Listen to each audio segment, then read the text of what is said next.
Ding, ding, ding, ding.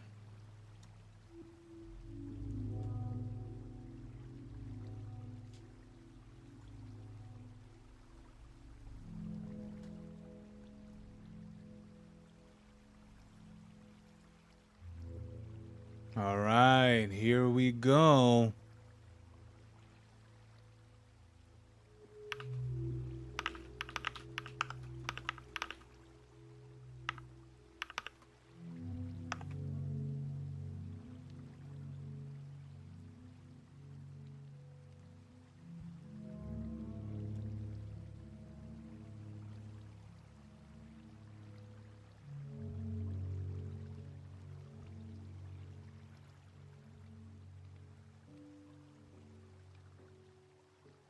Hey there, guys. Hold on there. Let me take a gander or something, see if anything is correct. My connection may be a little bit off, but it should be okay. It should be a little bit okay. Hey there, guys. Let me set these things up. I was supposed to come online. I was supposed to come online a little bit earlier, but I literally just finished a reaction. So I think that'll be, yeah, that will be up by tomorrow. Let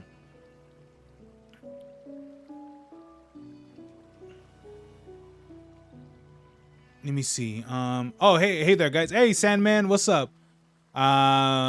Just finished gambling. Nice.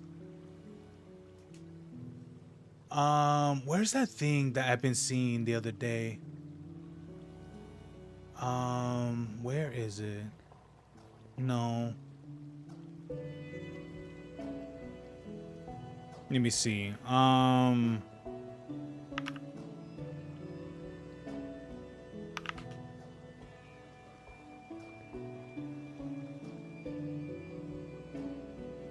Okay. Okay, here we go. Okay. Alrighty then, guys. You know what? Let's not delay the stream by any means. I should put this in the fridge. What is it? It's a watermelon flavor Arizona tea. I should put this back in the fridge. I had this sitting on my desk for like almost an hour now. I haven't opened it, so maybe I should put this back. At least to cool it down for like another hour. But anyway, how you guys been? How you guys been doing?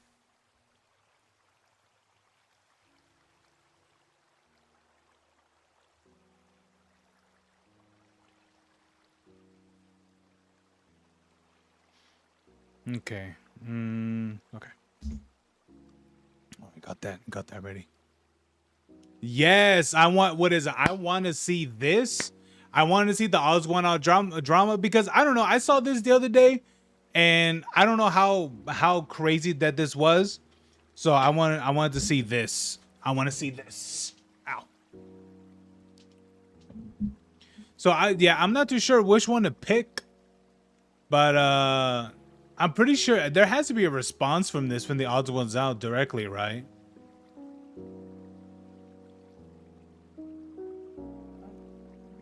I would think so, yes.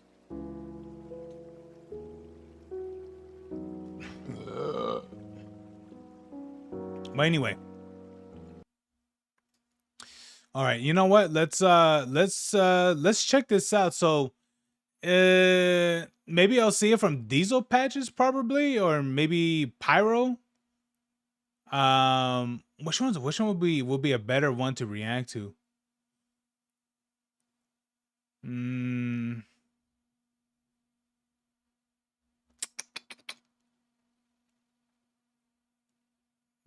I like Diesel Patches. But maybe we'll go with Diesel. All right, let's check this out, guys. Thanks for watching this video. All right, guys. You know what? Let's see this video. The odds ones out got exposed. I guess there's a sort of drama that was happening a few days ago or yesterday, or I think, but I'm not too sure what this is about. So this is the first time of me, looking into it. So This could be anything. Thanks for watching this video. Big thanks to everyone who worked on this video and made it possible. They're amazing. All right. So, about a month ago, it was revealed that famous YouTuber animator, Odd Ones Out, whose real name is James, fired his entire animation team without, allegedly, a proper notice. But suddenly this news was revived again, along with multiple animators that work for James, revealing their situation after being let go. Anyways, the initial post that revealed the mass firing came from one of the animators. Oh, I did read a post about this. Was it this one? Yeah. It was this one. On James's team, a user named Anti-Darkheart. Edgy. So, Anti-Darkheart worked on the backgrounds team for many of James's videos, and he revealed in this Discord post, so, the entire Odd Ones Out team has been fired, which means my main source of income is gone. As y'all know, it's about to be the dreaded tax season, and we're about to move, so I'll be doing comms full time. From here on out, I'd like to ask a big favor from y'all to please boost my lovely coworkers' commissions to help support them as well. 2026 has started off as a rather perplexing year, and I believe we'll pull through. Fingers crossed. However, the message that follows afterwards is, it's kind of ridiculous. Hey y'all, don't be taking screenshots of this and posting it online. It's not anyone's business. Whoever posted it on Reddit, please delete it. Yes. Hey guys. Yeah, that's not gonna happen, my guy. That's not at all gonna happen. I just claimed a popular YouTuber fired me and his entire staff, and I know this sounds like juicy drama, but please don't make this public. You can't just drop something like this while adding your entire Discord server and then expect people to keep this info private. That doesn't make any fucking sense. So the same person decided to private their Twitter account, probably to wait until the storm calms down. Anyways, here's my take. If James did in fact fire over 20 people without a proper notice, then yeah, that is a pretty dick move. Am I gonna pretend I'm deeply invested in the livelihoods of these animators? No. Hell no. I'll be honest with you. I mean, it sucks, but I really don't care. But I can still recognize asshole behavior when I see it. Obviously, just firing someone or even a whole staff of people doesn't make you inherently a terrible person. That's part of the working world. If a business doesn't need you for some reason, then that's that. It's his business, and if he has other plans moving forward or can't afford his team anymore, then he shouldn't be forced to keep them so they can keep their jobs. That said, if James actually did fire... But you gotta ask the question, the entire team? Like, I'm pretty sure there was a discussion, right? Like there must have been like a discussion with with everyone to, you know, pretty much saying, hey guys, you know, yada yada yada is not going great or whatever, right? Like I sincerely doubt it was straight up like, yeah guys, you're all fired. All right, peace. And that's it. I refuse to believe that it went that way. Well, in my mind. But yeah, but the interesting thing is that, to me personally, is that he fired the entire team. Literally everyone got fired. That's insane. 20 people. The only time when you hear businesses ever doing that is pretty much when they're failing.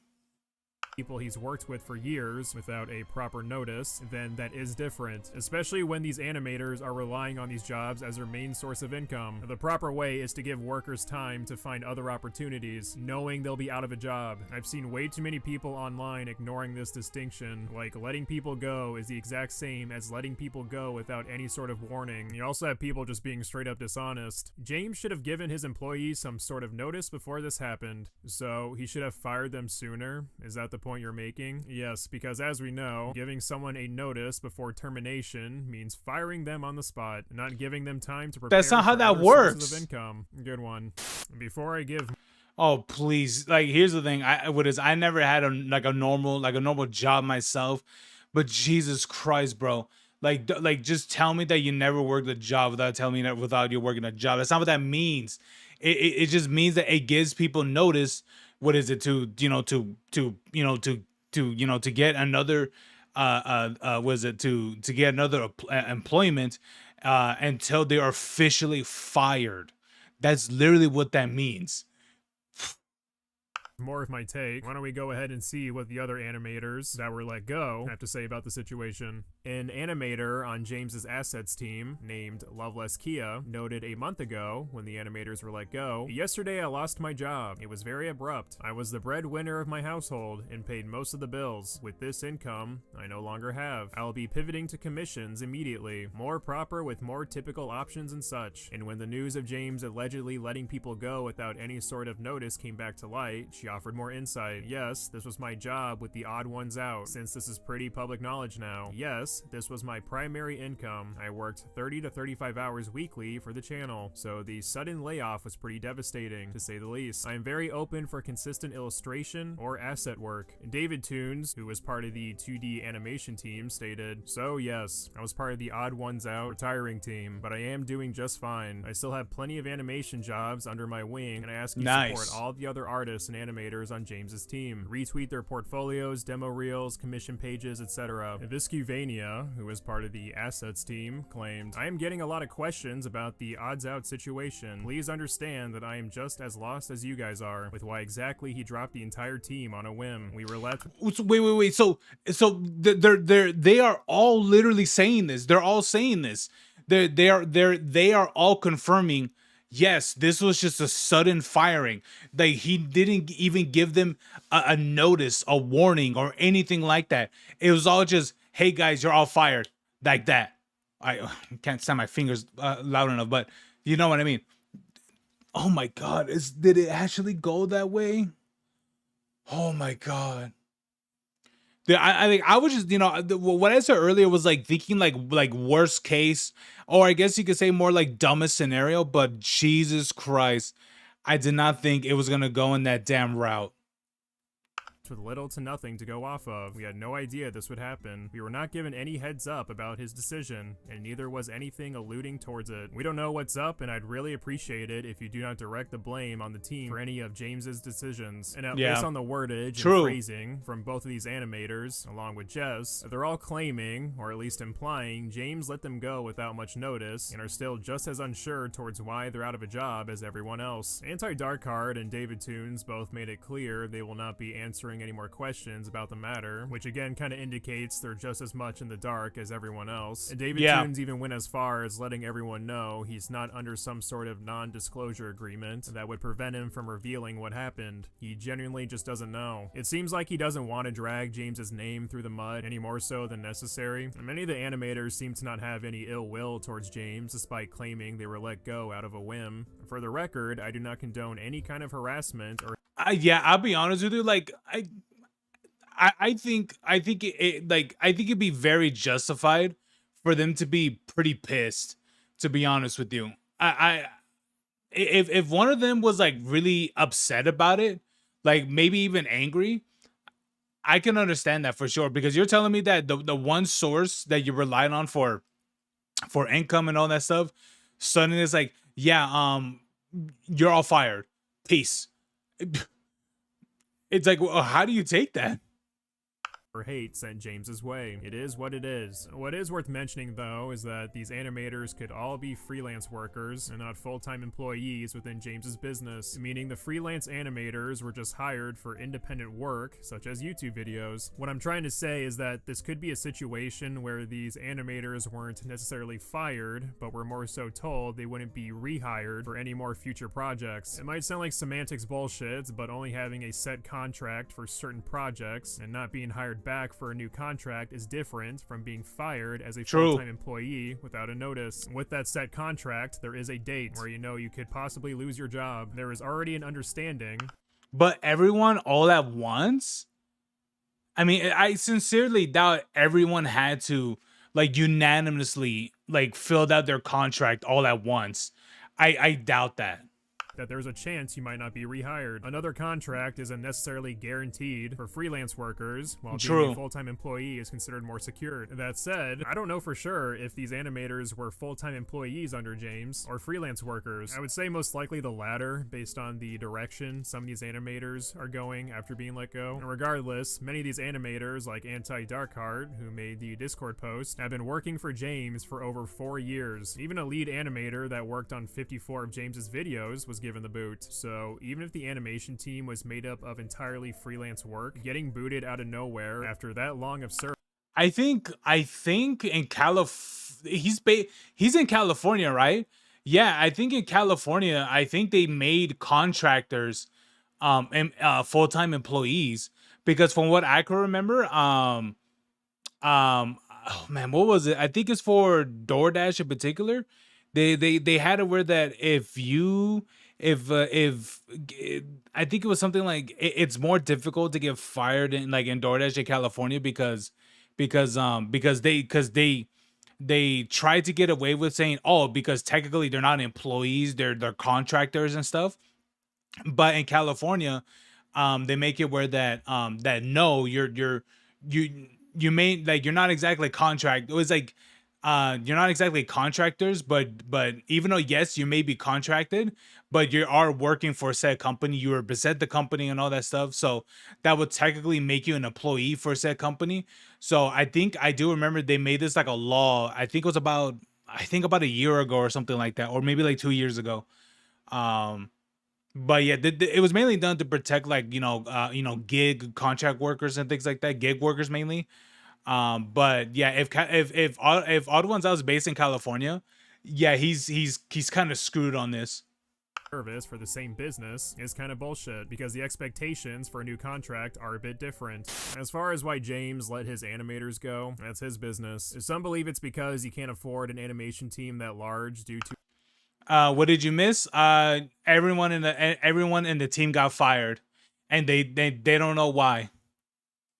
his viewership and overall popularity dropping. Obviously, he's still garnering a large viewership, but animation is very costly, especially the quality he produces. Others are claiming maybe James is just retiring. However, there are others speculating James is leaning towards the AI route, because it's not only more cost efficient, but also much easier to produce a larger quantity of videos. Bro, if this man goes to the AI route, his channel will fucking pivot. His channel will literally nosedive down. And you want to know why I can confidently confirm that his channel will literally nosedive down and crash into the ground? There's a man named Quebble Cop.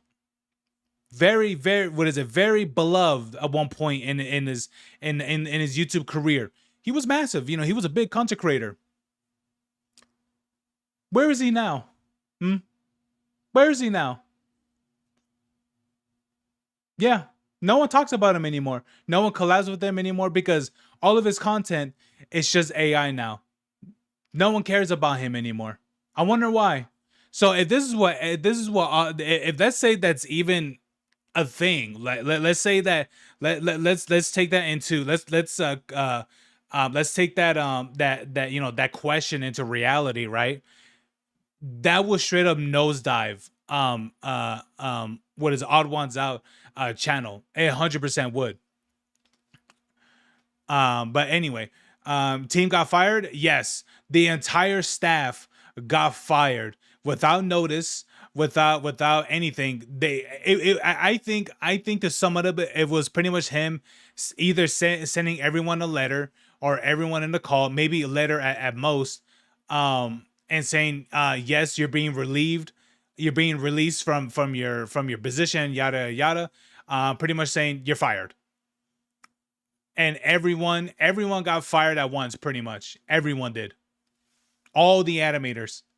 I can't really see James's career lasting much longer after that. In Yep. conclusion, this is far from the worst thing I've ever talked about on my channel. Again, if James did fire people without giving them a heads up, dick move. But I think the reason this is bigger news for many is because James likes to portray himself as a wholesome chungus who's such a swell guy. Hey, look everyone, it's the nice guy, the wholesome Bro, the people that betray themselves as the most wholesome people are the biggest dickheads you would ever meet. I won't be for real, man. Chungus. Look at that quirky Chungus over there. I just want to lick him. I don't necessarily think this exposes James as a terrible person or anything, but it is pretty negligent to tell people they're out of a job and not provide them time to seek out other opportunities prior to letting them go. Could be missing context on James's end, but if he really cared, he did have an entire month to clarify his reasoning. And just to clarify myself, Okay. I forgot about that. Yes, this happened at the 6th of February. So this was literally more than a month ago, and there's still nothing from his side. Nothing. I'll be honest with you. I thought he would have said something within the first week, but not even in 1 month, brother. No one is really owed an explanation except for the animators, but apparently they haven't even received one yet. Oh my god, dude. You gotta be kidding me, bro. Oh my lord. Yeah. That's the reason. Hey man, you know what? Hey, I'll be for real. That's the reason why I sided with California with the whole, contract worker thing. Where they say that if you're what is it, if you do gigs or contract and things like that, you're an employee for said company and stuff. I'll be honest with you. I'm glad that that's a law that they enforced a while back, because holy shit, I wonder if Ottawa's out. I wonder if his thing is based in California, because if it is, I don't think so. I don't think it is, but he would be absolutely be screwed.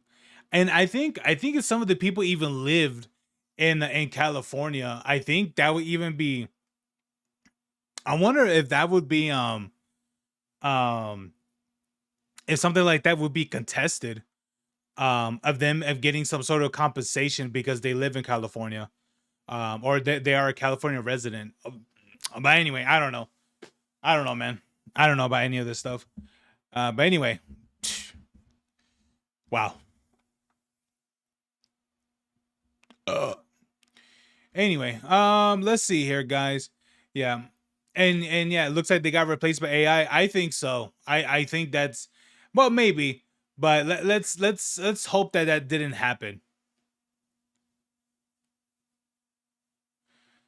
You found a band. What the what name is that? Oh. Oh.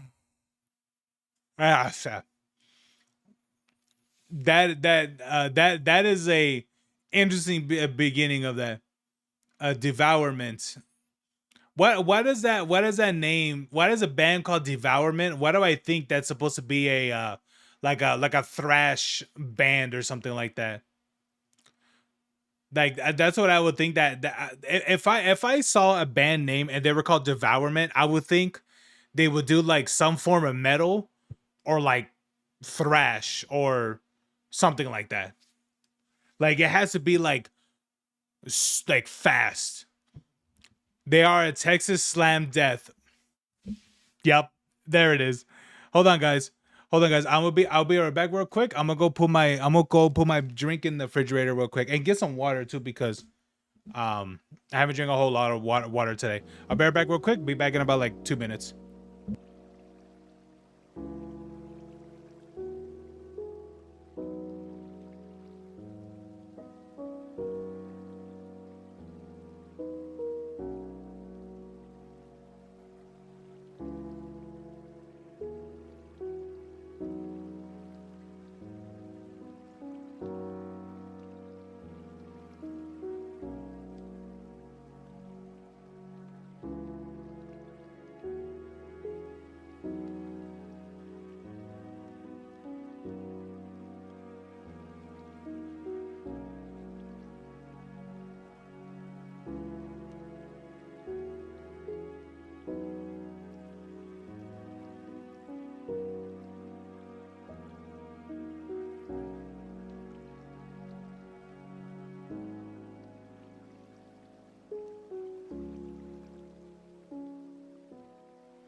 All right.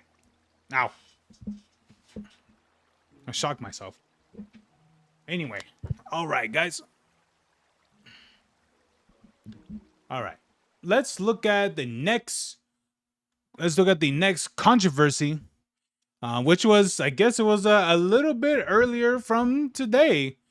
Um, but okay, let's see this. VTuber called out jealous men did it. Wait, VTuber called out jealous men it did not end well.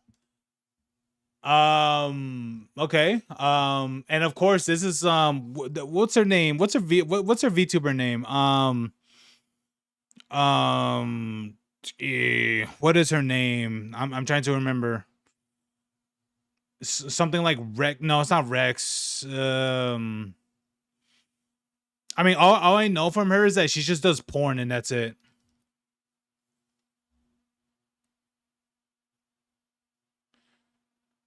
Oh, I think her name is like Zox or something like that.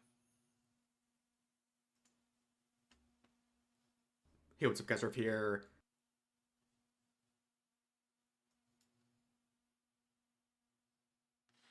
Don't say that. I'm yeah, that's what I remember. That's like the only thing I know from her. Like I don't know anything else that she does. All I know is that she's like an adult content creator and that's it. Um and that to me I'm like, isn't that kind of sad though, because even though you're a YouTuber that does like gaming, a bunch of other stuff, but people only know you from your adult content and that's it. I'm like, I mean, granted, she doesn't exactly hide it either, so I mean, I guess it. I mean, I guess it's fine.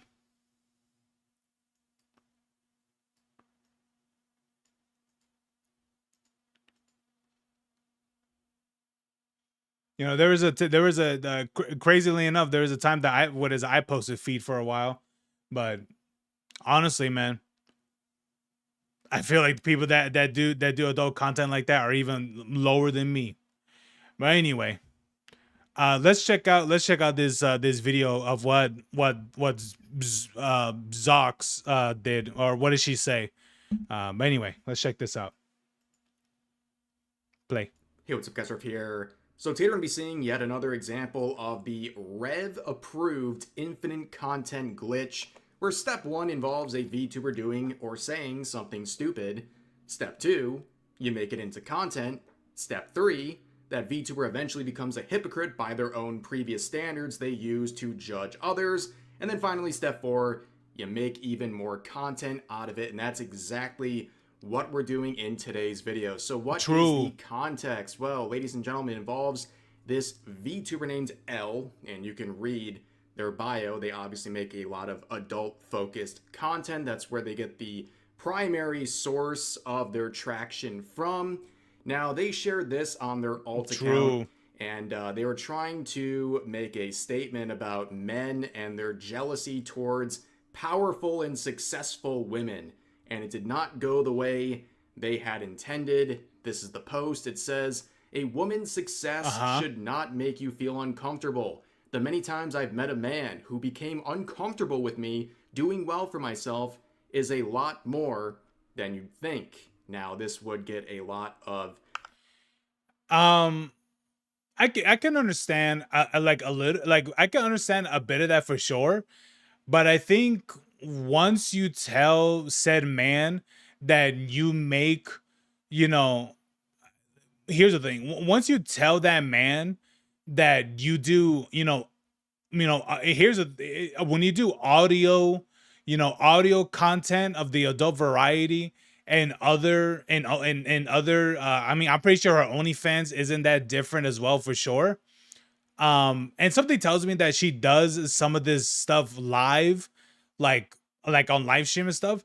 Yeah, I can understand why that would make men uncomfortable, because I personally I personally wouldn't want my girlfriend or anything like that to be, to be someone that pretty much primarily or probably even exclusively puts content like that out there for the world to consume, um yeah, but that's just me, man. That's just me. Adult content sucks. It's all right, but it's just something tells me that there's more to this for sure.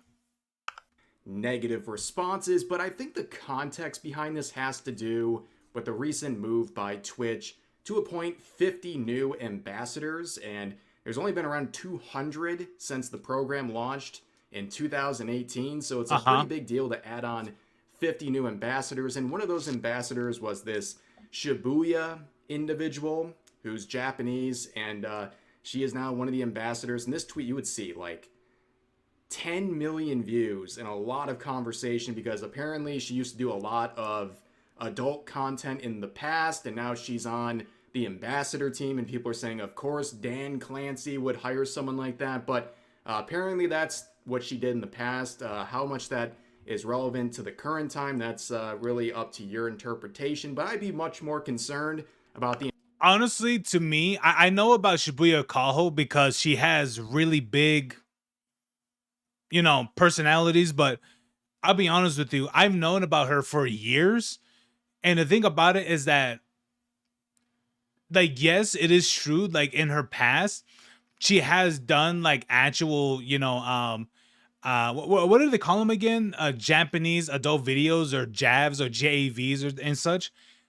But to be honest with you, that she hasn't done those in so many years that at this point, like, trying to bring this up or anything like that, or try to do it, just try to has it as like a gotcha sort of thing, or like I say that people are trying to do that to her. They're like, oh, you know, they pretty much just hired a, you know, an adult star and things like that. Here's the thing: this is something that she did many years ago, and yeah, it's, you know, it sucks that there's something that, you know, that still follows her. I don't doubt people still make comments about it. 1,000%, you know, people still make comments about it. But the thing about it is that that's not primarily her content. You know, that's not what she does. Like, and the thing about it too is that she's, ever since she's been doing, like, ever since she's been like an actual content creator for YouTube or Twitch and things like that, she's never brought, so far what I know, she's never mentioned or brought any of that, like in co-op, I guess you can say, of her adult content and her like streaming content and stuff. Like, she, like, because by the time when she did her YouTube content and streaming content and all that stuff, she was already far done with doing what is it, with the adult entertainment world. She was already far done. So if people are trying to, like, you know, trying to say something about it, I think it's retarded, because this is something that she's been, that she hasn't been part of for many years now. I probably like more than a decade now for sure. And that's completely ridiculous. Ambassadors having a role in promoting things that are woke. I mean, we've seen some insane agenda pushing by ambassadors and related positions before. I mean, just go back to 2020. Oh boy. Not even really over 5 years ago at this point. Twitch hired a self-identifying deer person as a member of their safety council. So in my oh spare my god, time, I go out to my yard. In my spare time, I go out to my yard and I prance around. this is real, by the way. And I eat grass. And I just watch it because it helps me feel like in tune with my dear self.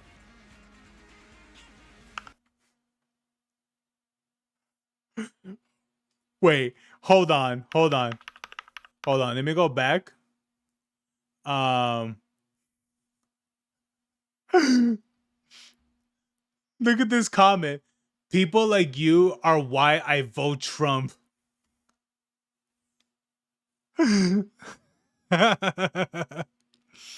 Oh my god. I'll be honest with you. If this is someone that I had to deal with, I'll be honest with you, I would be a hardcore Trumper. Holy crap. Holy shit. Wow. And honestly, and here, and you know what? Let me add this too. Aren't you not supposed to eat grass to begin with? Like, can't you get like super constipated if you eat grass or something like that? Like, I don't think grass digests as well for humans, I believe. I think so, yeah. And yes, I and can't yes, emphasize enough. and yes, Rexy, they did. This person garnered a lot of hatred, and honestly, I can't exactly blame them because that was some really ridiculous shit.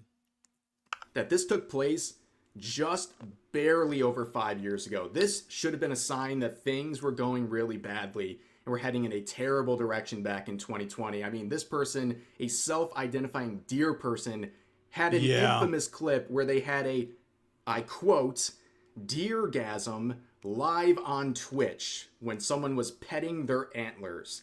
That should have been a sign things were heading in a terrible direction back in 2020, but it really represented a trend. Deer hunting. Because this same person who was on this safety council for Twitch had multiple tweets speaking negatively about men and gamers, and that sounds a lot like what happened on these platforms and in the gaming industry, where people representing those platforms seem to openly despise the target audience of those platforms. And this is just a very exaggerated version of that, but this was a trend that took place for many years. And also 2020 is relevant to the VTuber we're talking about today, given their past comments that took place while they were canceling someone else back in that year. But let's go back to the Oh my god, dude, that shit was wild, to be honest with you. To be honest, I'm not against people like them. I just think they should have hired neutral, natural. You mean normal? People like short, fat otaku. Why does it sound familiar? But honestly, like, yeah, it's not even just like the deer thing, because it is very, very weird. Like, it is very, very weird. But it is also the other things that person said.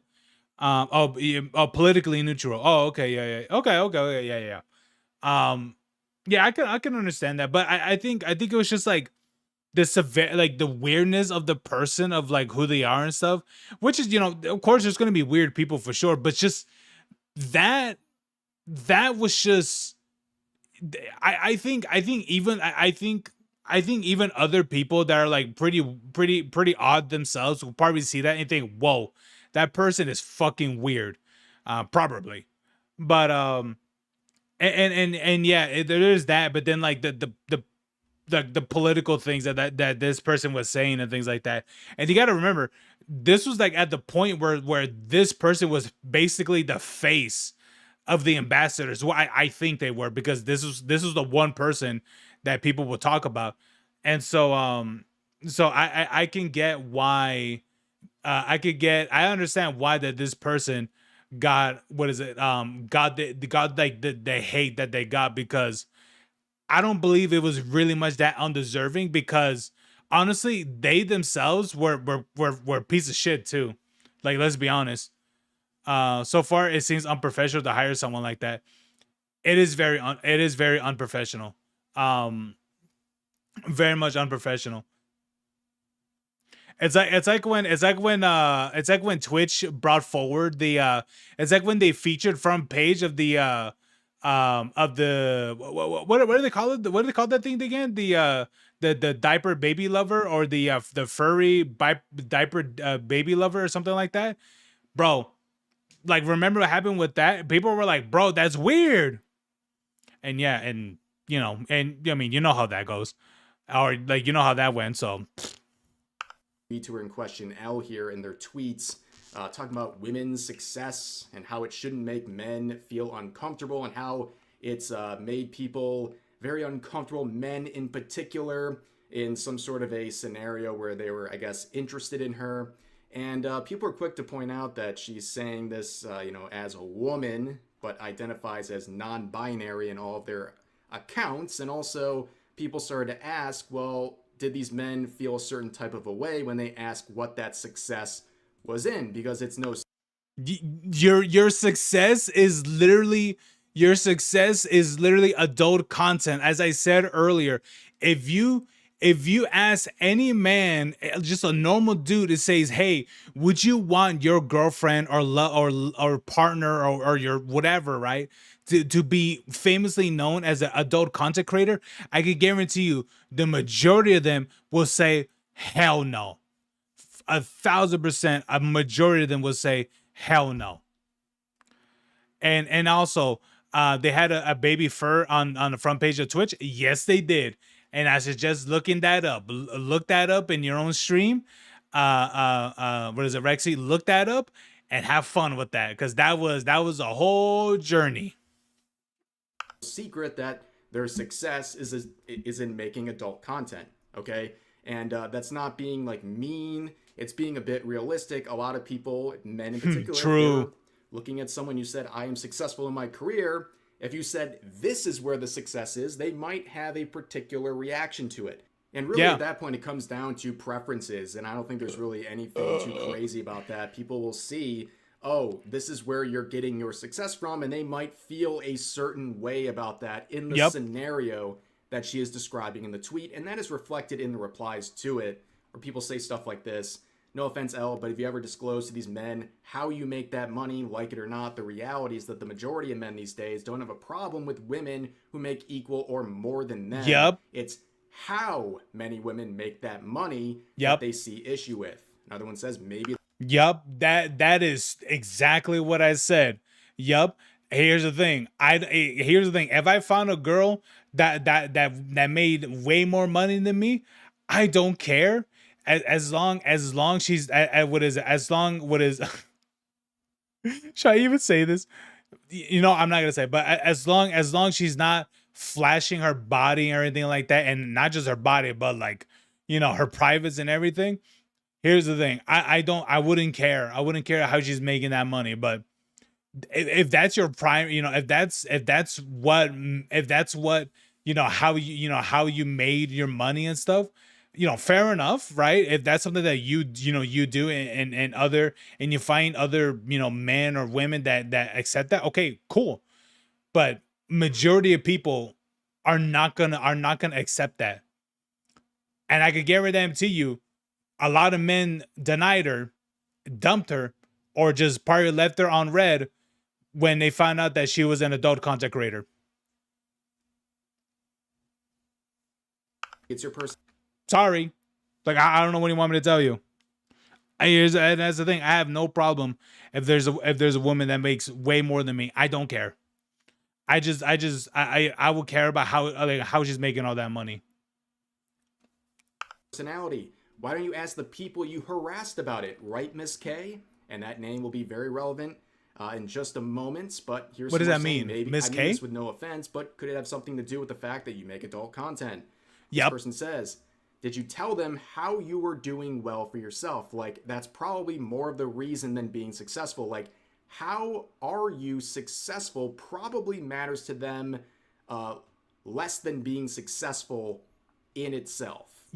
And that is something that is kind of repeated over and over again in the replies. But she really tried to gas this up, okay? She made this tweet on her alt account, which, you know, has tens of thousands of followers. It's not like it's a totally random account, but her next action would be reposting it on that alt account, and then she would switch over to her main account with like triple the following and repost it there as well. Like, she was really trying to gas this thing up, and it's like the more attention.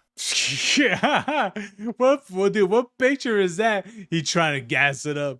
She brought to this post, the more criticism and my God she would receive. But, you know, this sort of messaging, I think, is performative, and it's hypocritical for reasons that go beyond what I just described, but it works on some people, right? You can see all of these replies if you dig down enough. There are people supporting this, calling her a girl boss and saying that all these men in this scenario are simply insecure and just can't deal with women who are successful. They're oh my God, dude, these people, dude, these are the people that if they had dicks, they will literally all be sucking each other off. Oh my God. It's not the problem is not because she's making more money than them. We're at an age that no one gives a fuck about that anymore. It's the matter of that she does adult content.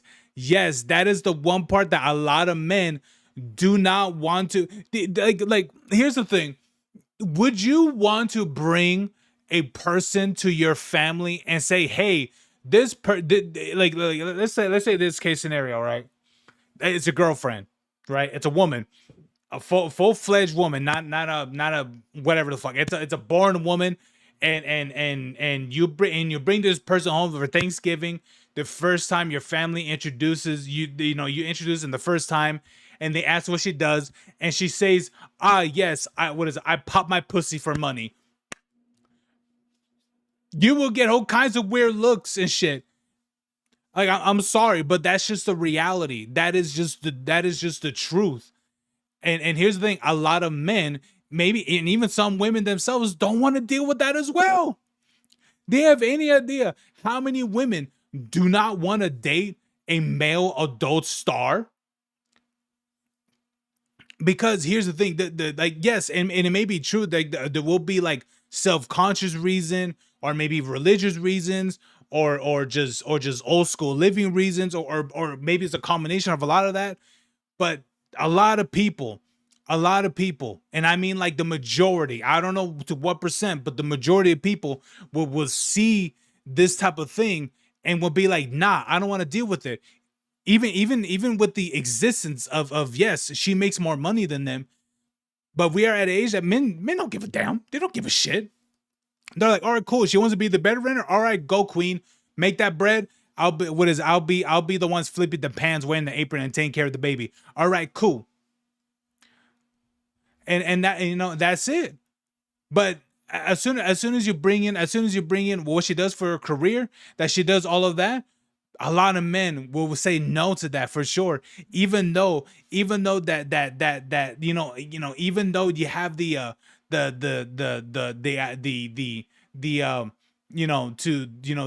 stay at home, dad or whatever, being served to the plate, but as soon as they're told, yes, their wife has to fist their ass, for a living, a lot of dudes will say fuck that.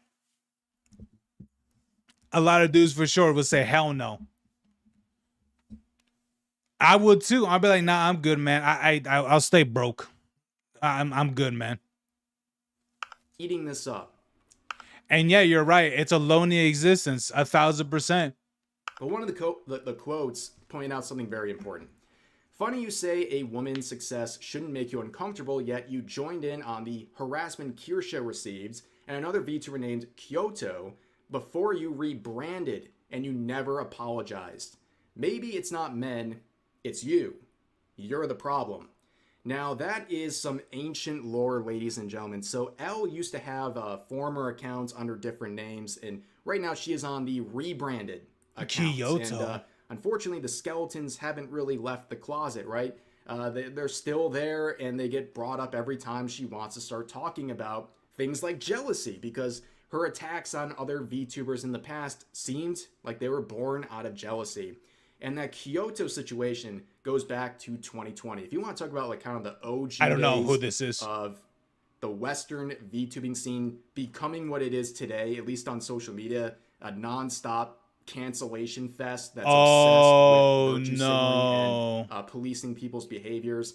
Kyoto was like one of the first ones to have it happen to them. This VTuber, because of her very problematic design, she was attacked relentlessly by primarily other VTubers, right? Her following, though...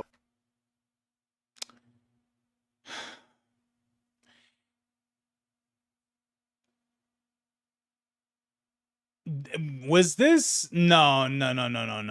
To me, I'm thinking, was this at the time where Project Melody was like a thing? And yes, I think she already had her she already like debuted and everything, but anyway, would blow up as a result. How many times have we seen this before, right? She had a few, I think 100 followers, ended up with like 10K in like 2 days, because all these VTubers trying to cancel her just brought more attention, and the VTuber fans, unlike them, actually supported her and rallied behind her. And one of the people to harass Kyoto back then was, of course, Elle. And seemingly upset with the traction that this Kyoto person was getting, they made a post back in 2020 saying, important message, please retweet. It is not okay to normalize a character that looks like a child and is sexualized. Look closer at what you're supporting. Please don't give us VTubers a bad face. This is just the beginning for us. And please retweet this if you want to support the community. I'll be unfollowing anyone tomorrow who's still supporting these actions. This was about Kyoto, right? Well, here's the thing. Even I myself, like even I myself would say like it is definitely weird for sure, for that sort of thing. But to me as well as that, um, like I think at the end of the day, people do need to accept that that is what is it, lolly? It is a body type. It's not something that is exclusively and only used for for childlike characters. They're not. It is a body type, and honestly, like if you don't want people to support it, fair enough.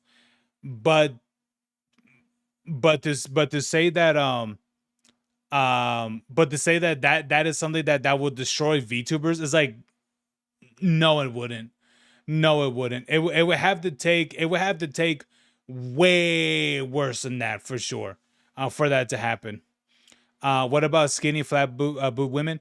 Pretty much like lolly like characters and stuff like that are sexualized and stuff. That is wrong, but honestly, it's just very odd though, because it's like I have met plenty of girls who are literally described as said like lolly characters, like literally, like they're 5 feet or barely even 5 feet, and have zero proportions on them for sure, and they're full on adults.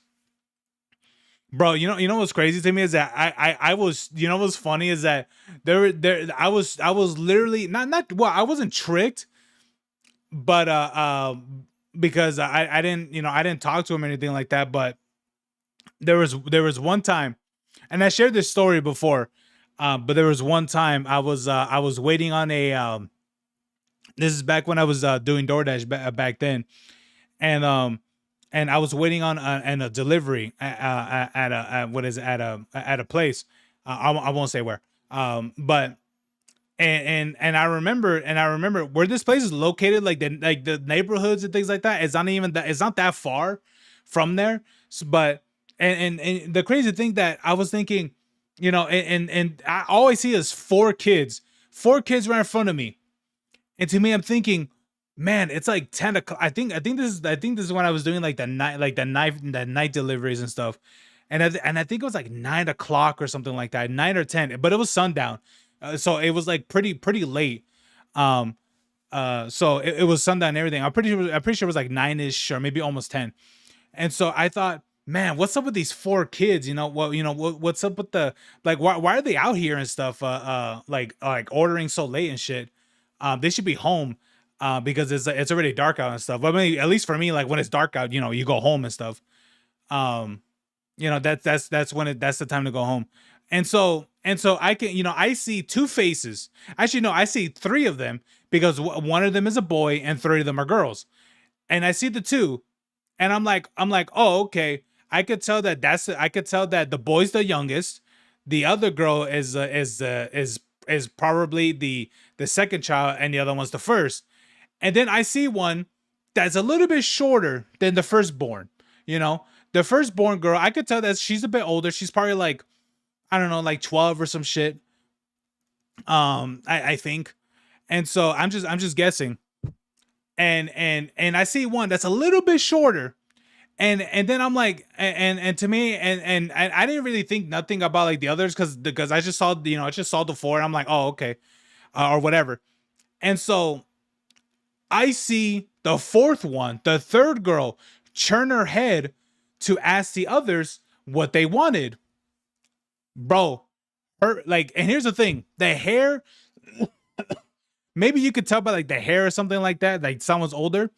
I couldn't really tell, but I saw the third girl turn her face, wrinkles in her forehead, her face kind of like blotched out a little bit. You could tell that this person's like in their 30s. And so I was like, oh shit. I was like, oh, that's not. I'm like, oh, that's not a. I'm like, that's not another sister. That's their mom. And so Was she like a dwarf? She probably was. She was probably legally a dwarf. Yeah.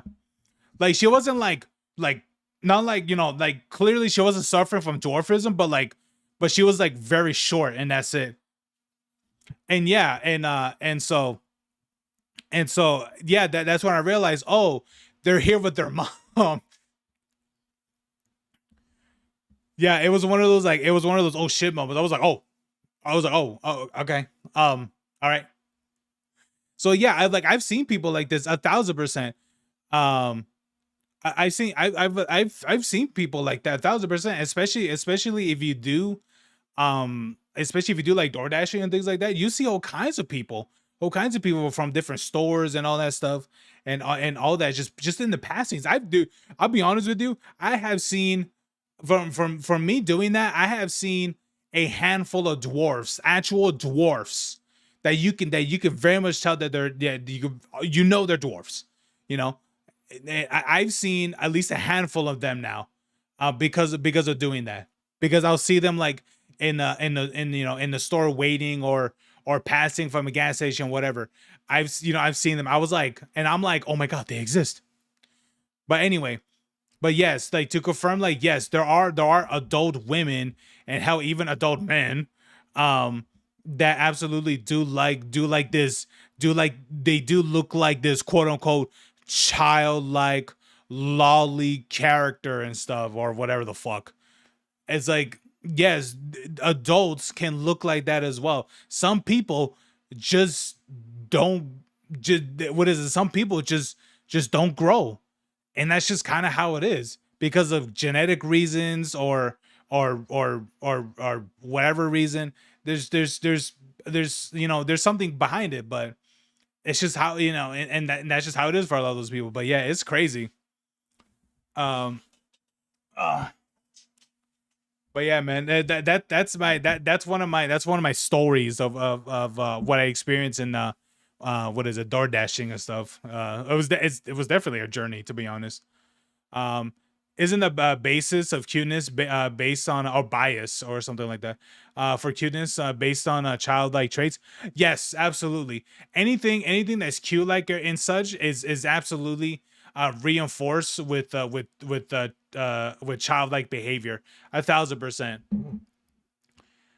Which in this society, it's a big no no, which is a shame though. But yeah, and to me, I'm like, here's the thing. To me, I think if you're someone that likes lollies and things like that, you know, I don't blame, you know, for it being viewed as weird, but I don't think it should be viewed as like this very much a predatory thing, because there's plenty of people who, you know, who like lollies and things like that, who see children as like, as nothing, you know. They just see them as just whatever. But doesn't mean that it won't have its weirdos. It absolutely can. Absolutely. And so, and that's the thing, man. That's the thing, like, and here's the thing too. The anime community is filled with severely weird people. And don't be surprised as some of those weird people are part of the lolly community for sure. You know? Like, don't be surprised. Don't be surprised at that either. You know? But because of those people being part of said groups, you know, it doesn't mean that the entire community of lolly or whatever should be, you know, should be completely condemned or anything like that. It shouldn't be, because you got a handful of weirdos.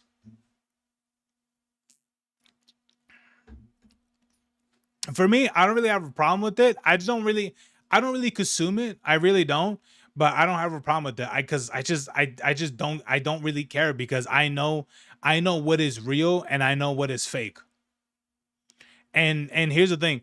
There is nothing that will convince me that in comparison that lolly is the same as someone who is like a lolicon or whatever, who is a convicted PDF file.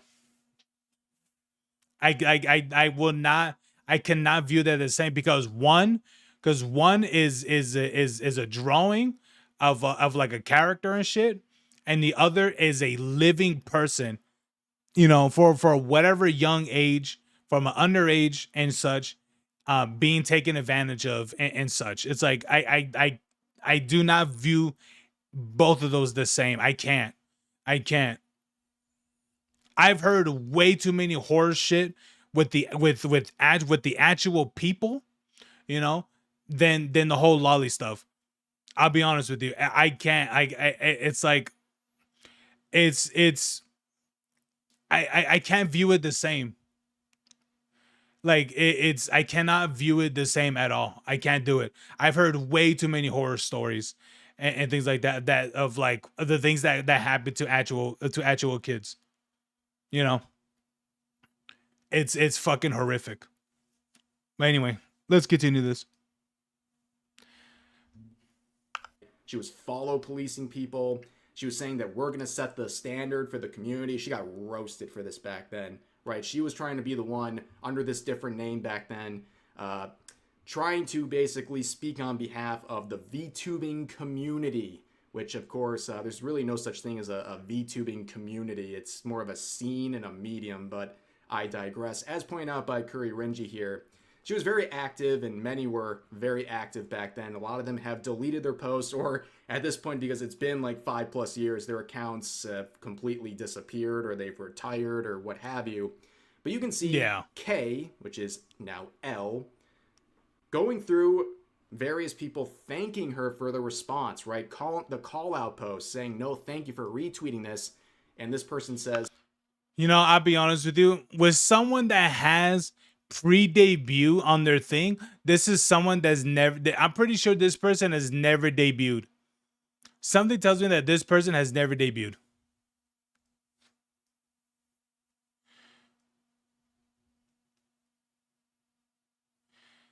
It's crazy, man. But anyway, the fact that nobody wants to admit is that anyone, any background, race, ethnicity can be a PDF file. Yeah, absolutely. It's the people you least expect to be. And yeah, absolutely. Absolutely. There is way too many stories that correlate with each other significantly, where it's always a family member. There is so many of these. I would say at least majority of said stories are that, crazily enough. already spoke about an hour or so ago, had to block a mutual already as well because they claimed we were being mean. And L, formerly K, says, F them, they can suck my ink sac. And then, as you can see, eventually these tweets would be deleted from K/L. And you can see the initial conversation here. So they're clearly trying to hide some of these conversations. Yep. This is where it gets very hypocritical because you remember the actual call-out post, right? Well, she was getting very excited that it was working, that this harassment brigade on Kyoto was working, saying, update, I got her on private. Let's effing go, guys. Oh, Let's my Lord. keep going, though. So celebrating that this Kyoto person was getting harassed to the point of privating their account, and then she was celebrating this and saying, let's keep going. So it wasn't enough to slander this VTuber and to incite this harassment brigade against them. Even when the VTuber being targeted went private, they wanted more. And of course, this whole thing was predicated on this whole idea that they were doing something wrong, that Kyoto was doing something inappropriate and problematic with their design. And of course, when K here would eventually rebrand to their current account, one of their first streams ever was described as Hentai Nights, where they played the not safe for work version of Nekopara, which of course includes all kinds of lolicon, which she just found. Oh yeah, I forget that Neko, or at least the two base characters. What was it? What were their names again? Vanilla and Chocola, I think that's their name. Yeah, those are literal lolly characters because they're hella short. They got no butt. They got no tits, and yeah, like. Bro, ain't no way that you're gonna tell me that she didn't know that shit. Ain't no way. Abhorrently problematic just 2 years prior and thought that was something you should be run off of social media for, even if your design of your model is simply a lolly and nothing more than that. And of course, as you can see, that post was also deleted. So every time she gets into a bind with the stuff, she just starts deleting her posts. There was also back in 2022 Oh my God. a series of Google Docs that had people who expressed very bad experiences with Elle, as well as some of Elle's managers, and that she was a very controlling and toxic and jealous person. It's worth a read if you want to take a look at all this stuff, but you kind of get the point already.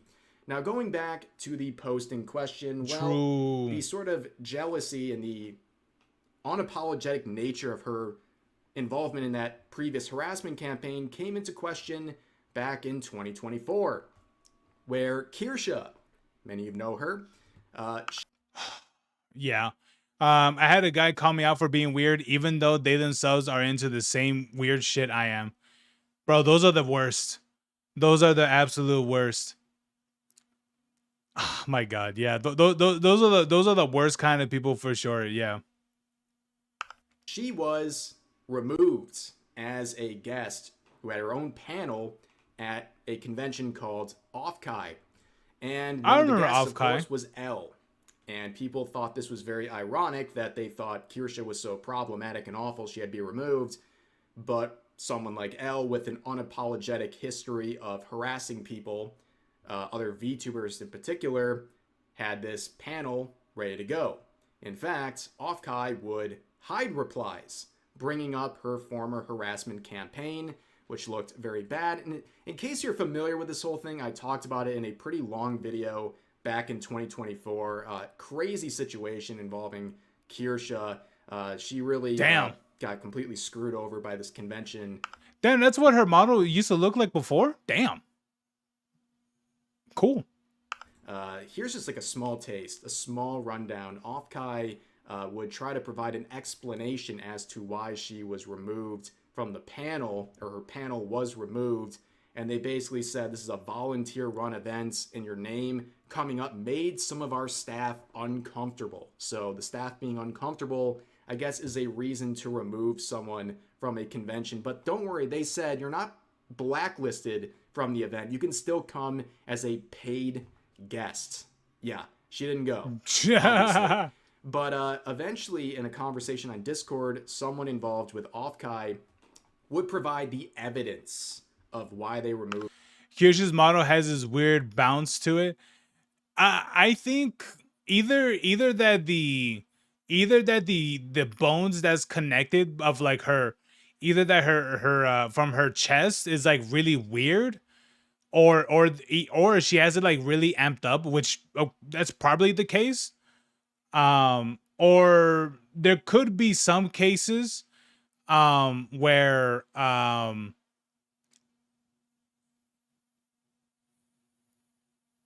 and I don't really remember.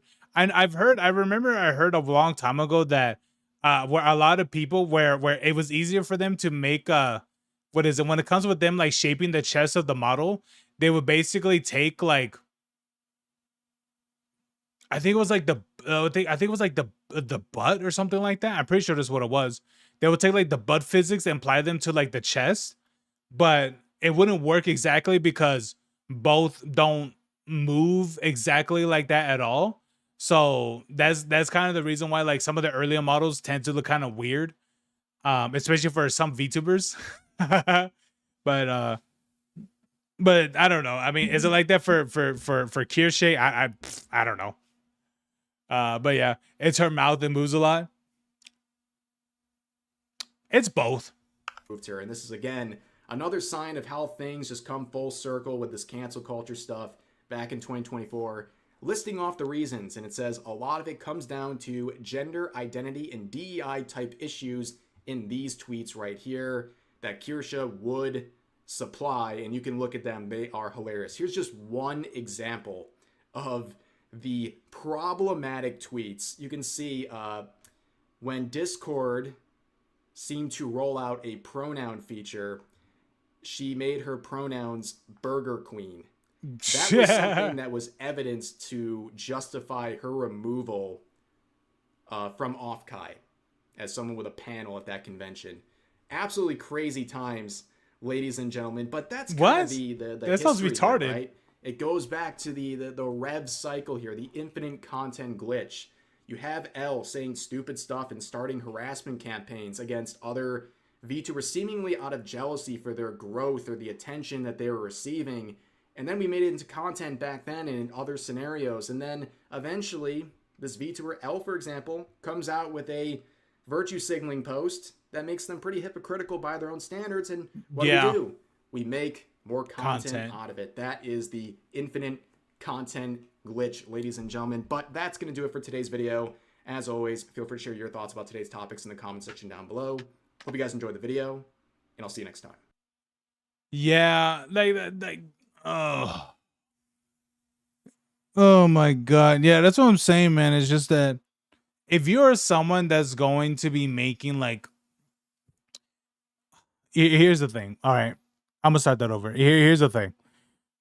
If you're someone that really believes that, here's the thing. Maybe for sure there will be some guys who want to be the breadwinner and things like that. Sure, but there's definitely a lot of men who don't really care about who is the breadwinner and stuff. As long as there's money flowing and things like that, that's all that matters.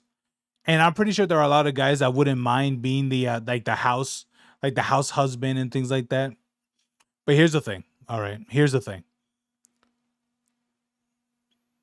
To say that all of this is stemmed because of the men are jealous because they're not the breadwinners, that's not it. Okay, we have established this from the start.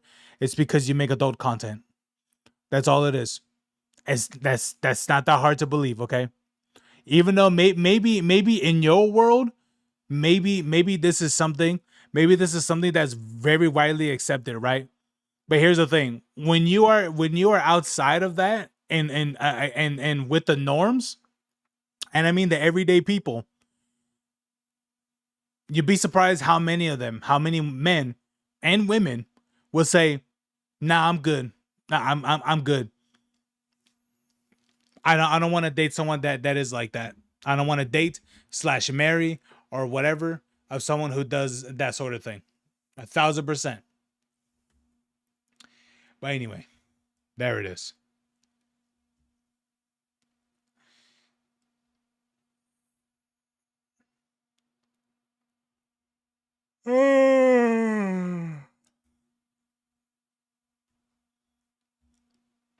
It's called boundaries, bro. Yeah. True.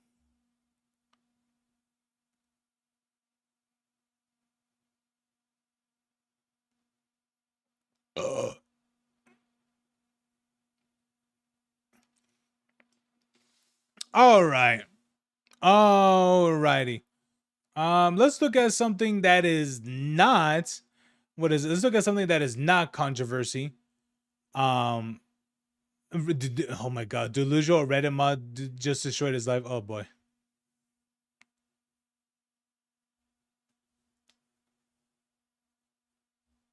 You found a video?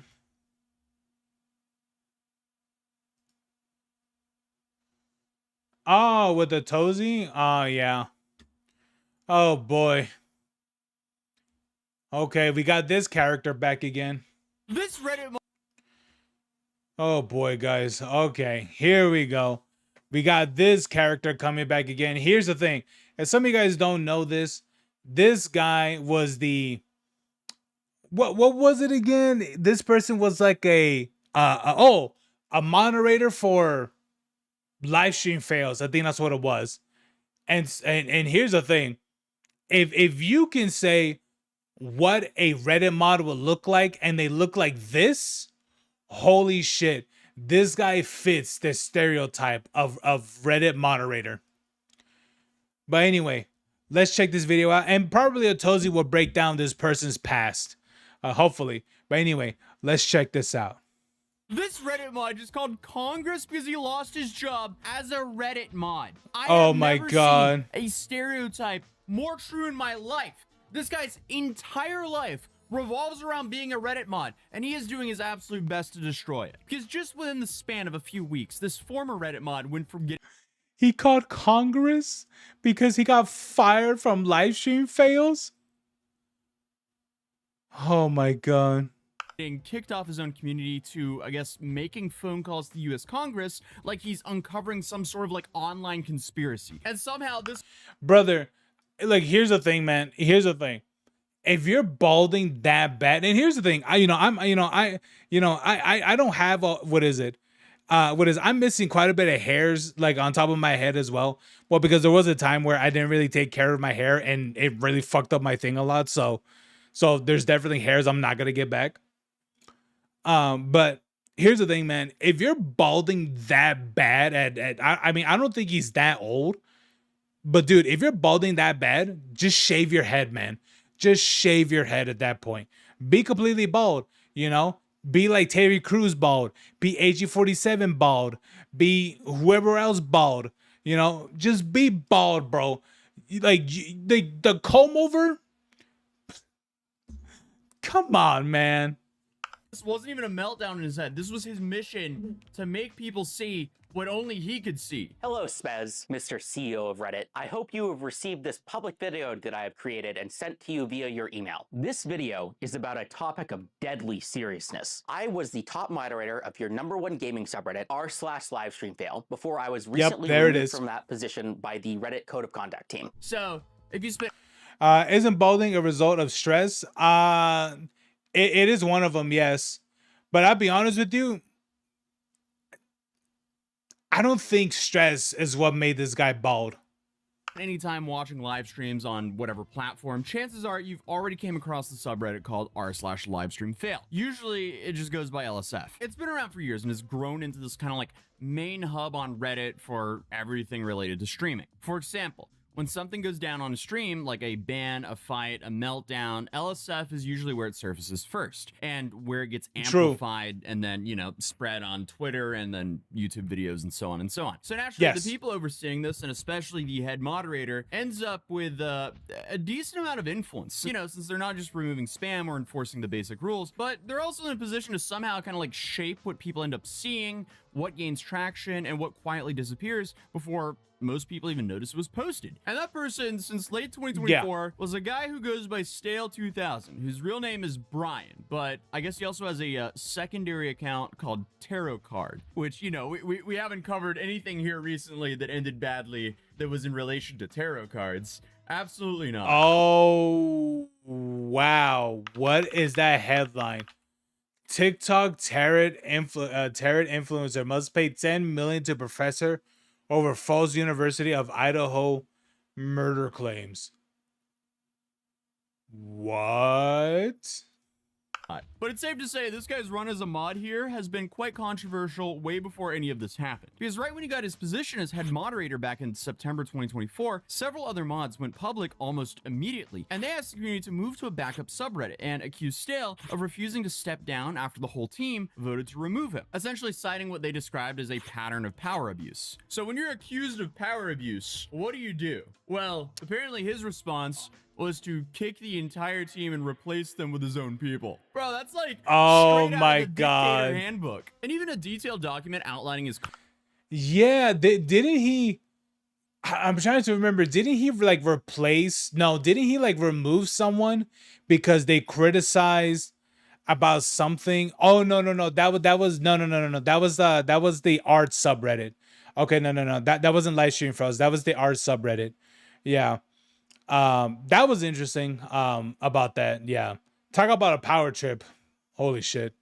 Conduct was sent to Reddit's admins, though publicly nothing really came of it. Like, it didn't really take off and Stale stayed in place. Nowadays there are two different subreddits running: Livestream Fail, which is I guess the original one, and then Livestream Fails with an S that never really managed to succeed. Then March 2025 rolls around and a new mod team comes in, and this one, you know, the one he assembled after the first purge, I guess you could call it, they essentially start having the same issues with him. But this time, things got a lot more heated because the new team found evidence that one of the moderators that Stale had added, I guess someone who was described as a power mod because he was running like 200 subreddits at the same time, he had some very bad and inappropriate interactions with under 18s, allegedly. You know, I'm just trying to tiptoe around this without getting the video smited. That's at least my understanding of what happened. But when they brought it to Stale, according to their account, he sat on it and did nothing. And I guess when they pressed him on why, he admitted that at least part of the reason was he was worried that if he removed this guy, it might put his own standing at risk. Apparently, this guy's priorities are completely mixed.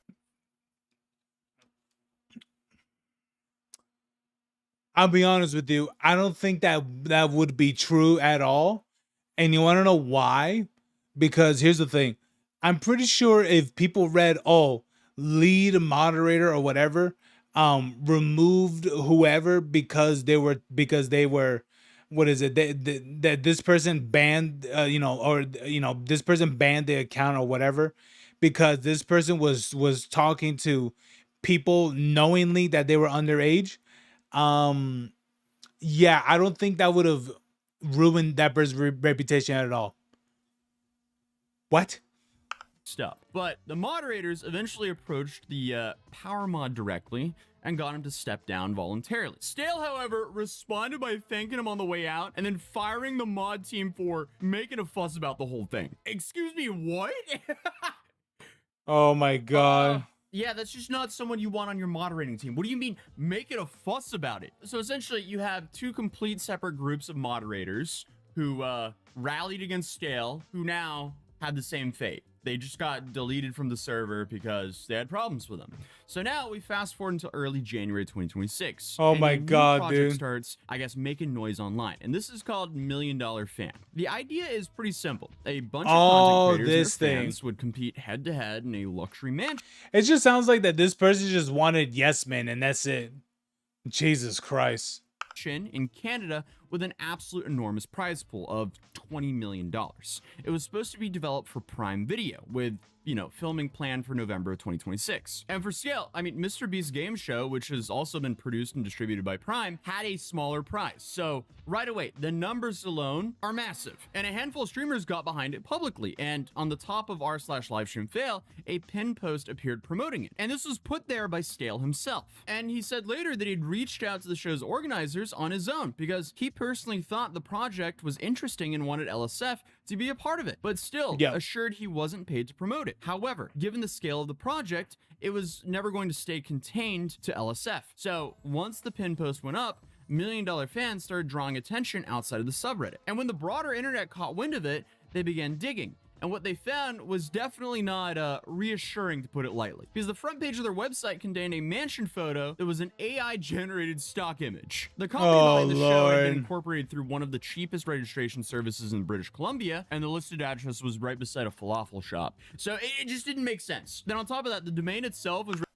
Wait, what was this? Some sort of fucking rug pull? What?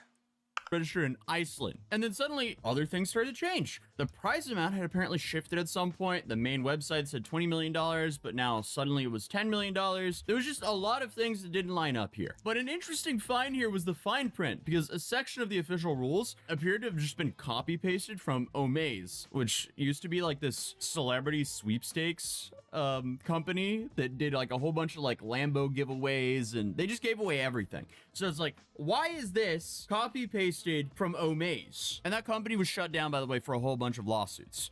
But the Culver something tells me that they didn't pay out their shit either. City PO box used for copyright claims was the same one Omaze had listed, and the company's name in the document was written as $1 Million Fan Reality Show Incorporate. Actually, there was two incorporates. $1 Million Fan Reality Show 1 Incorporate. What? And then you had one section which just seemed like ChatGPT was drafting notes, which also included some like weird note to how to frame payment language and dispute with credit card processors. So it's like, what is this website? What's going on here? Whatever it is, it was very sloppy. We're using this comment for reference because that original website is no longer up. But the only sponsors anyone could identify were a handful of affiliate links, a supplement brand, and LSF itself. So that's interesting. But nobody could track down who was behind the whole thing or where the $20 million were actually coming from. So naturally, people started saying that this looked like a scam. And on Reddit, Stale started deleting those comments. So then, on January 13th, the $1 Million Fan website went offline without any warning or explanation. Within the same few days though, every social media account associated with the project was either deleted or wiped clean. And at that point, Critical had already put out a video before the shutdown, calling the show suspicious and walking through the red flags. Yeah, understandably so, because it's like, it's one of those things where it's just that, like, there is nothing about this that makes sense, because this whole thing, like, the writing on the wall is like either a rug pull or just a complete BS event. Like, it's a lot. So yeah, for sure. Let me guess, it was the Redditor all along. I don't think so. I can't remember.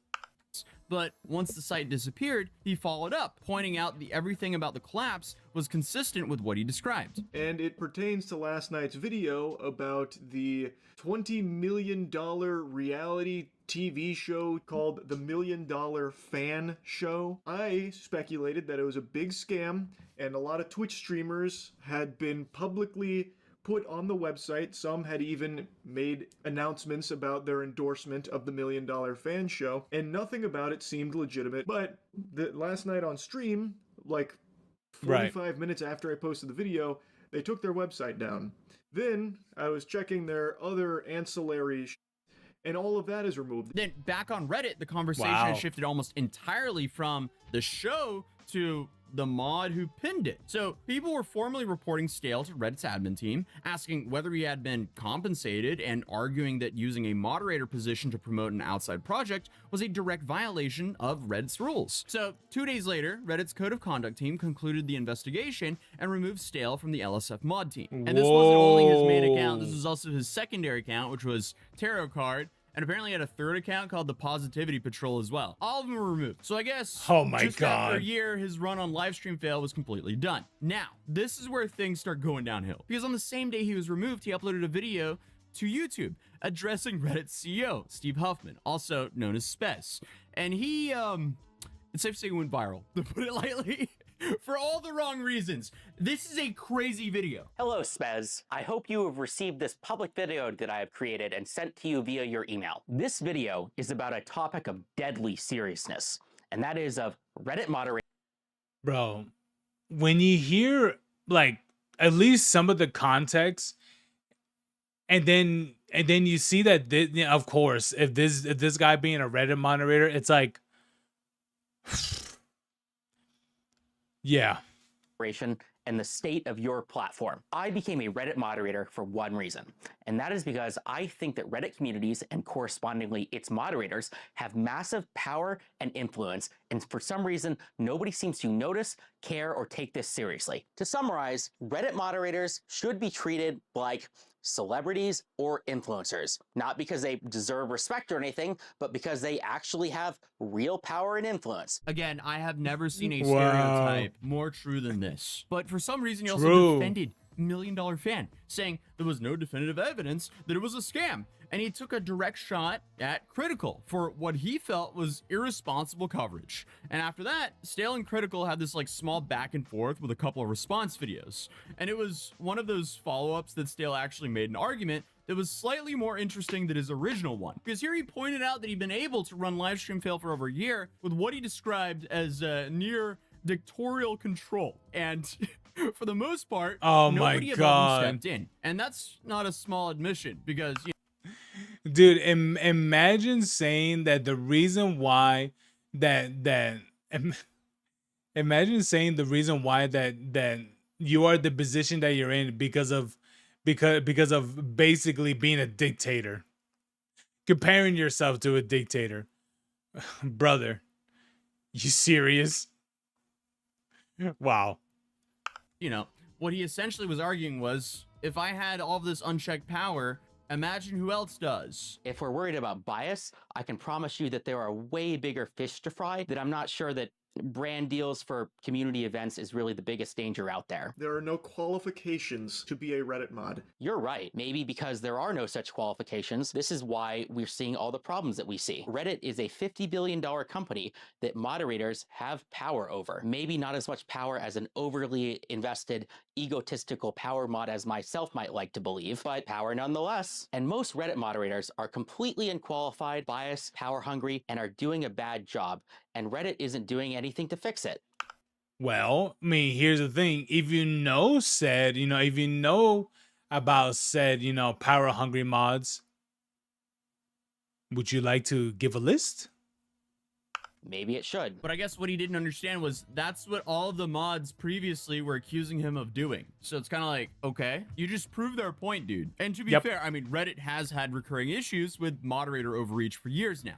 For example, just a couple of months before this whole situation, a single mod on the r/art subreddit locked the entire community after an artist posted about selling their own prints. And apparently they only reopened the subreddit after Reddit staff stepped in. So even though some of the points Dale was making could be true, I'm not sure he's the right messenger. And that's when he made things even worse, because he decided to call Congress. Like, literally. Dude, what are they gonna do? What? I guess the second he realized that was— Oh my God. Wow. Wow. some sort of backlash and the videos maybe weren't landing the way he probably expected, he uploaded a video talking about the 4 levels of irony, which sounds a little bit like a pivot to me, but you know, then a month later, he starts calling Congress. Again, what are they going to do? You are a Reddit mod. I mean, ex-Reddit mod. What does Congress have anything to do with a Reddit mod? Like, if you want to be a Reddit mod so bad, just make your own subreddit. But in February, almost a whole month after this video, Stale started posting a series of videos making phone calls to government officials. Now, to understand why that even happened, back in November, executives from Reddit, Twitch, Discord, and Steam had been called on the front of the House Oversight Committee for a closed-door session about extremist content on their platforms. Oh, Those yeah, sessions were I remember transcribed, this. And the transcripts are supposed to be released to the public at some point. So Stale had decided to try to make that happen by himself. Let's make the call. The House Committee on Oversight and Government. Hi, I'm calling back about getting some transcripts for an unreleased kind of event that happened. There was meetings with companies like Twitch and Discord, and were these ever released? This is about a couple months ago. Somebody told me to call back today. So apparently, after being removed from the subreddit, he convinced himself that the closed-door meeting transcripts might contain something significant, possibly discussions about the platform moderation that hadn't been made public yet. So he started treating them less like common government records and more like hidden evidence to help him make a case for himself somehow. Like, it just doesn't make sense. I don't understand his mission, but he called for 3 Oh my God. Yeah. And here's the thing. Yeah, because the thing about it is like these transcripts, they very much do become public. So it's like, maybe at the time, I'm not even too sure when this was exactly. I'm not even too sure if those are readily available, but usually a lot of these are just out there. Because here's the thing, for what I can remember, not a whole lot came out of this. For what I can remember. But granted, people didn't really keep on covering it and stuff. Part because maybe that nothing else happened at the end of it, but I don't know. But I think that I just think doing all that is just wild. To essentially do investigative work, to essentially try to free yourself, and that's it only. Not even like if there's any sort of bigger issues or anything like that. What's wrong with this dude? Working his way through different staffers and officials each time, asking them to release what he was calling the Twitch and Reddit files. And at least by the 3rd day, someone told him the committee was aware of his request and we're looking into it. Hi, I'm calling back to see about an update of something that I called about previously. Some meetings with internet companies like Twitch and Reddit, and I think people forgot to release the transcripts. I believe you talked about the staff repeater. Yep. I believe, and we got back with the team, and they're currently they are aware of that. So that's the update I have for you now, but they are aware. Okay. Okay, so they are aware. Were they, just to ask, did they forget before, or like, was it just like in the works, or is they just working on it? It's just in there. I don't have an answer for you, but they are aware. Awesome. So apparently contacting the government is pretty common, but in this context, it just made it kind of funny. So in the end, Right. Scale's situation turned out to be multiple stories, which kind of overlap that I wanted to cover. You obviously have the $1 million fan side, which doesn't make sense whatsoever. You have the moderation history, and then finally you have all of his hypocrisy. But either way, the dude, I guess, just destroyed his dream life of being a Reddit mod because he was a little bit too power hungry. You know, you just gotta ask those things. You gotta ask this question. Was he even getting paid for that? Maybe, yeah, maybe through like sponsorships, probably. If. But the thing about it was that it was all of that voluntary. Was all that voluntary? Because if it was, then, you know, if that was like all involuntary work, then, brother, I don't know what you want me to tell you. Jesus, wow, ain't that something, guys? Ain't that something? Wow, what an individual. I won't lie to you.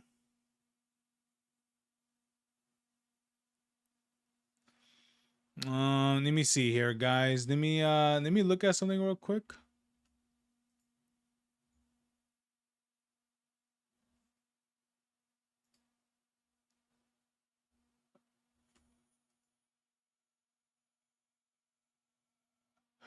But anyway, all right then, guys. Well, let's transition out of reactions, because I don't really think I have anything else to look at currently, or at least nothing that I know of.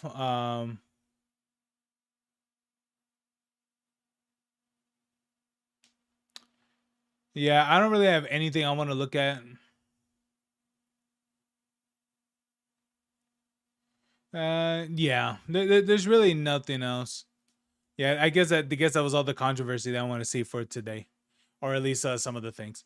But anyway, I want to check out the new Resident Evil game. What is it? My brother just he bought this last night. I think it was last night, and I'm not too sure when he's gonna get on exactly. But I'm pretty sure it won't be that long, probably. But I want to check out this game. The new Resident Evil game, Resident Evil Requiem. Requiem. Yeah. And honestly, yeah, I played all the other Resident Evil games too. I played what is it, 2 a lot, or at least on the console I did. I did on the console. I never did 3. I wasn't really interested in 3 at all because I heard that there was a lot of cut content in that, so it was pretty junk. Resident Evil 4 I played a lot too, on console as well. I speedrun the hell out of this game. It was very fun. But anyway, let's check out the new Resident Evil, because I don't really have nothing to refill or anything like that. What's the best RE1 remake?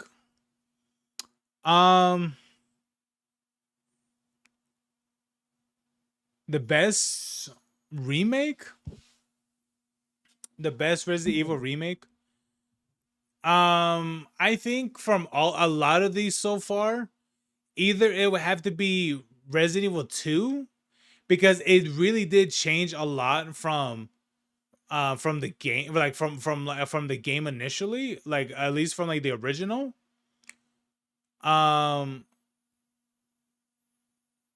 3, I can't really say 3 was better.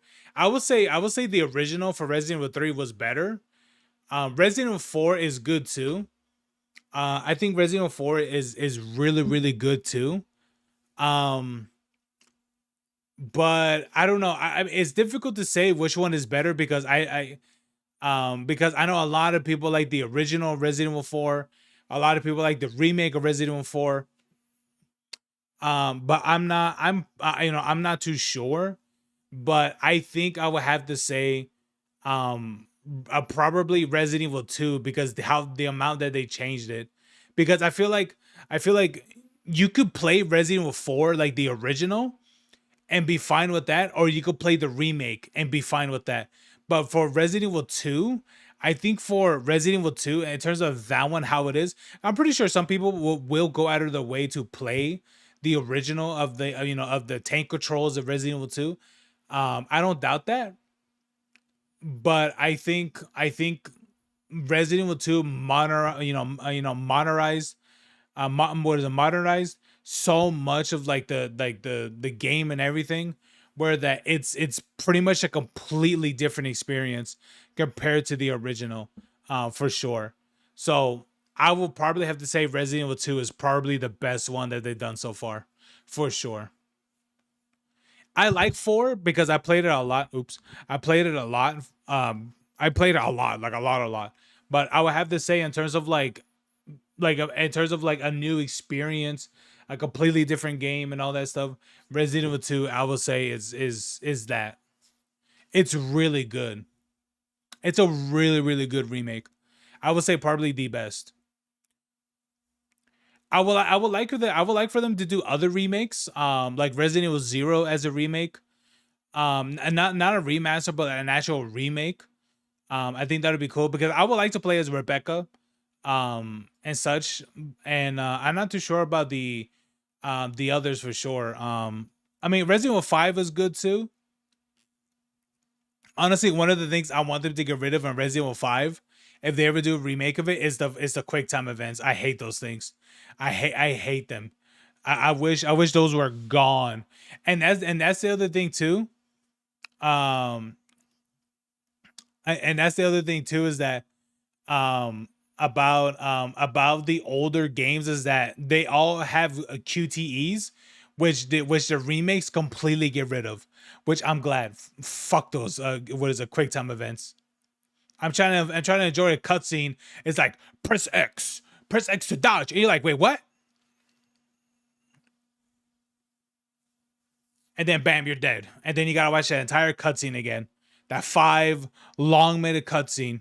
You're like, nah, I'm good, man. I'm good. What is it? Did RE5 get a remake? No, it got a remaster, I think, at best. But no, it did not get a remake. Remaster and remakes are completely different. Didn't Metal Gear Solid have a QTE? I believe so, yes. Which I'm not even too sure if the newer one even has a QTE. It probably does. But I'll be honest with you, I'm glad that's something they got rid of in the remaster Resident Evils. I'm glad. But specifically in the cutscenes, I don't care if they're like in the game normally and stuff. I don't care about that. I mainly care about the QTEs and cutscenes.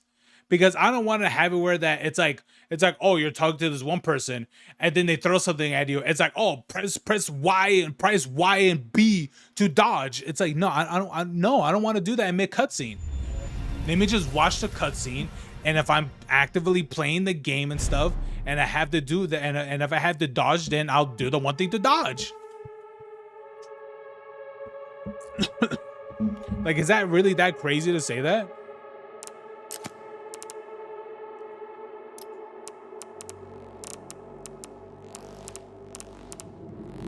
We could do 3D audio. Let's go. Objective-based audio.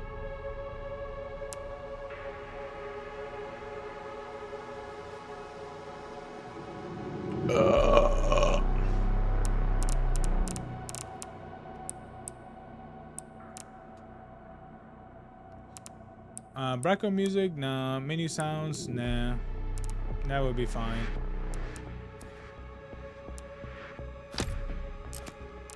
Ooh, okay. Oh, okay. We got different modes. Standard and modern. A balanced experience for suspense and accomplishment at the standard difficulty found among modern Resident Evil games. Or classic.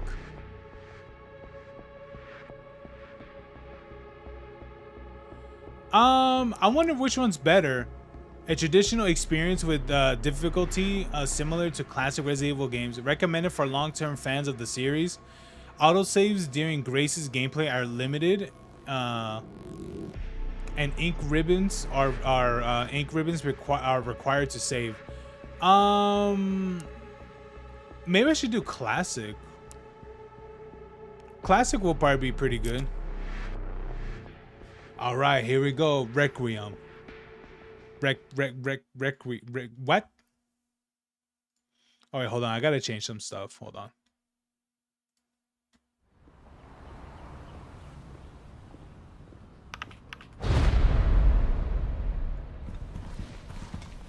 Ooh.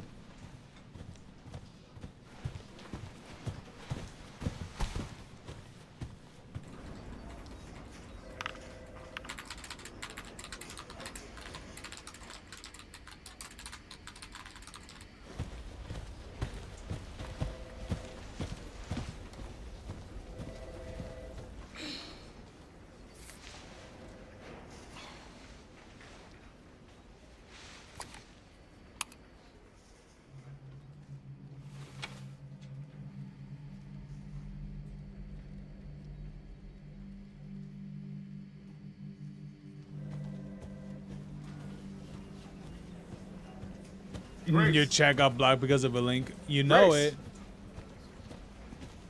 Grace Ashcroft, Yes? my office. Oh, coming. Oh my god, girl.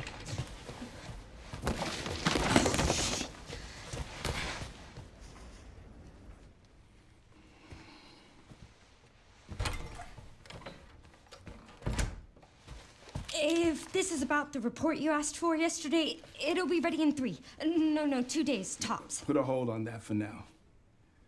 We found another body. One that exhibits the same pathology as the others we've been investigating. Uh-huh. Now, I need a good technical analyst on this. Okay.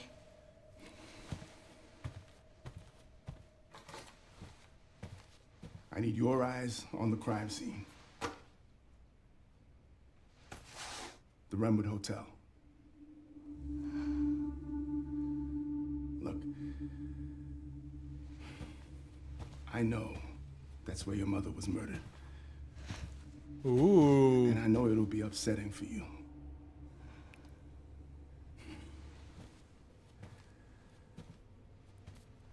Alyssa died 8 years ago. Perhaps it's time for you to face the past.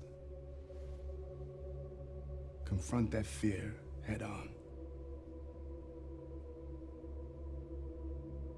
Grace, I won't force you to go. But do you think you can do this for me?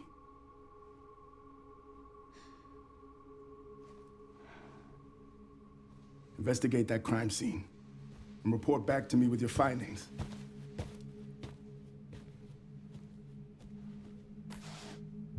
That's all for now.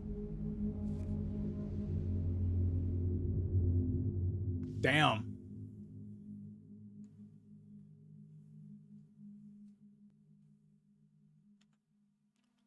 Ain't that something?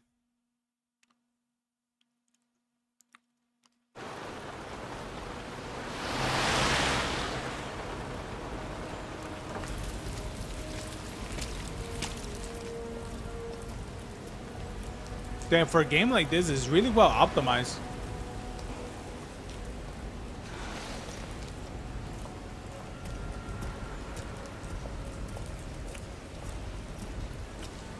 Oh, sorry.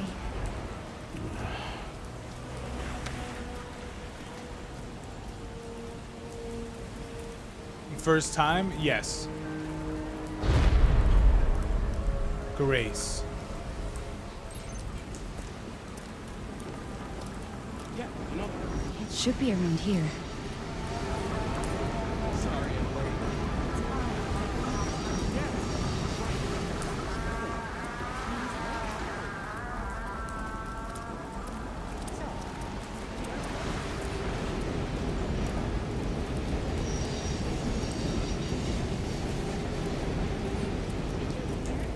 Yeah, I understand.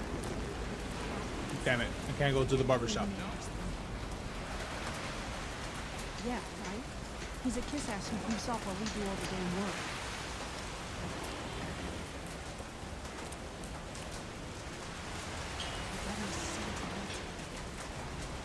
Yeah, I can't remember the last time it was that. Hey buddy, what you doing? Oh, you got a Samsung? Which one was that? No way. No, I swear, I'll never do it again. Ooh. There's a bunch of people that are gone missing.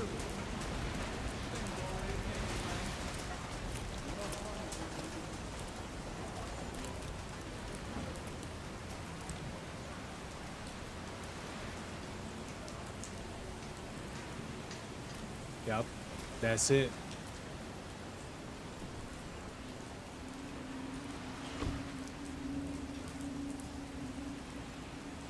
Hey, miss? Hey, that's a restricted area. You can't go in there.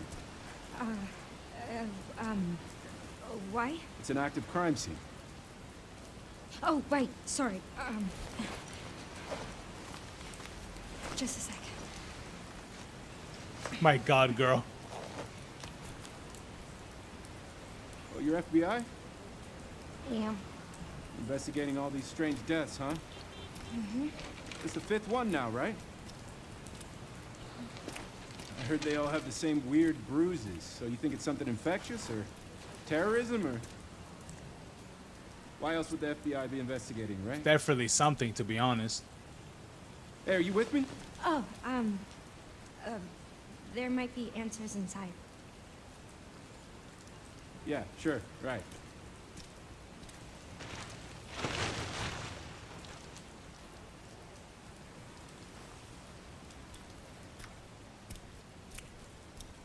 Be careful in there. Whole building's condemned. Word is they're finally gonna bring the whole place down. Yeah, thanks.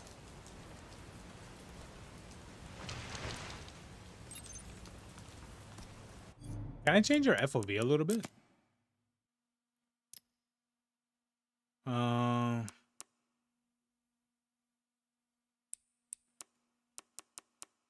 I guess not.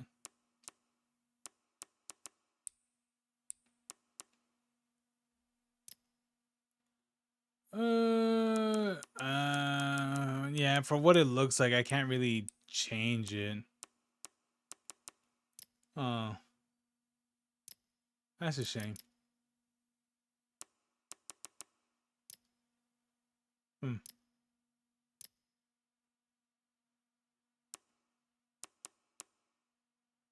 Let me see.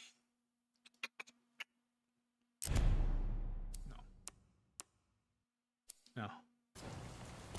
Oh well.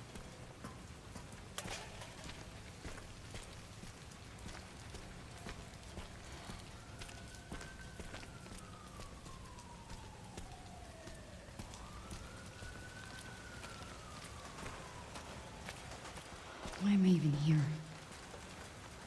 Because your agency told you about it. Duh.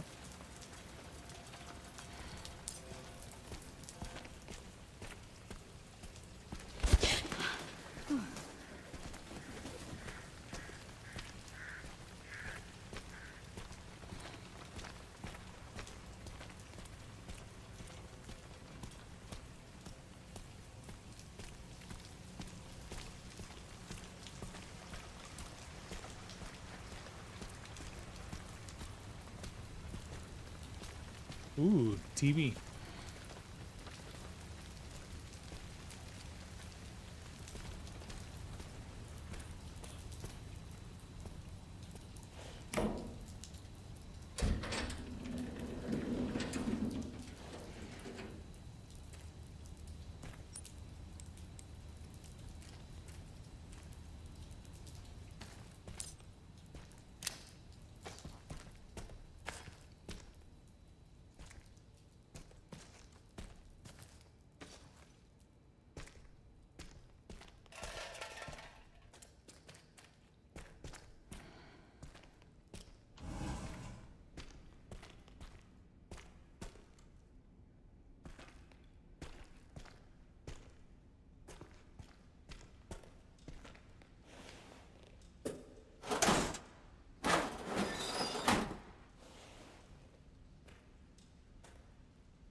Man, what happened to this place?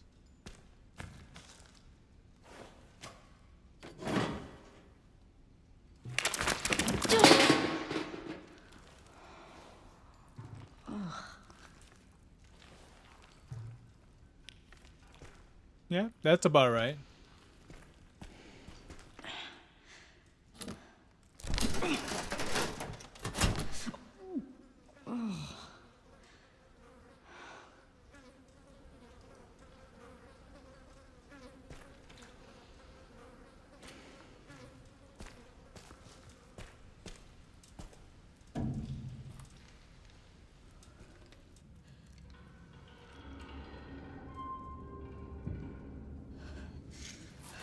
I can't. It's too much. Come on, breathe.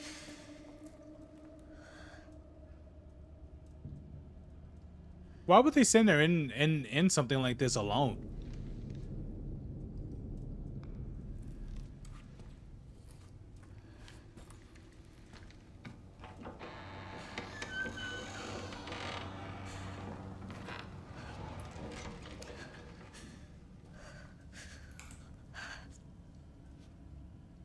Damn.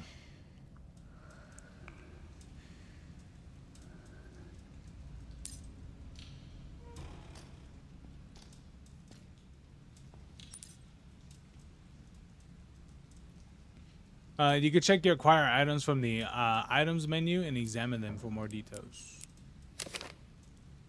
Okay.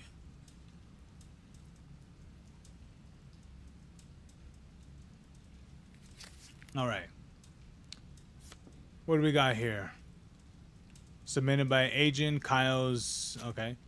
On September 28, 2026, at 11:20 p.m., the body of a man was found at an abandoned hotel in the Midwestern city of what is it, Wernwood.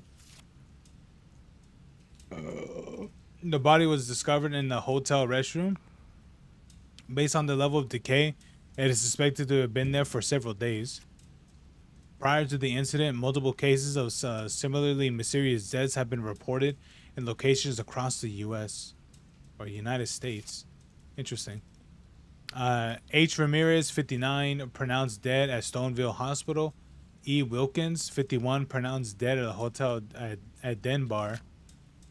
K. They're all like relatively older people. White, 67, pronounced dead in Green Oaks Apartments. Warren, 90, pronounced dead at Night Valley Nursing Home.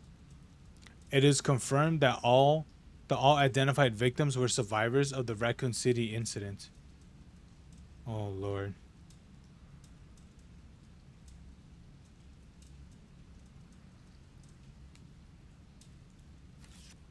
The victims' bodies have had an extensive black bruising. Dang. Where in the U.S. is Raccoon City? I think it's made up.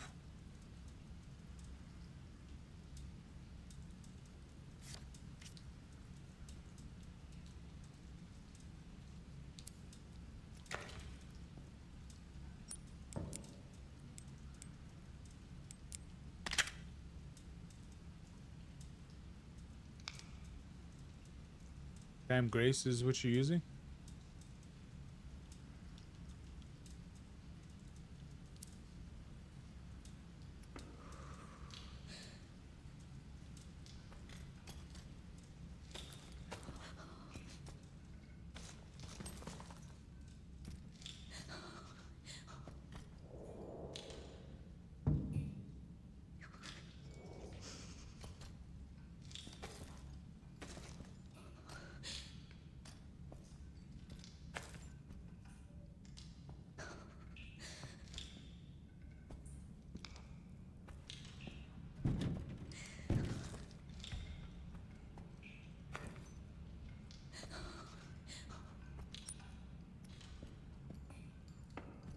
Yeah, I don't think Raccoon City is it doesn't really confirm where it's really at. I think it's like it's its own unique location. Oh, hello.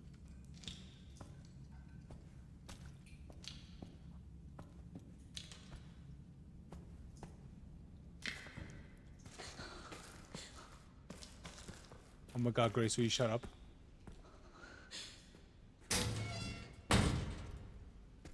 All right, what do we got in here?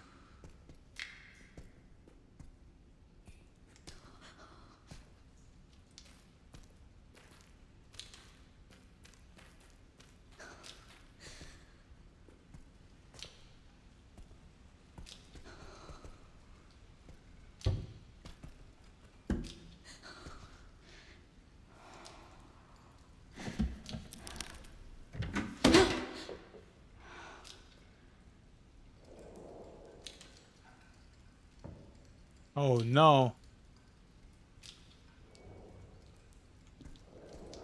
All right, Grace. You know what you gotta do. You guys stick your hand in it. You gotta be like that one guy what was that game called again? Oh man, what was that game called? In Silent Hill 2.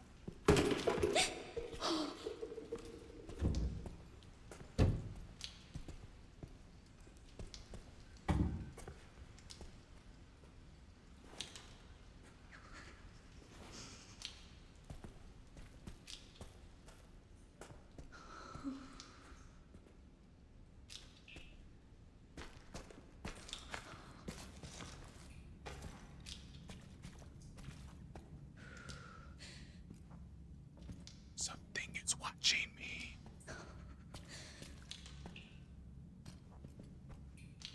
That wasn't there.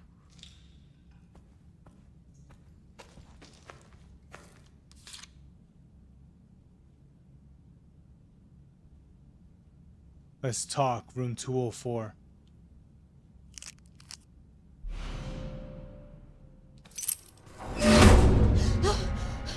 Who's there?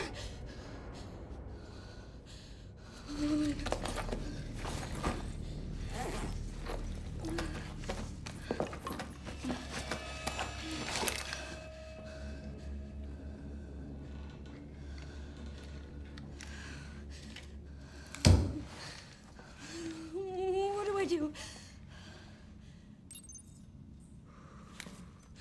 You prepare yourself, Grace.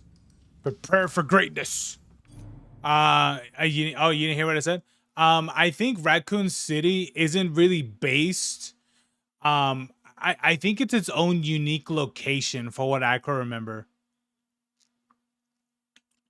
I think I can't really remember. Yeah, because the devs don't really say exactly where it's at. There might be like indications where it might be, but it's not 100% confirmed, like where exactly where it's at. I think the city has to be unique, or it's definitely located in one of the states, somewhere in Ohio. Oh, okay, yeah, because I think the location is probably unique or something like that. But I'm not too sure. I do remember seeing something about it. You get out of here, Grace. You get out of here.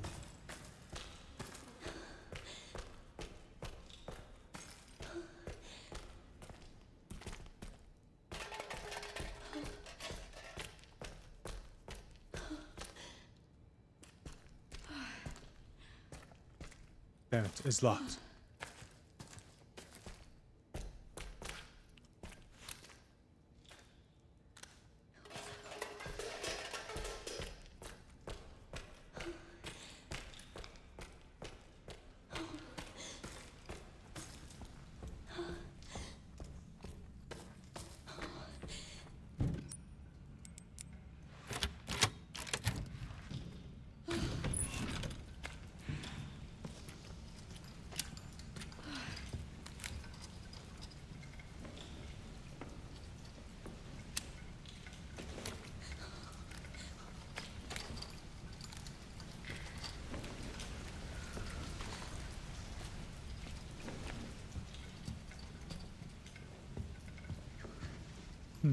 Why did they send her alone? Because this one makes it scary.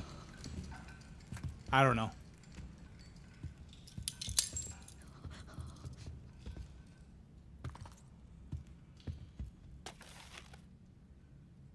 The Brent Hotel has been welcome guests from all over the walk since the doors opened in 1928.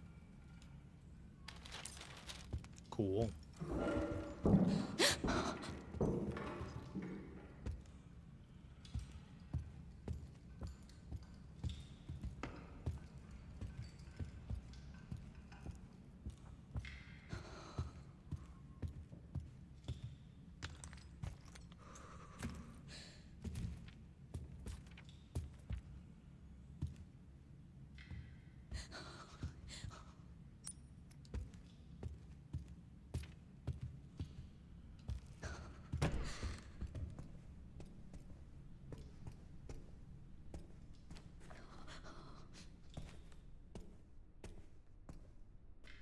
Wait, why would a place need something like these?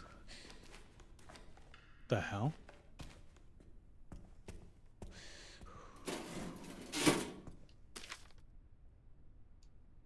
To all employees following the recent incident, management has been working hard to restore public trust. Unfortunately, due to the extent of the damages, or the damage is unclear if it will be possible to reopen considerably.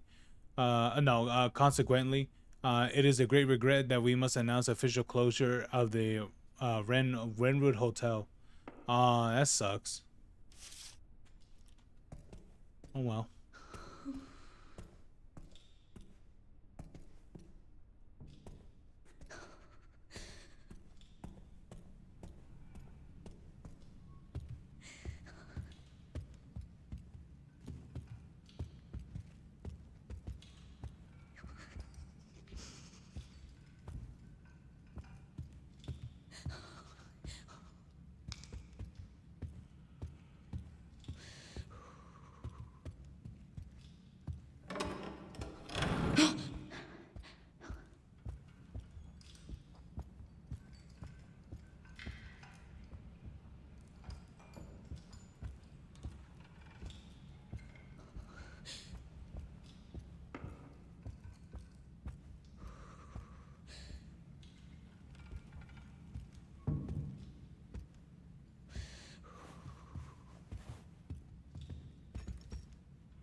Oh, wire cutters.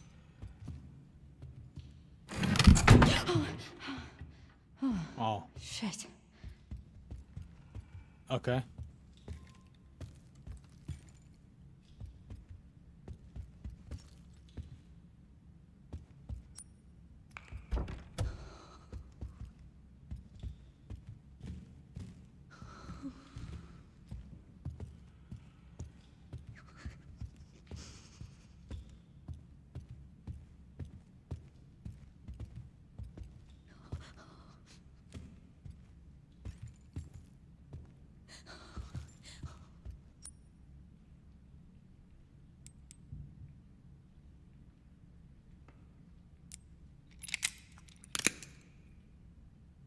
Okay, first of all, that'd be very difficult to do.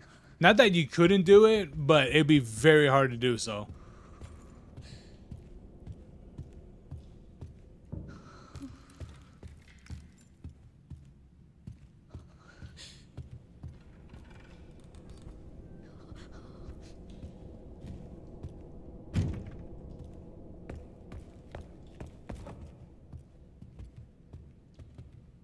Man, you got needles and all that stuff around?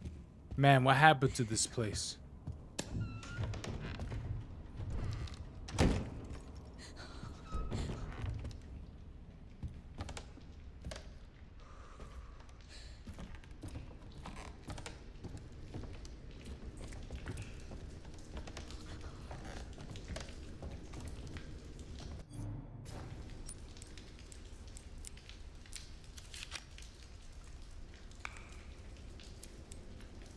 Okay, it says this is 202.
Man, it's a tall ass sink.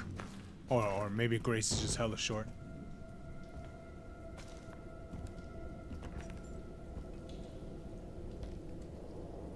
What?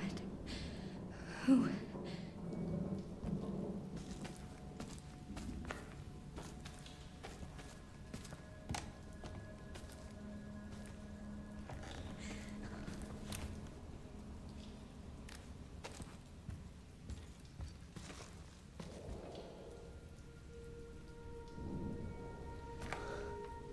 Damn, someone's really been watching her.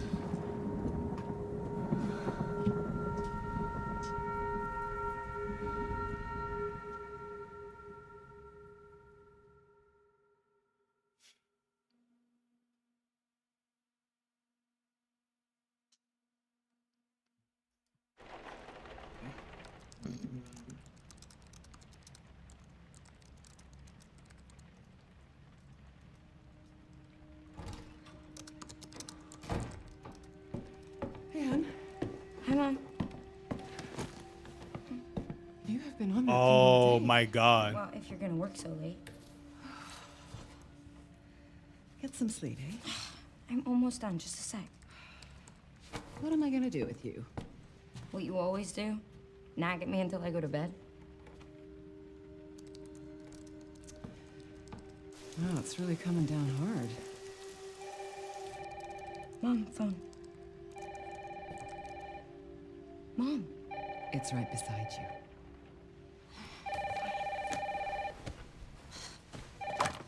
Hello? Miss Ashcroft? Yes.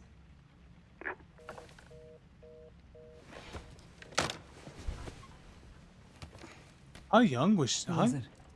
Dunno. They asked for Miss Ashcroft and then they hung up on me. Rude. What the? They're coming. Grace, we need to go. Go where? Mom, what's going on? Hurry. Wait, who's coming? What's wrong? We need to keep our voices down. This is ridiculous. Come on.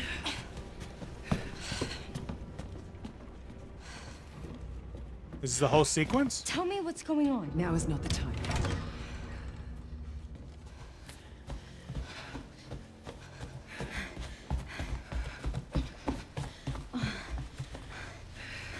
Oh, this is the hotel.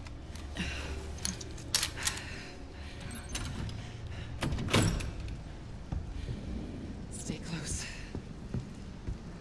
Mom, wait. Grace, come on, keep moving. I'm coming. Grace, hurry. Keep moving.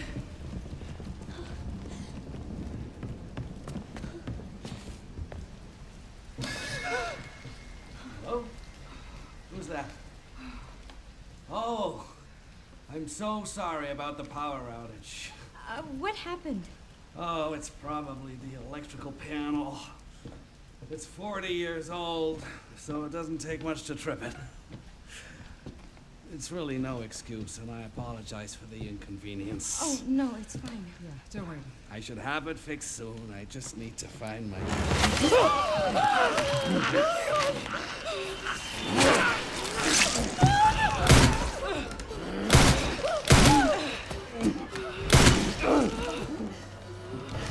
Oh, okay.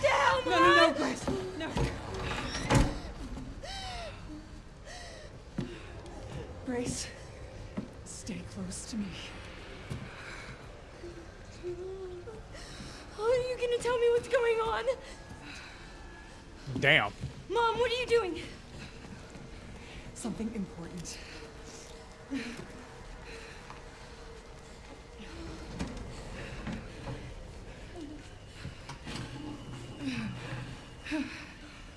What did you hide behind that painting? I'll explain later. We need to find another way out.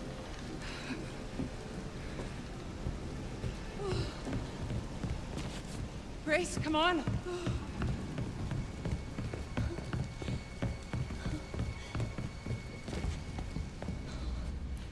Come on in here, Grace. I'm calling the police. No, don't go. Hello? Yes, I want to report a murder. No, murders. Grace. Yes. The Renwood Hotel. Yes. Hurry, please. The police are on their way. Oh, my God. Oh, I feel like I'm gonna throw up. Grace. Grace, look at me. Grab my hands. Okay, look at me. Look at me. In and out. Breathe in and out. Oh, Grace. I promise you, I will explain this all to you one of these days. She's an umbrella employee. Grace. Please know that you are my hope. Never forget that. What are you talking about? Just... I love you. I love you too. Okay. Please throw her out the window. I'm scared. No. We need to find a way out of here now. But we don't have any of our stuff. We can come back for it later, Grace. I don't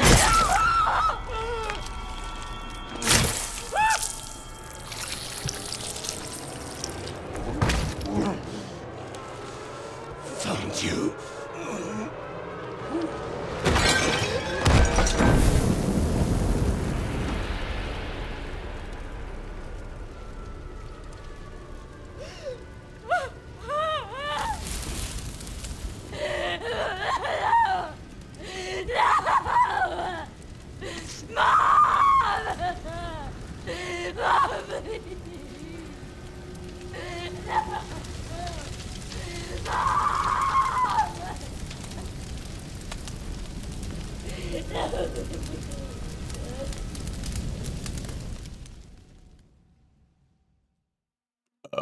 Come on, girl. It's not that bad. Where's the Leon part?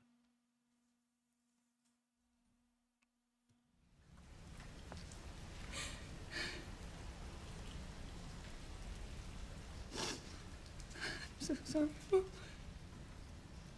This is not my fault.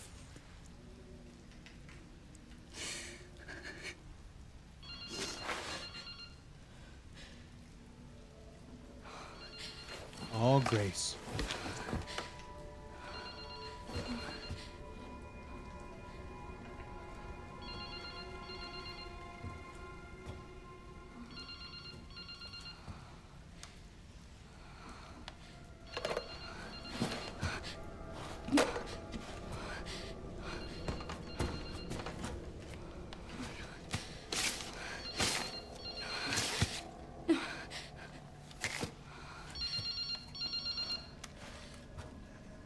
Hello? Who is this? I need to get out of here. Oh, too late, Grace.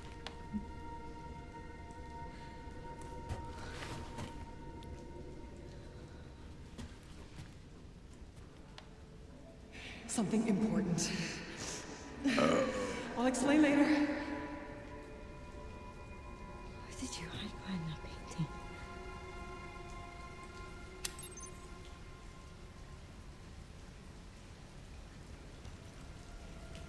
Find what Alyssa hid. Okay. They could have just put find what mom hid. Honestly, I didn't even pay attention if her name was Alyssa.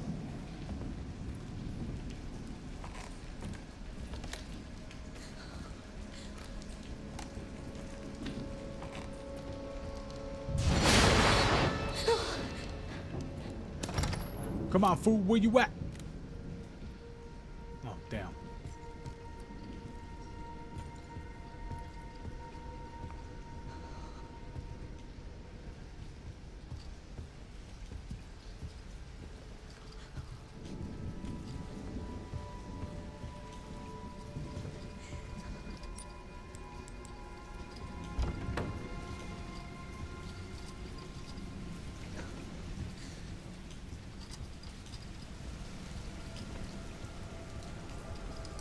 There's someone watching you, Grace.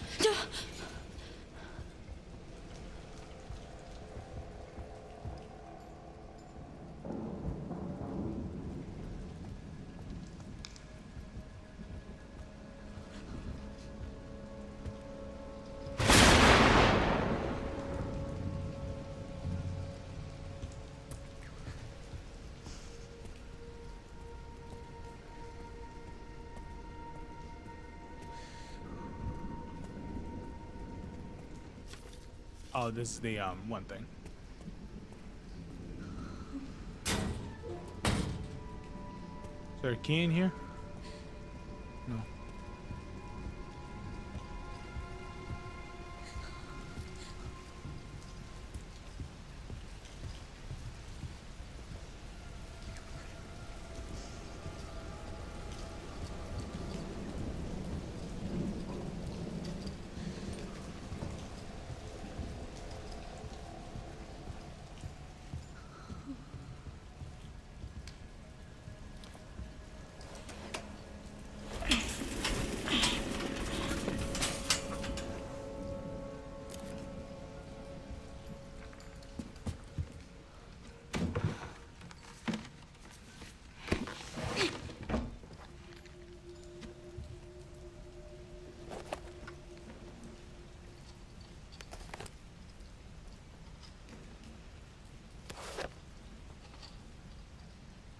All right. This is the thing she left. Okay. Work has settled down. We're heading to a new town the day after tomorrow. I'm thankful my freelance work allows me to work anywhere, but I'm worried about Grace. It's difficult for her. Good night. It's difficult for her to make friends when we consistently on the move. Maybe we can spend a little bit more time in the next town. Okay. October 18th, pretty following day. Finished some research, stopped in a cafe. I noticed a hooded man. I could have sworn he was watching me. Maybe I'm just paranoid. Okay, the 19th, I saw the hooded man again. He's definitely following me. We only just got here. I think we should move on. I can't let anything happen to Grace.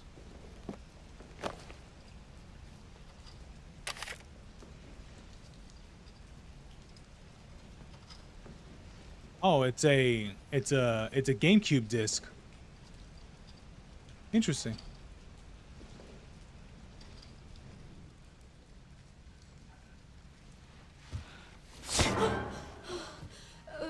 Sorry, officer. What's wrong? Something stung me. Are you okay?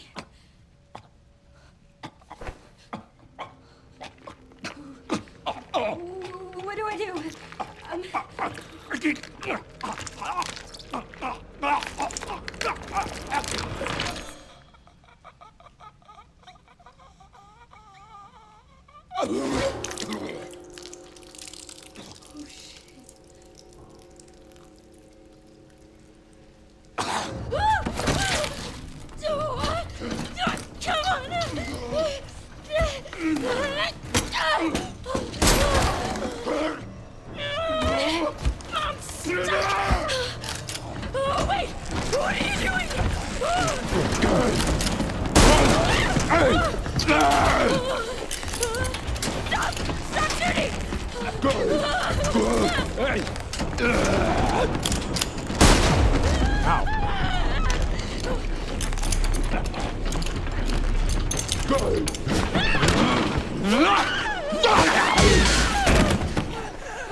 Ooh, I have a key.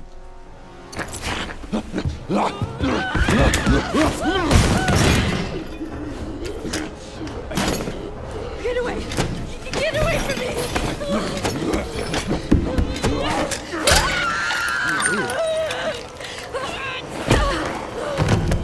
Oh, shit! Stay away!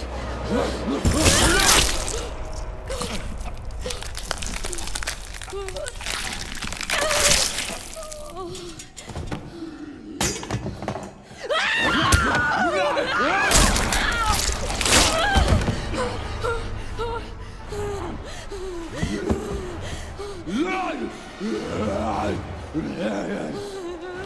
the hell? What the hell? What the hell?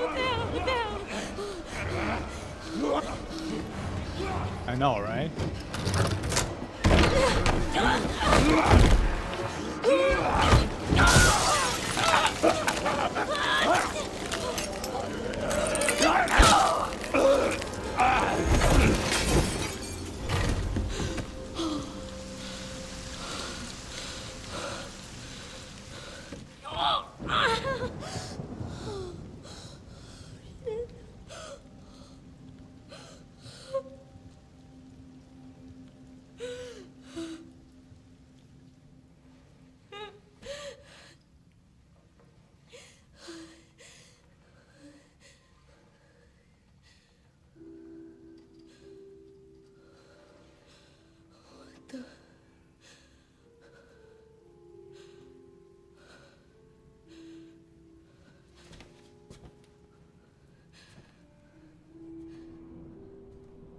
Oh, I was kind of hoping I was gonna be able to go back, but I don't think I'm gonna be able to. Is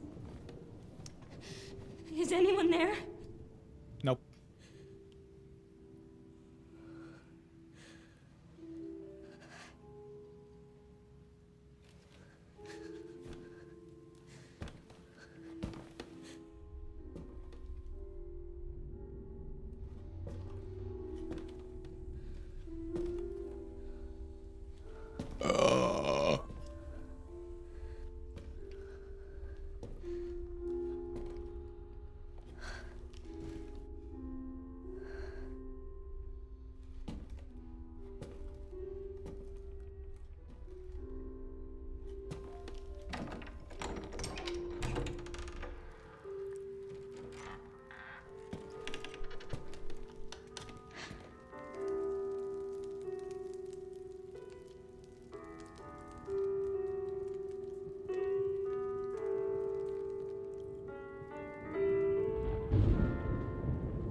Hello? It hasn't been easy. But after much effort, here we finally are. Who are you? I'm the one who planted that body. I'm the one that brought you here. I know now that you're the one that I've been searching for. The special one. The chosen one. Miss Ashcroft.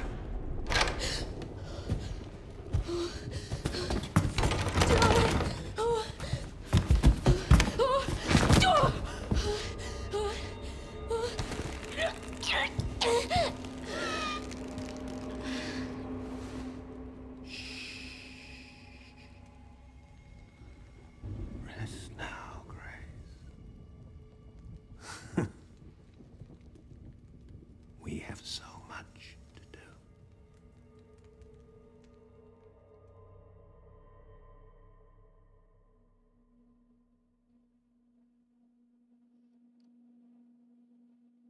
Something tells me that she's immune to whatever it is.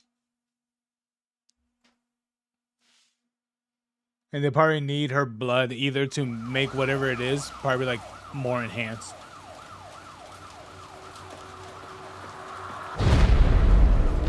A few minutes earlier.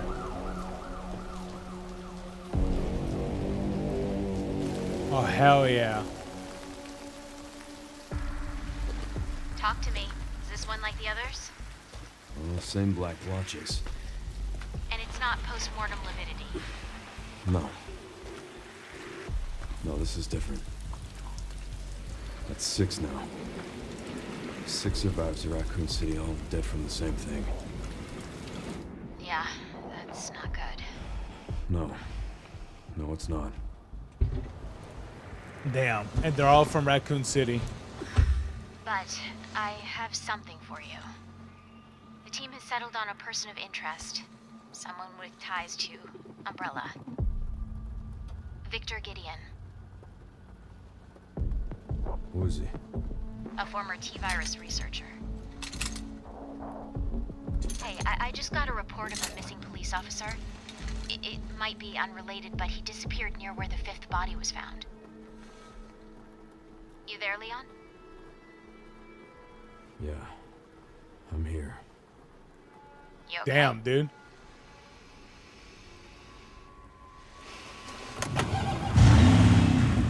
Some of the edges. Check it out.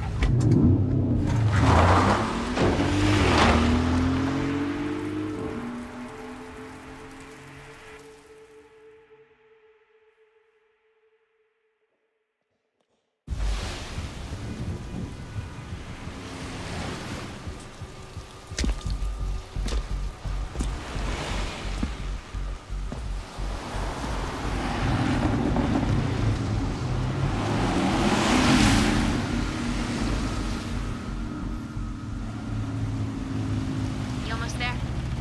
Just about. Stuck in traffic.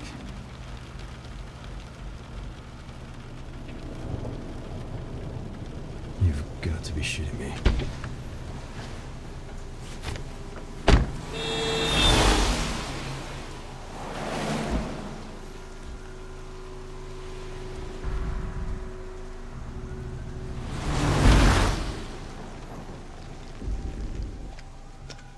What's going on?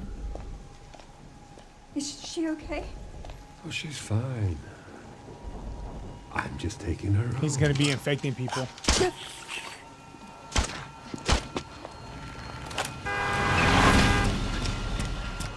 Ooh, that's a nice Impala.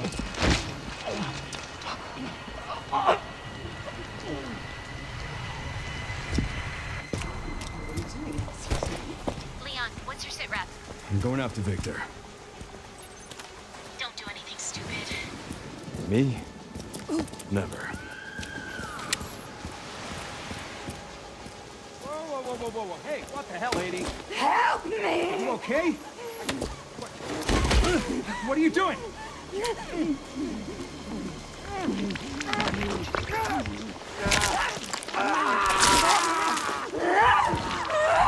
Ooh, fine.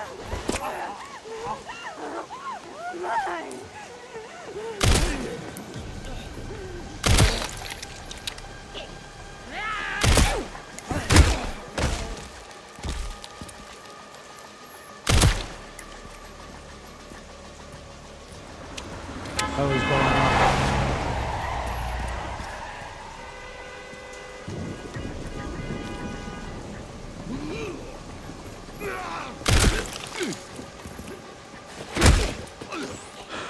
Get Brentwood locked down. What?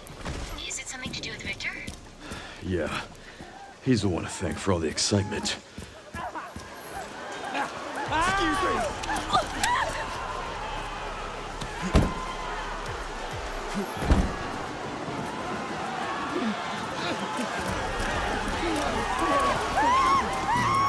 Shit.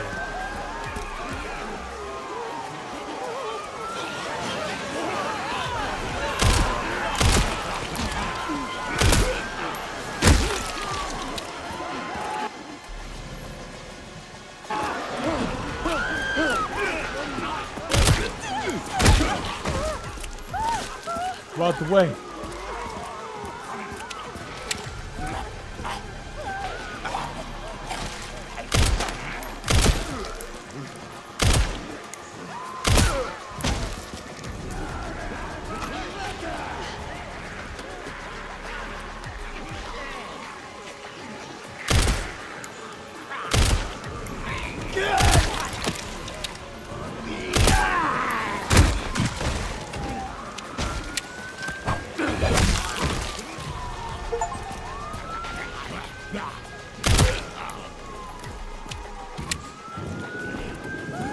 What's up with all these people?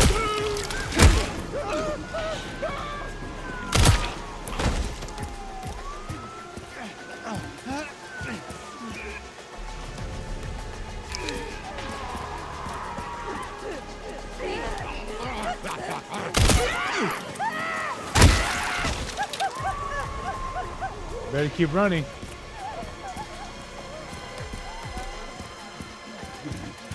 You don't want to turn into them. You better keep running.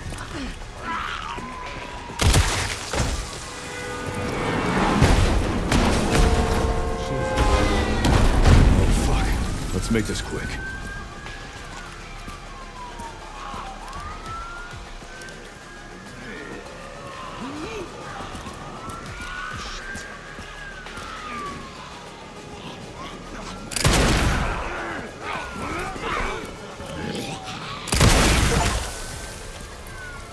Hell yeah.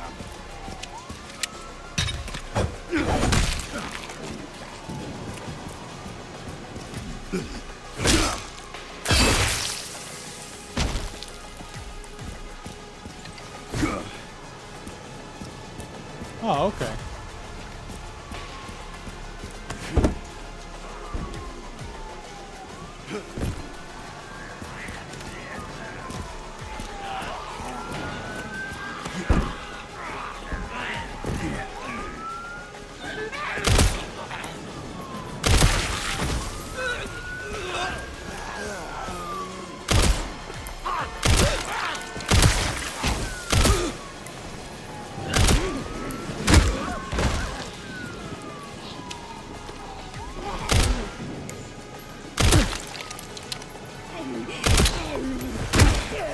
Get out of here.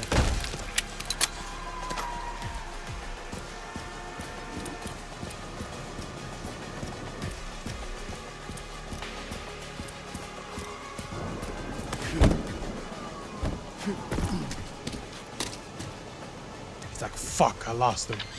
Leon, have you located Victor? No, No. I lost him. Back to square one. Not necessarily.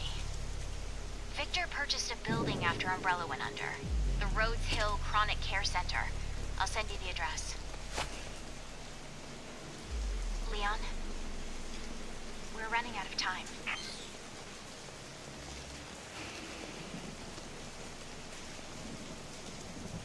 Damn, what's up with Leon?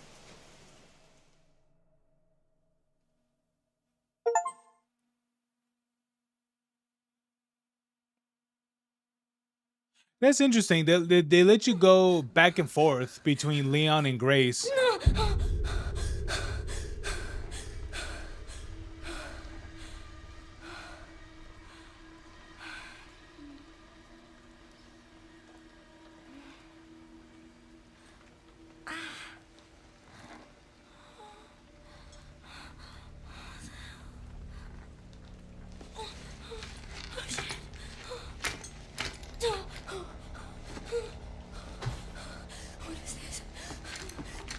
Oh yeah, clearly she's upside down. Hey!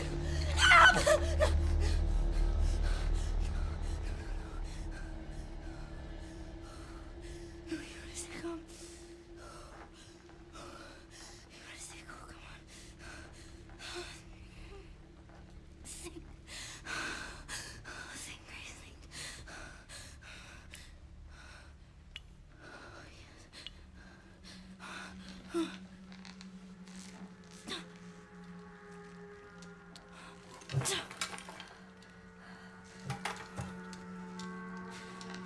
Oh, yes.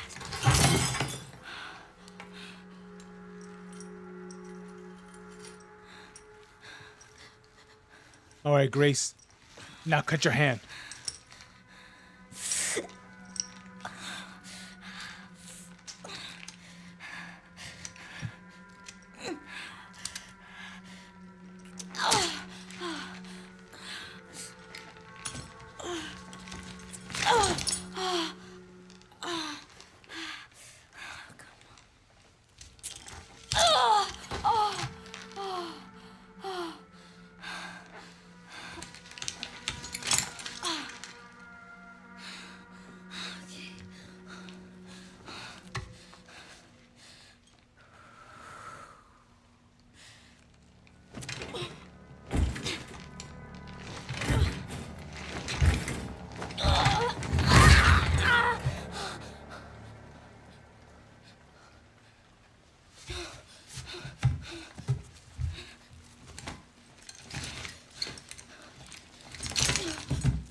Well, I mean, you were upside down for a while, so.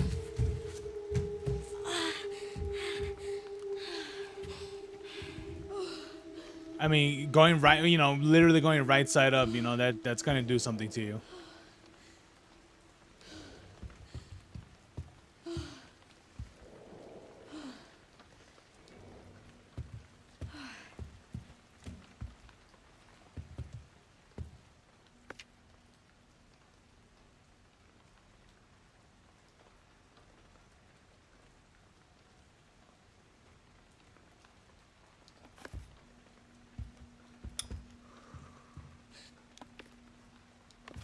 Does the lighting of this change? Oh no, it doesn't. Oh, that'd have been cool if it did. I thought the lighting of that note would have changed if, with the lamp on or off.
Can't see anything.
Ooh, horsey.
Ooh, nice.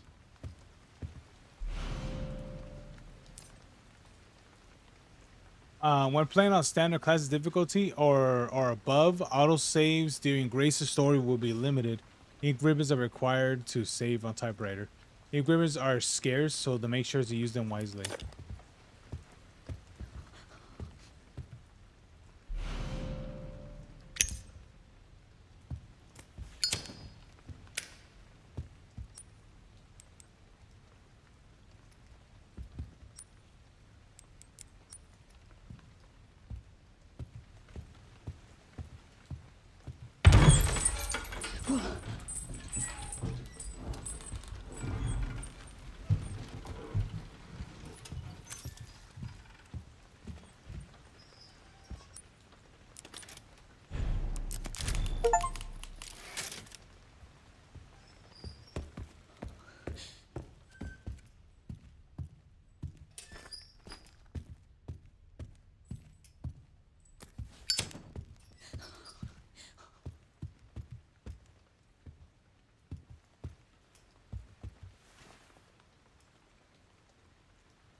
Have you seen the shadow ghost stain from the light? Ooh. Have you seen the shadow ghost? Because she's been watching you. Stay in the light. True.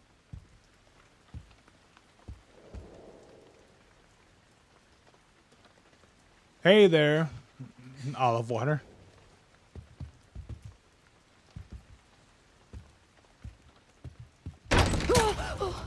Oh, okay.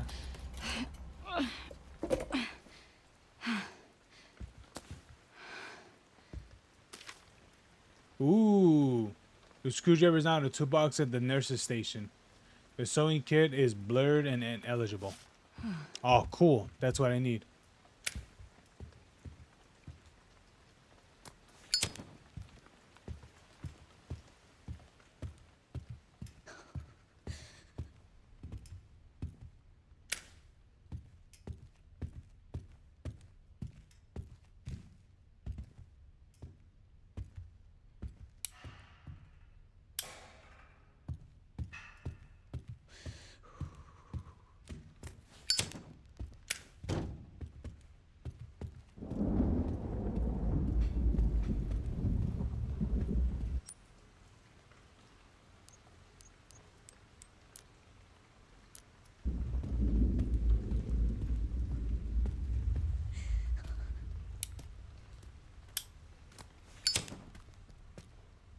But the bulb went out.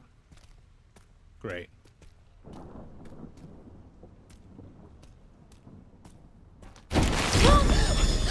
Oh, of course.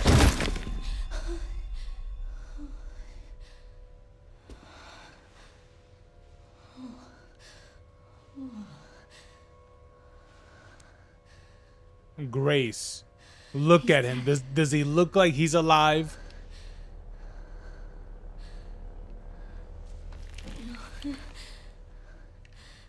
Infected.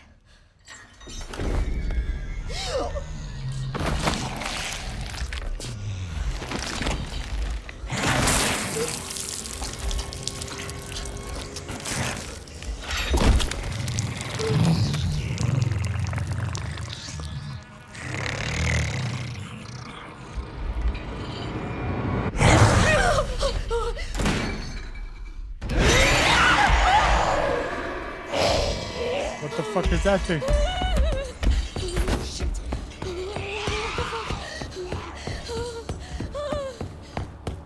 That thing doesn't like the light. Oh god.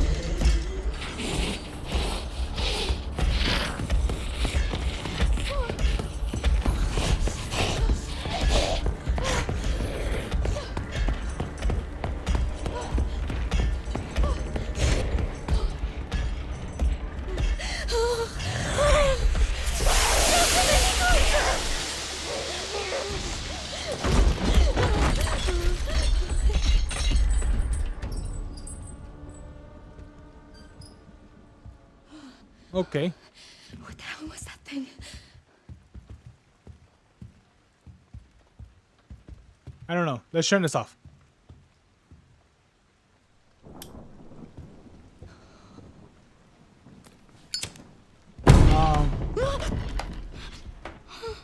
I'd say it's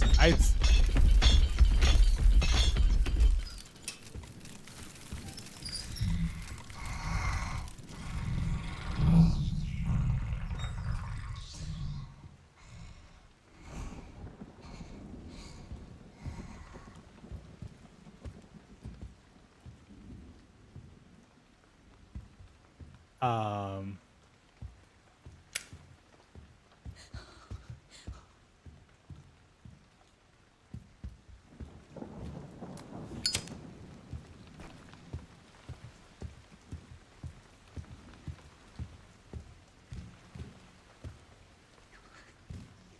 okay, well,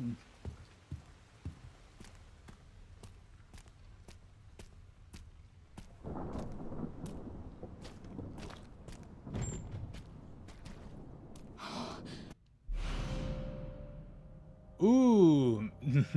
I think, bro, I think he was alive. I mean, he was infected, so not really, but yeah. But I'm pretty sure he's been dead for a bit. I don't think anyone here is alive. This looks important. Oh, maybe.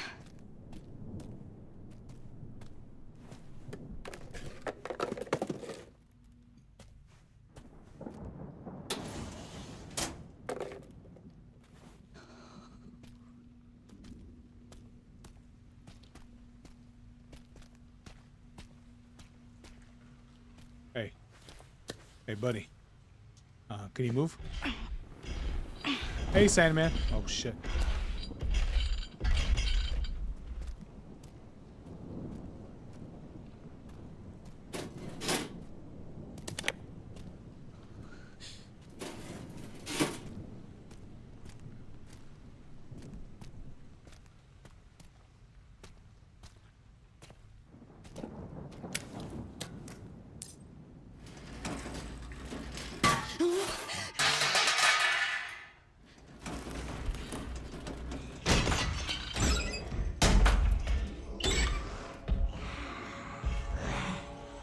This way, not this way, not this way.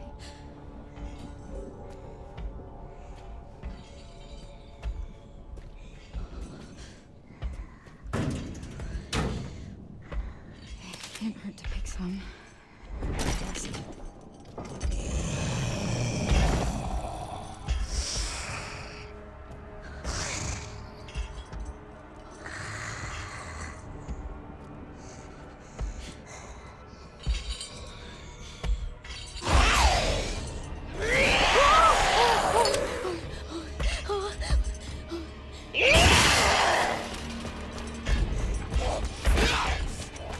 Later.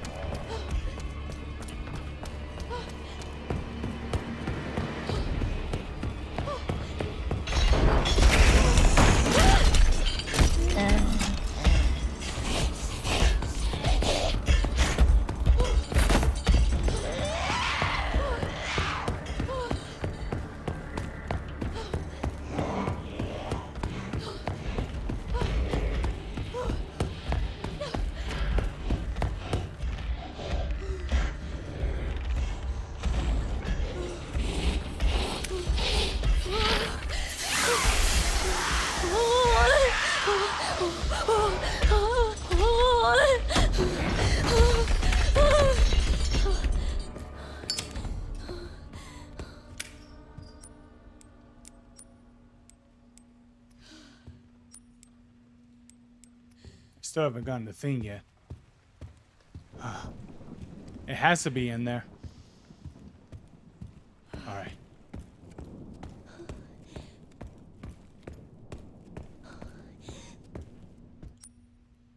Oh wait, I do have a map. Oh, okay.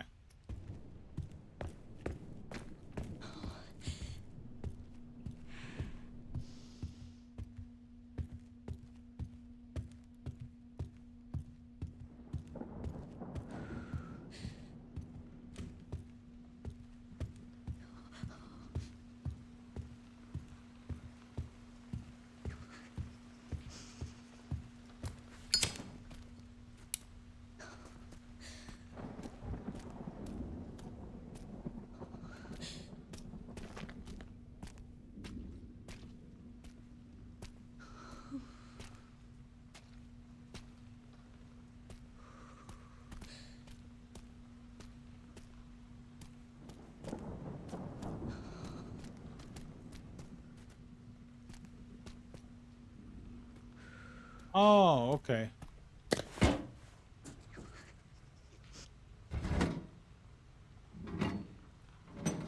There we go. Yes.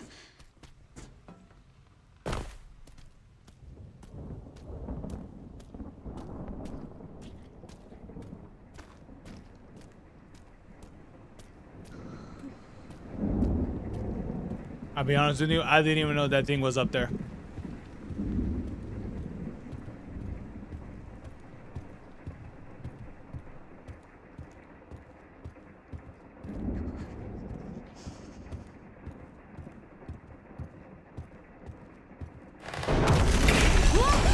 Oh my god.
I don't. Okay.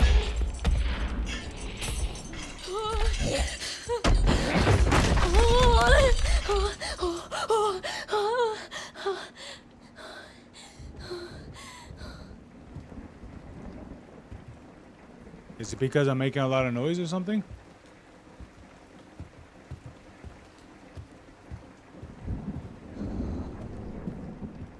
So would that door be open now? Yeah, it is.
Okay, now she's just patrolling.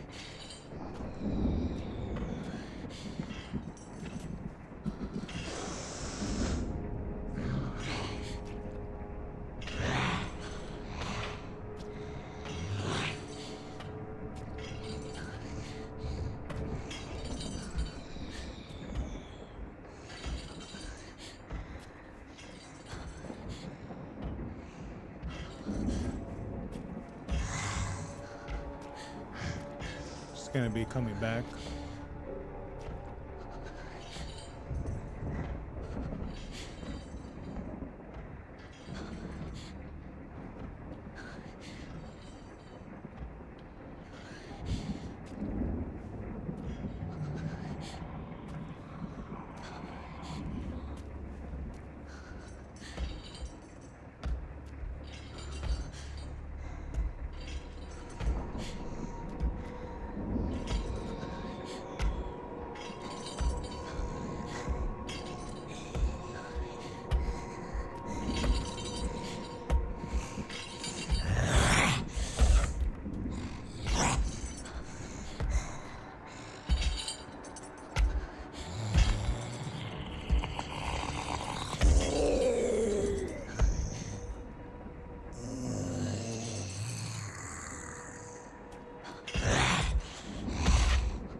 Oh yeah, I have these glass bottles.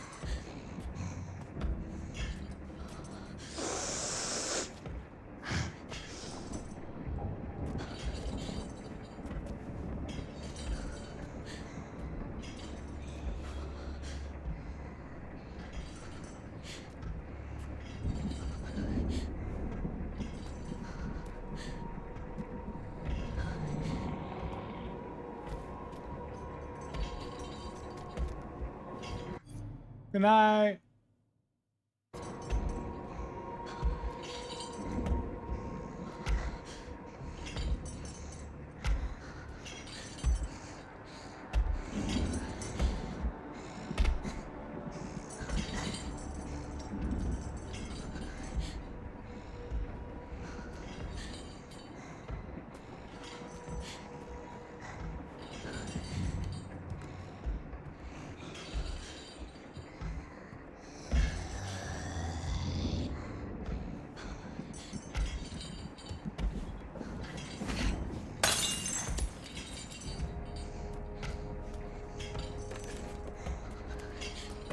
Yeah, is she not here?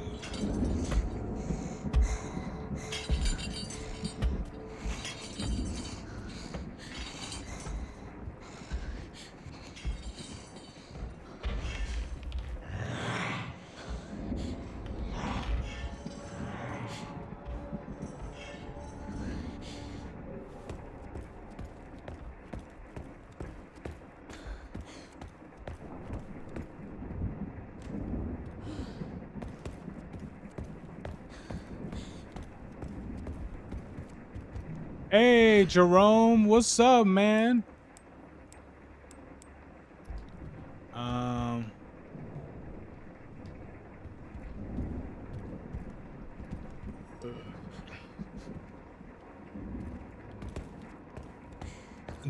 What is it? Do I remember you? Honestly, not really. No, I really remember a lot of people.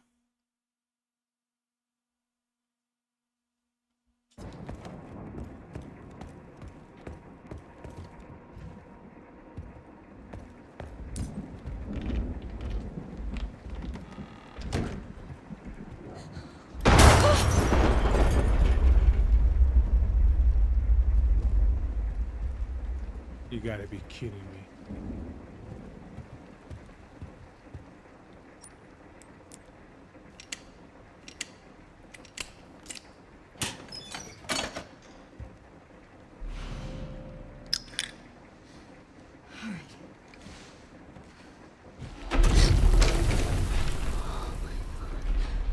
Better run, Grace. You better run.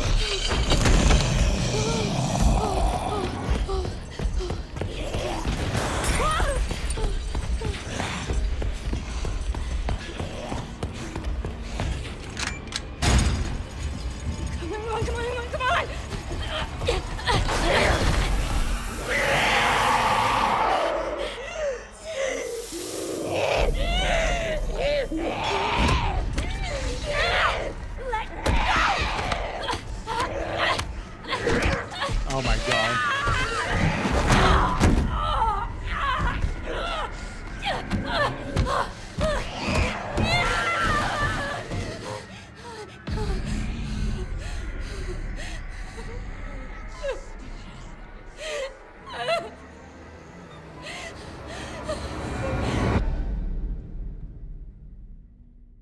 Ah, Grace.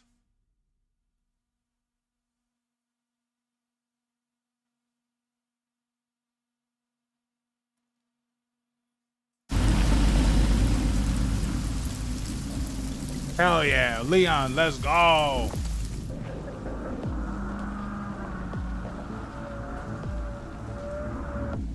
Leon going back where it all started, at the mansion.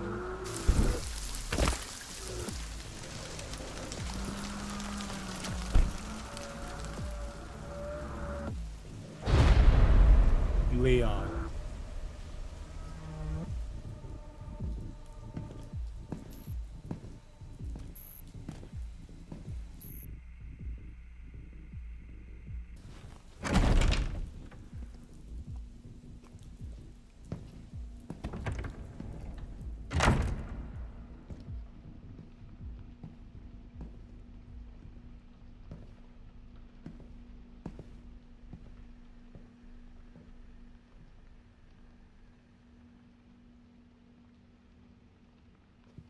Mr. Kennedy, welcome. Dr. Gideon has been expecting you. Funny. I don't remember getting an invitation. Well, he's waiting for you. Can't have that, can we? Follow me, please. Lead the way.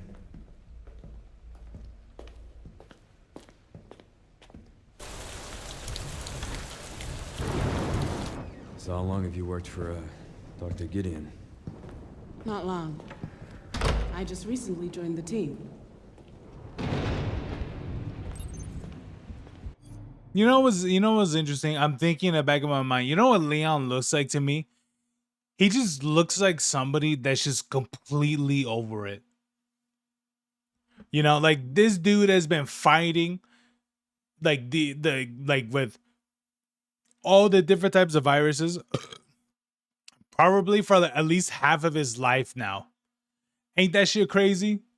Let's just think about that. Imagine spending half of your life dealing with literally with world-ending bioterrorism.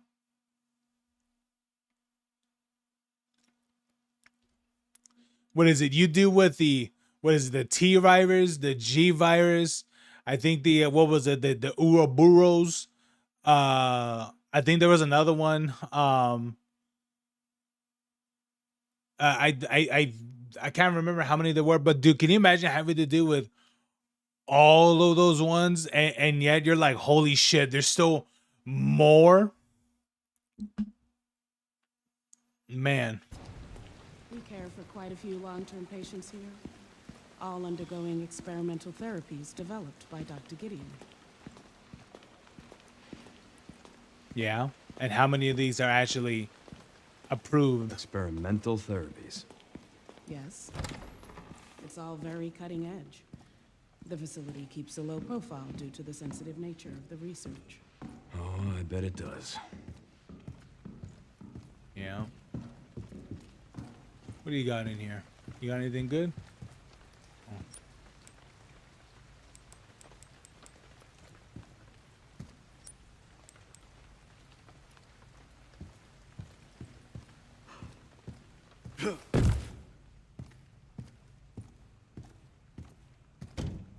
Damn it.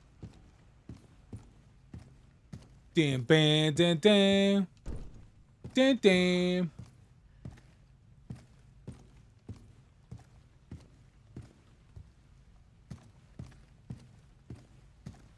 All right, girl, let's go. Please, wait here.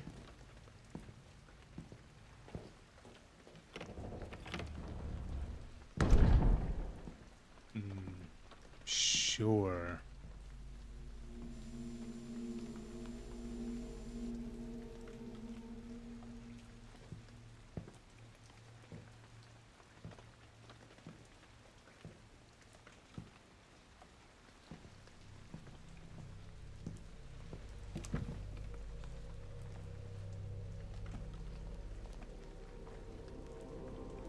Oh, shit.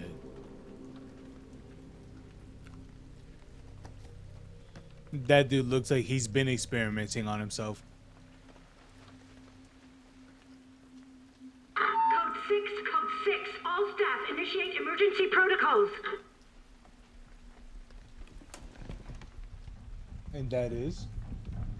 Mr. Kennedy, we need to leave immediately. What's going on? I don't know what's happening. Some kind of mass hysteria. The hospital is on lockdown. Leon? I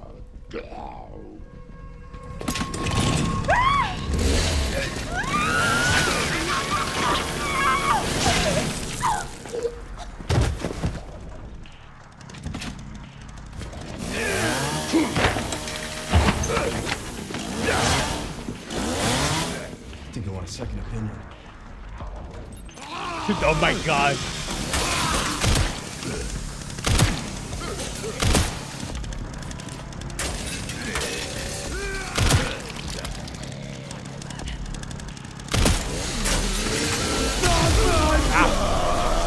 No, he killed me.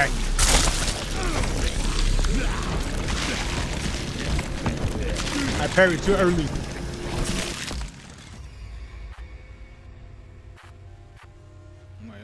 guys. Let me see.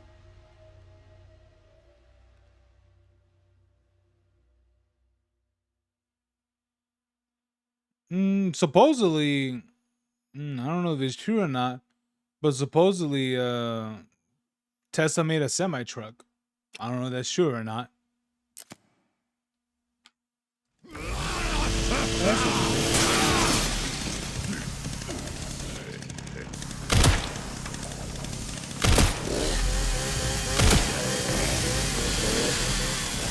Yeah, brother, put that down. Yeah.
Get off.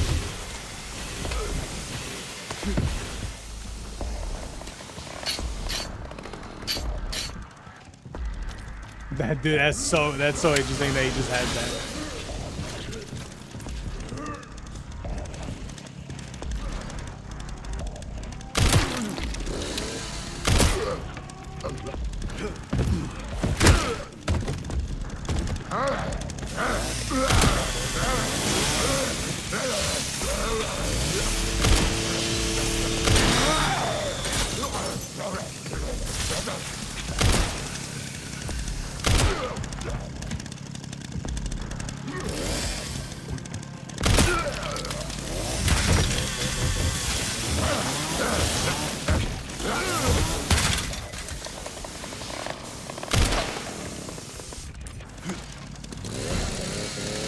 Nice.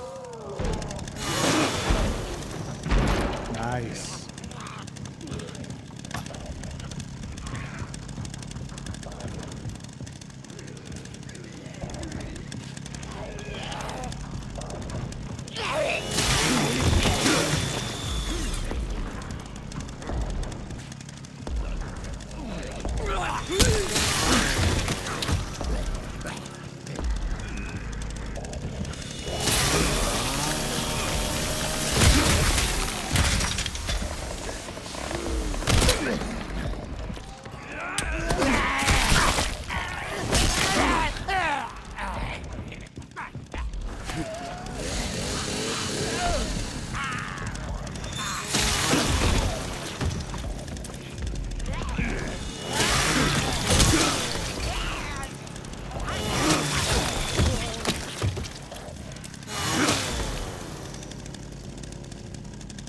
Oh yeah.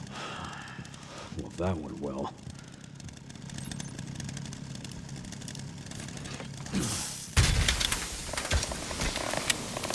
Really? If you put it down, it spins as well? Come on now.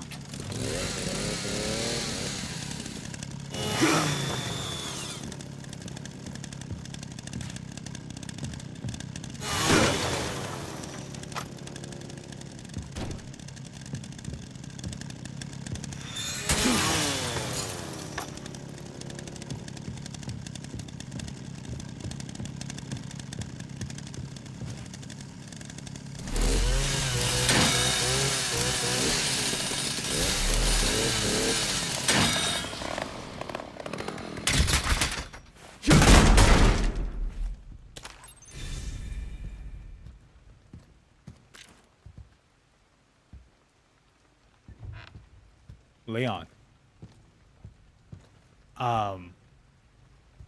There's no lock on it.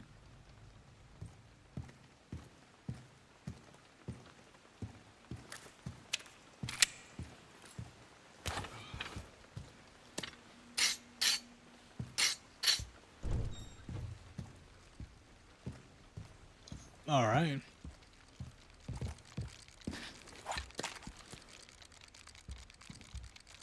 Oh, no way. Hunt us, seek us, find us, break us. No way.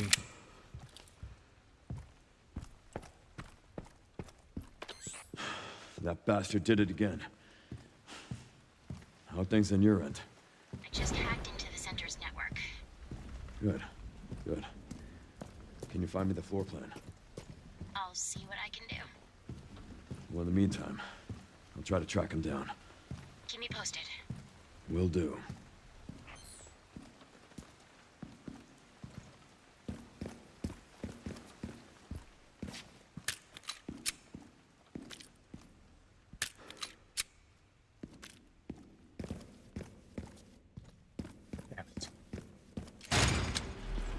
Come on, come on, come on!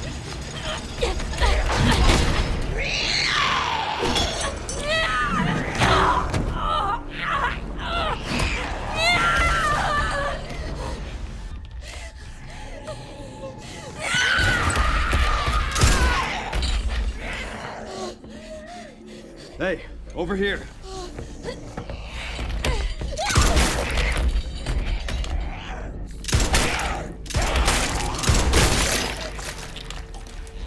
Jesus Christ.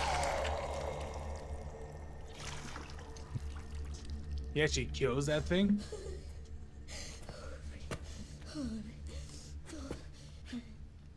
You okay? Damn. Yeah. Thanks. Leon Kennedy, DSO. CSO. I'm Grace. Ashcroft.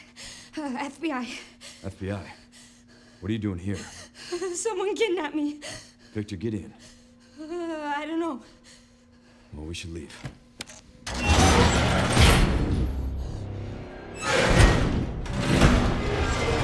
Shit.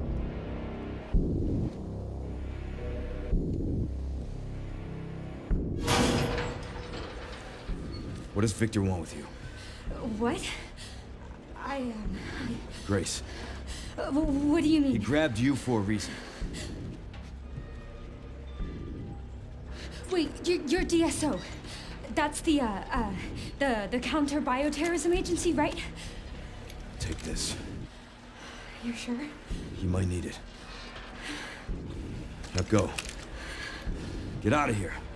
Damn, literally hands her a revolver.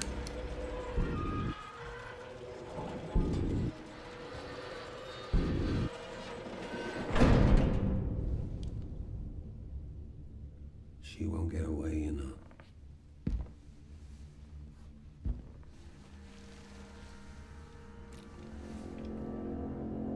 Dr. Gideon.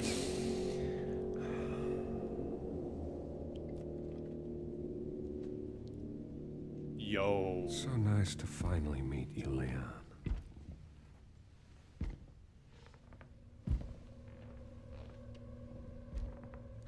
Why don't we have a little talk?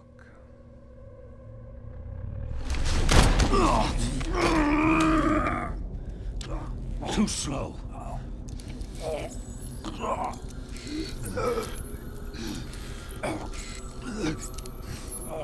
I see you're exhibiting symptoms too. Umbrella's curse.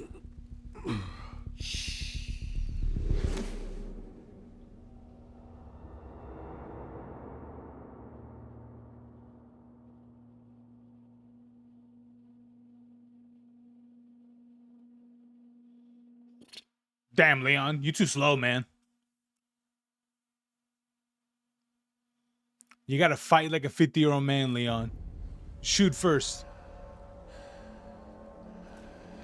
I'll be fine.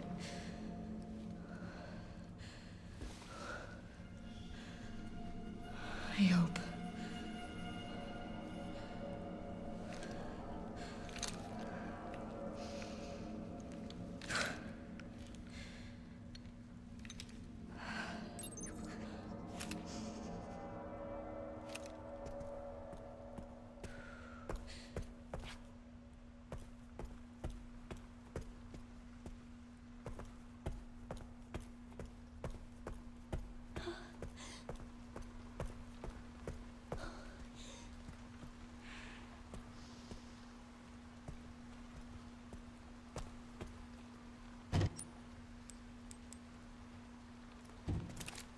Ooh. This looks like it leads outside.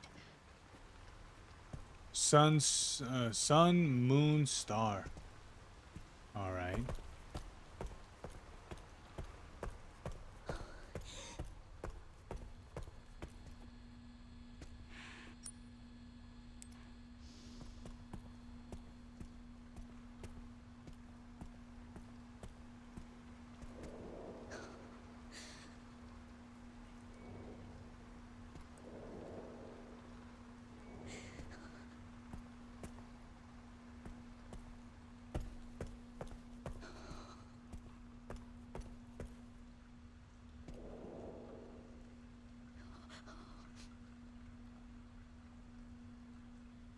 Okay, east wing, west wing.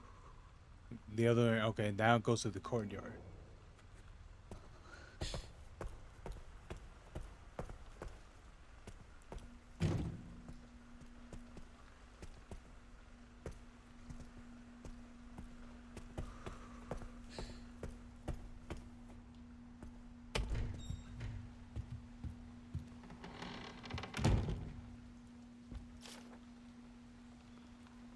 Victor Gideon transforming lives through medicine. Yeah. Michael, or was that Michael or or I think so, or no, Mitchell, Mitchell Bennett, lead researcher, Anthony Richardson, security manager, dignity of the moon, trust of the sun, serenity of the stars. We are partners. I see now.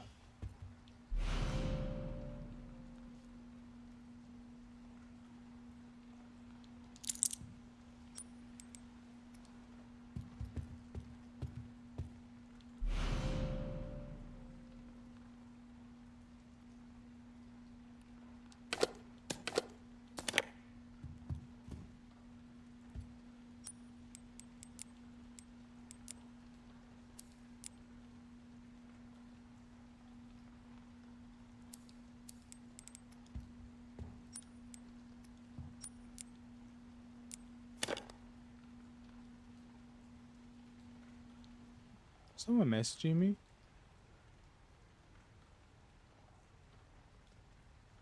Oh, no. No one's messaging me.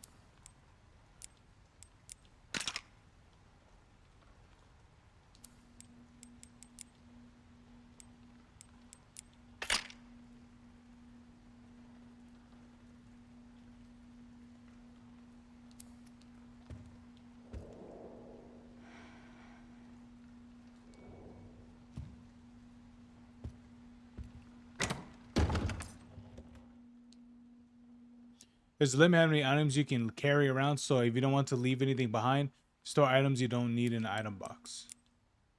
Probably these.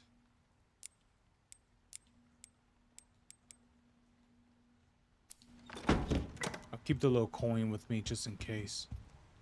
Maybe.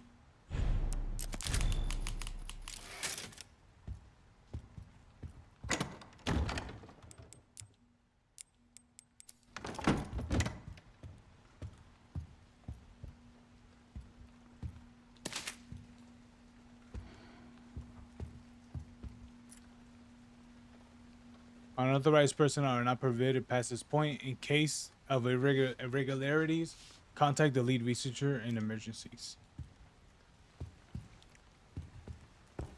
Well, welcome to the red light district. Great.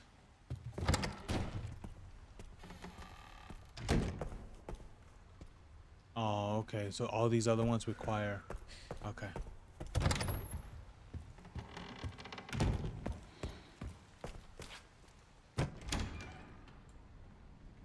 Hello. Oh,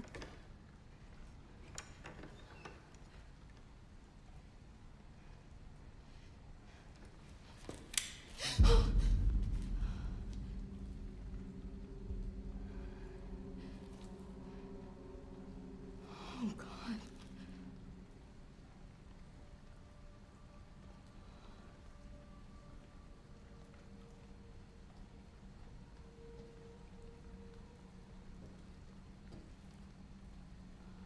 Oh, she's blind.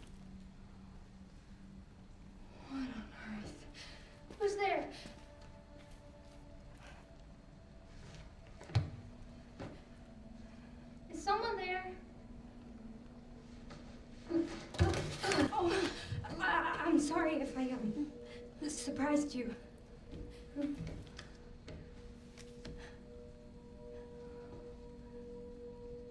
Cataracts. You can't see, can you? Who are you?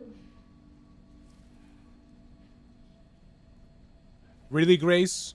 Was there someone in the other cell?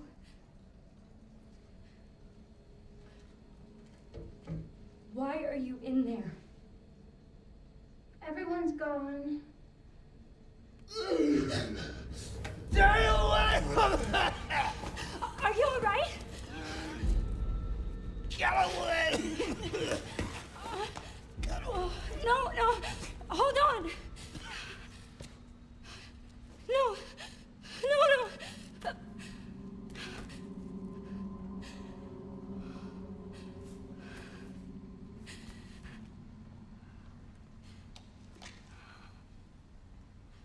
Grace, you want to take his flashlight? I'm sorry. There you go.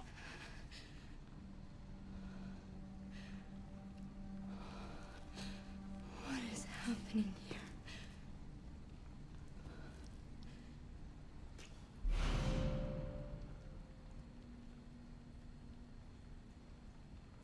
Well, sorry, Jeff. I need a level 3 card.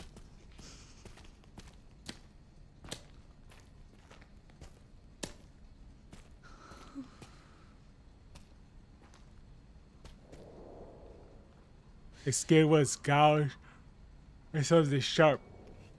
Oh yeah. But what is that? Why is there a hole right there? I guess we'll find out later.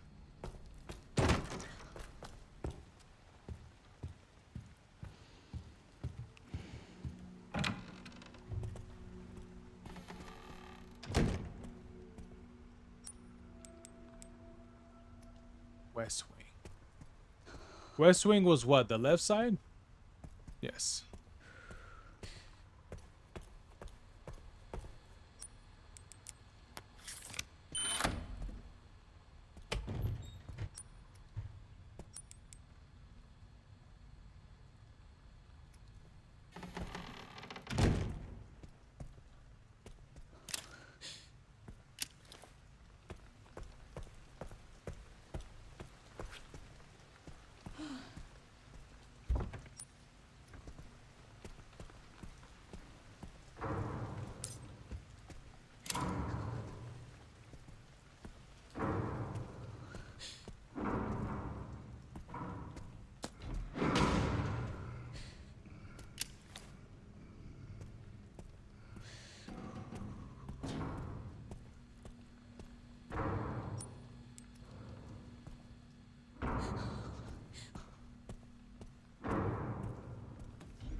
Ooh, makeshift knifed.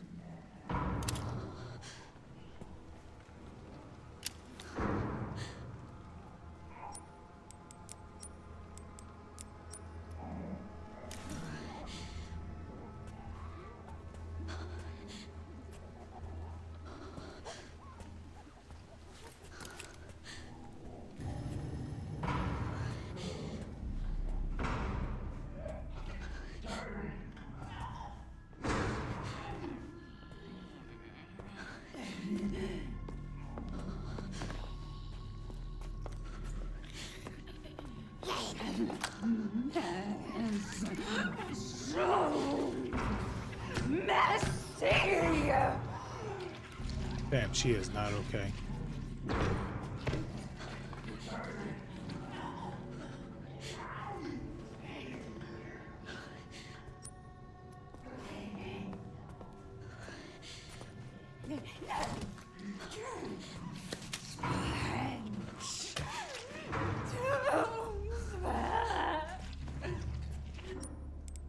Someone's a clean freak.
God damn it.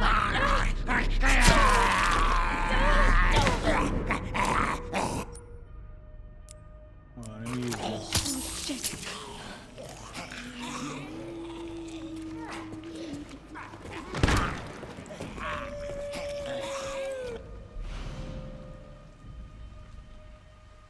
Ooh, what is this? A blowback gun.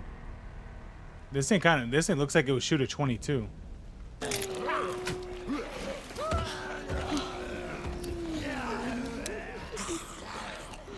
Bullets.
Okay.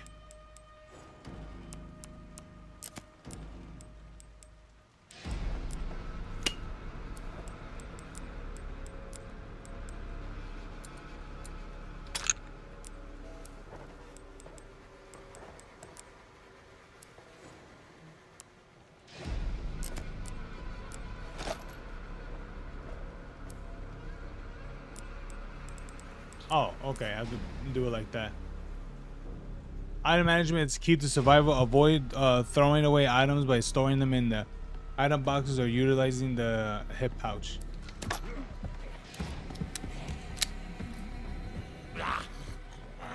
Great.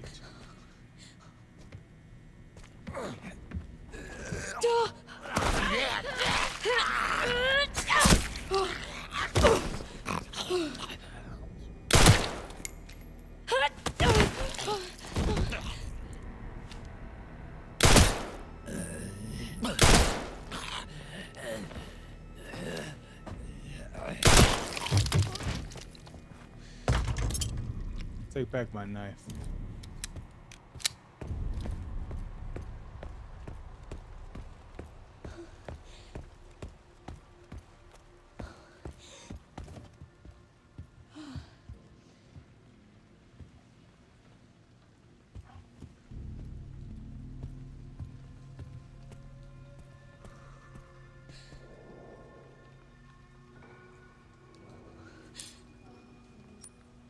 All right.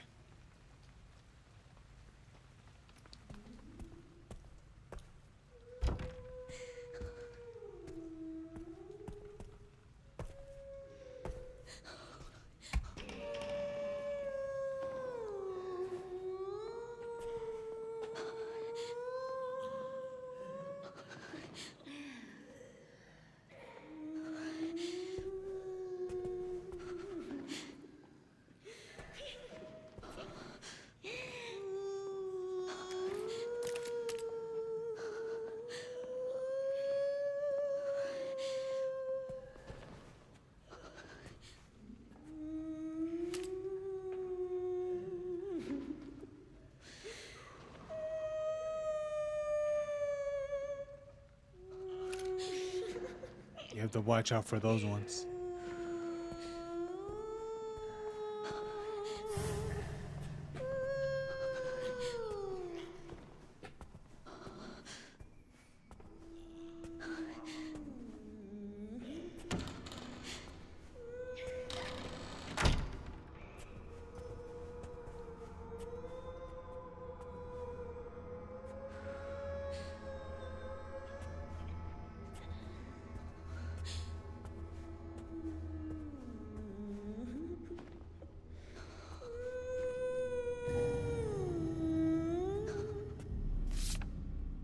Ooh, piece of paper.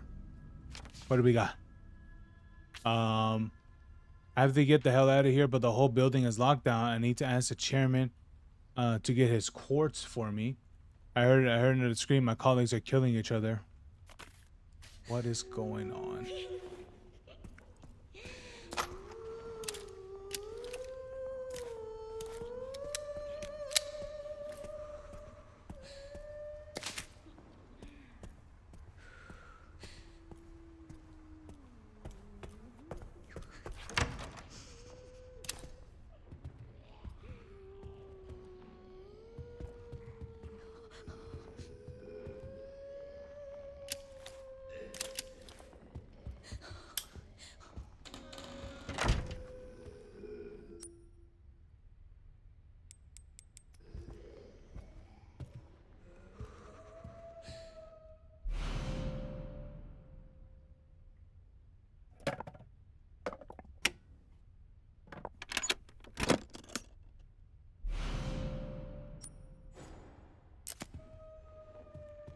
Okay, nice.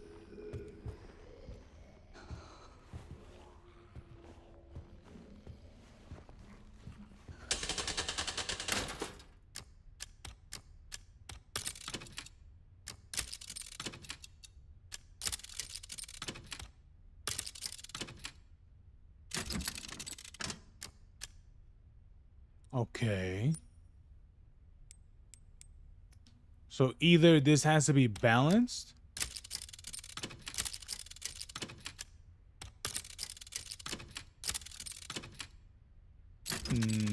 No, that's not correct.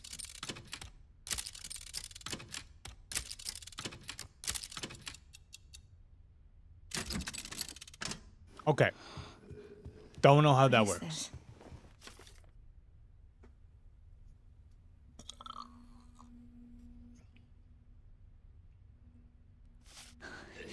Okay.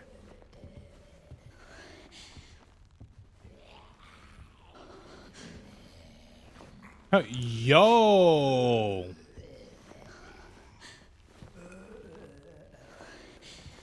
Um, I'm gonna leave you two alone, all right?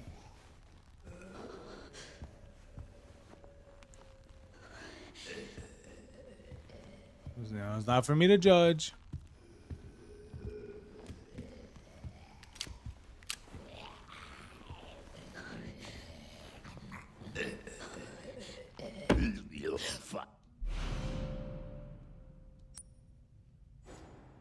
I heard.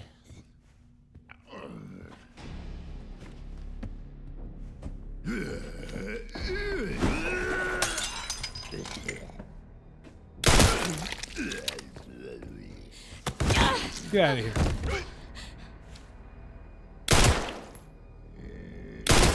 Fire.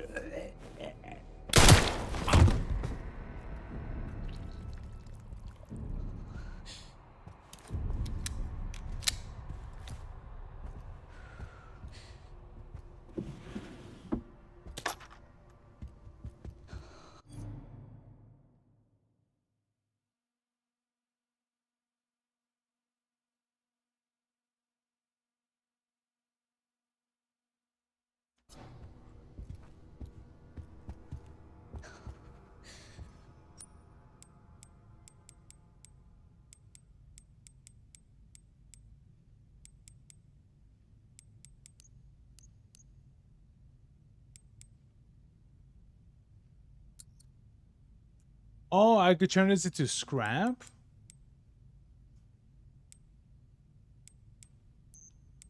Ooh. I didn't think they're gonna put crafting.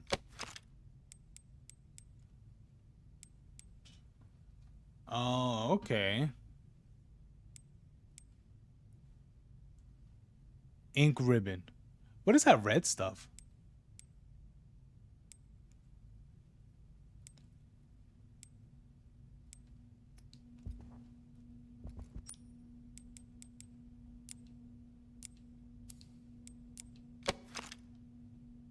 Oh, it's a material that okay.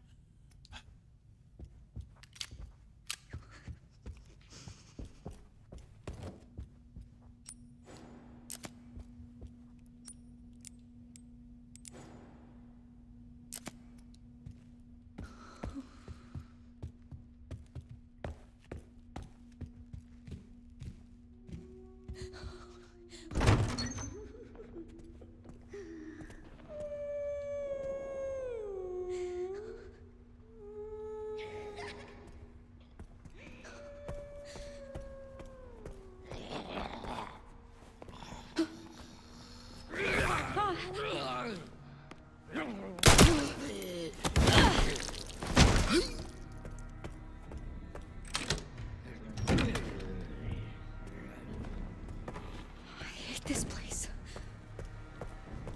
What if I can't get out?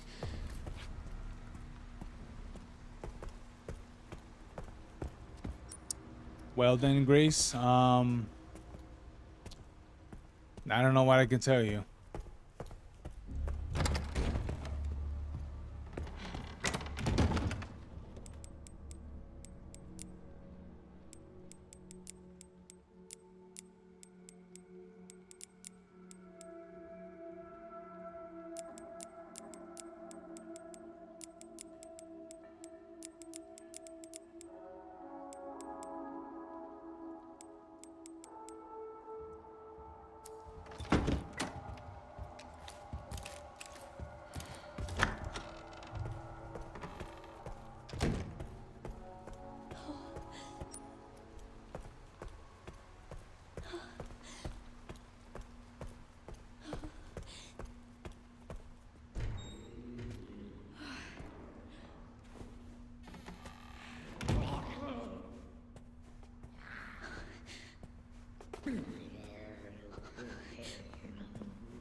Moon, sun, star, moon. Okay. What was it? Moon, sun, star, moon.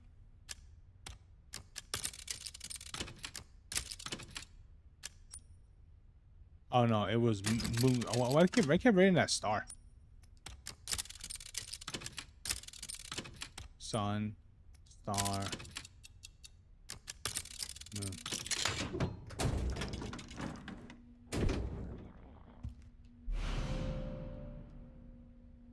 Yep, this is it. Got it.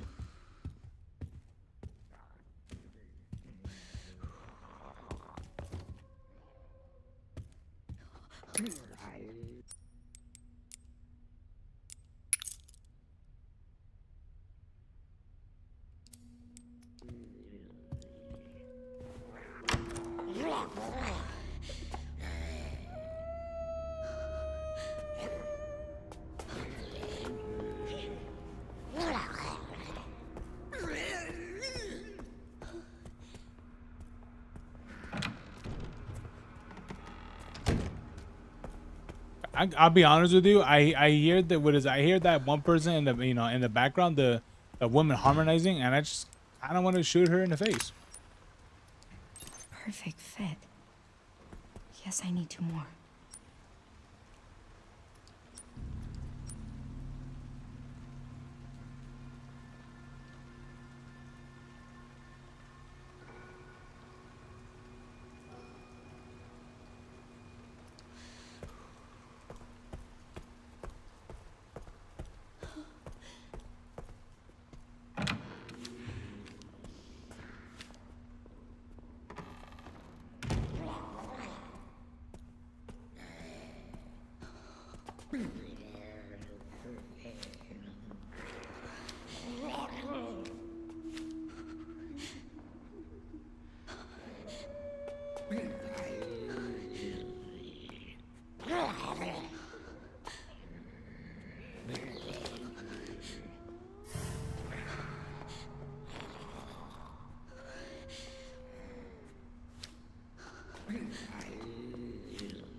Come this way.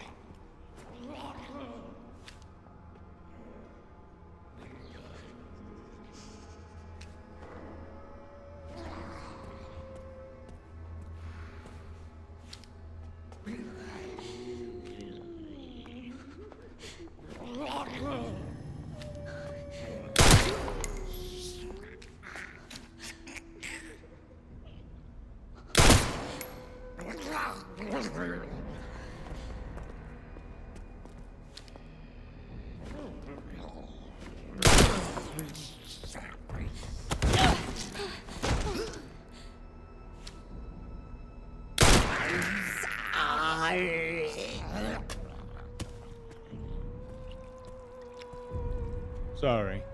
Not really.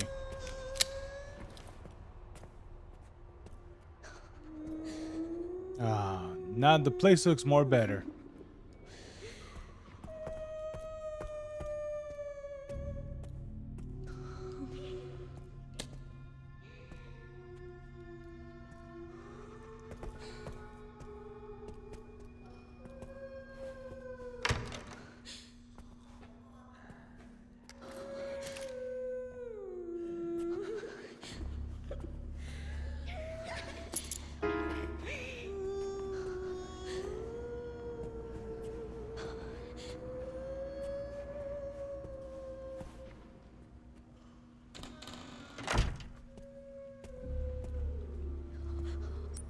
God, just hearing that thing.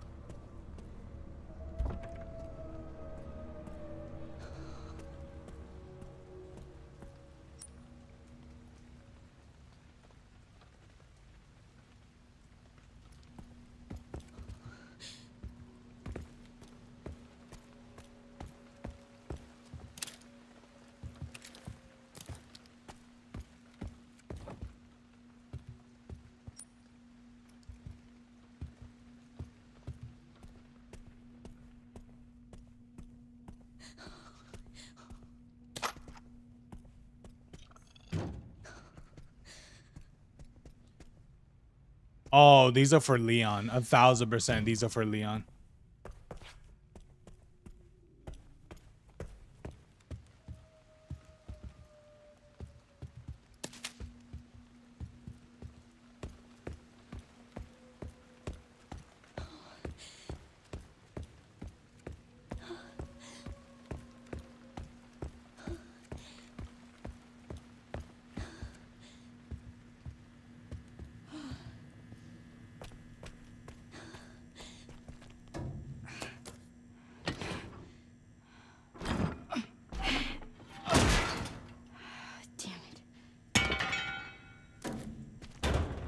Great, Grace.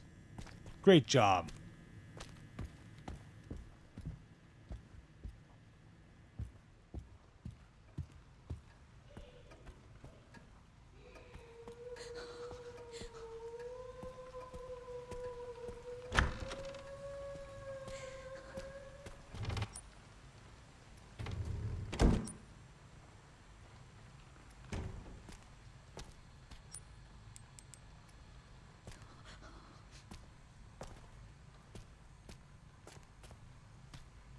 Ding, ding, ding, ding. Ding, ding. Ding, ding, ding, ding, ding, ding, ding, ding, ding, ding.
Shit.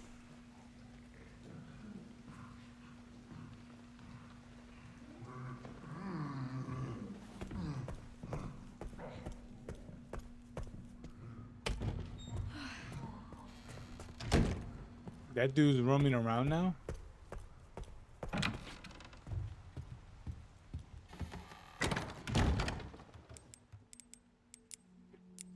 Goddamn. Okay. I don't know what I could do with this gemstone, but I'm gonna put that there. Fire store this too.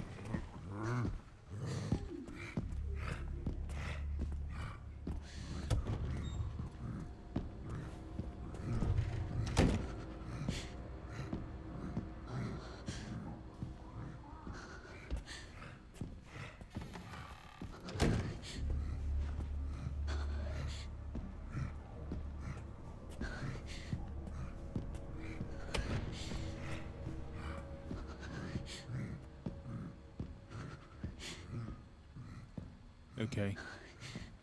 He's roaming now. So that's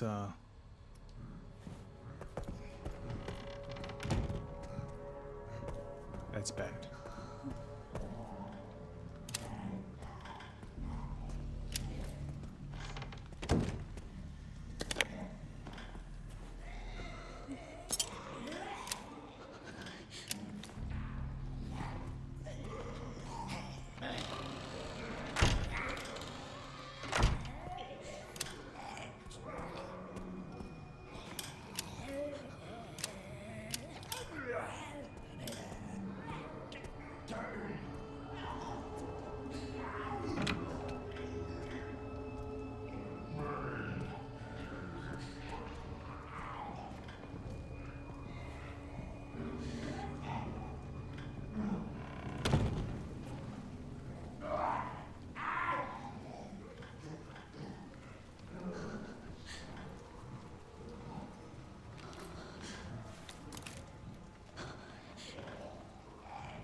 Okay. Door without the handle. Pantry door.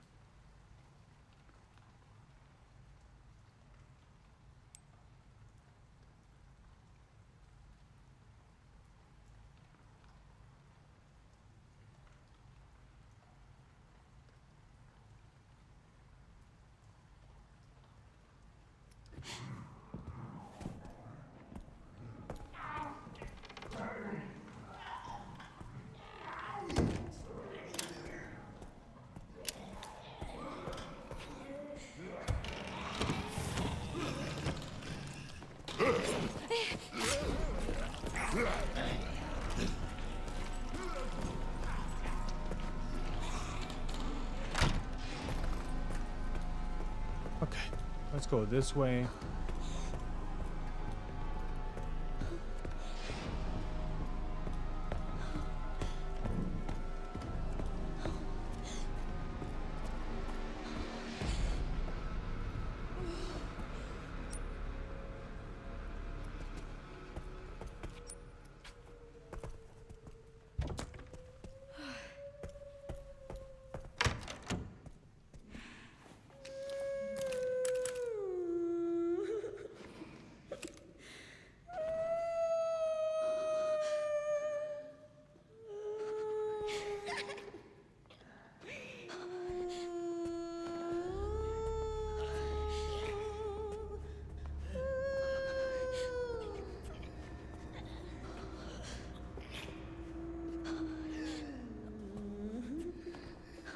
There's nothing here.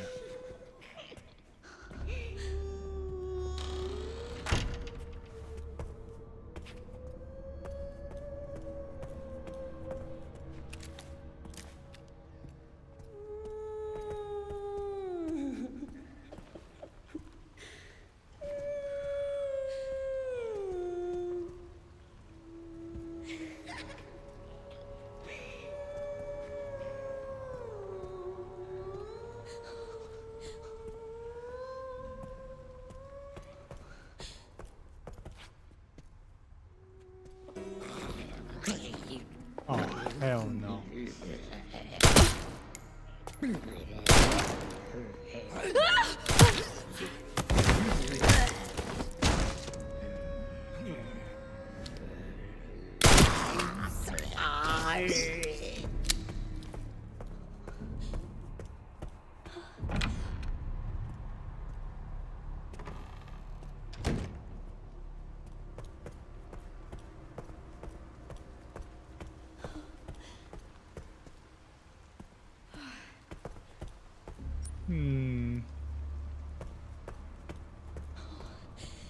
Is that an area I'm supposed to go to? I'm pretty sure yes.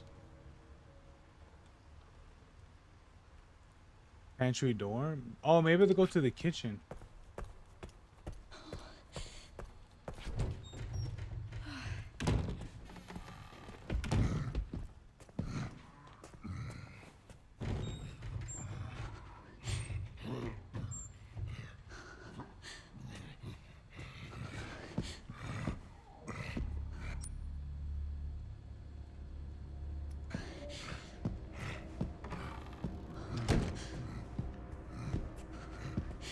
Why is he patrolling?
What's the point of coming in here?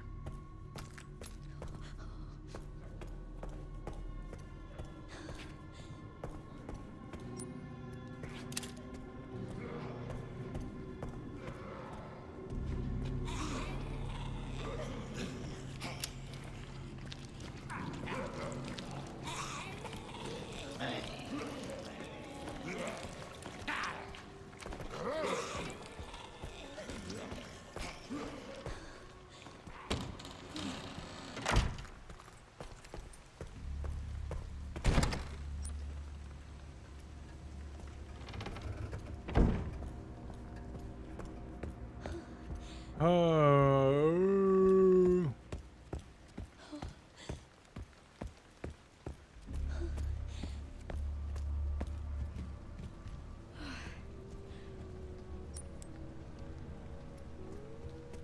Yeah, upstairs was completely blocked off from what I can remember.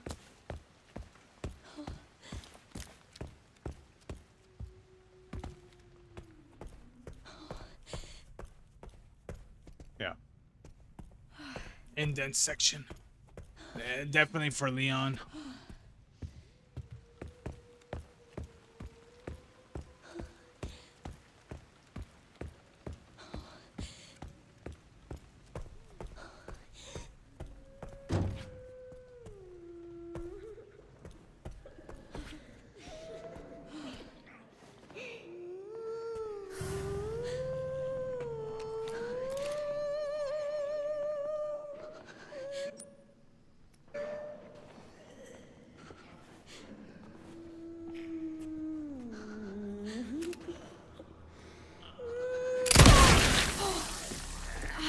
Jesus.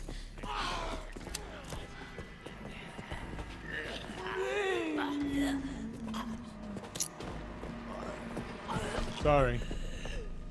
Not really.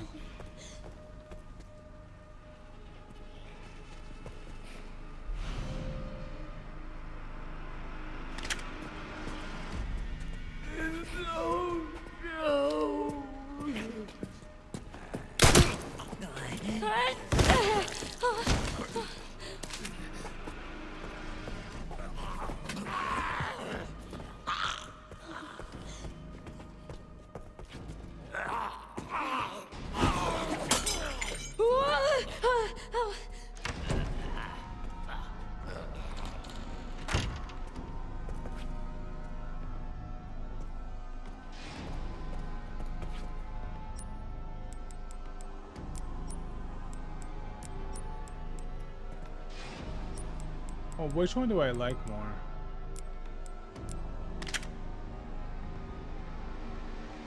This one has, I think, a little bit more power. Oh yeah, this gun's better in every way possible.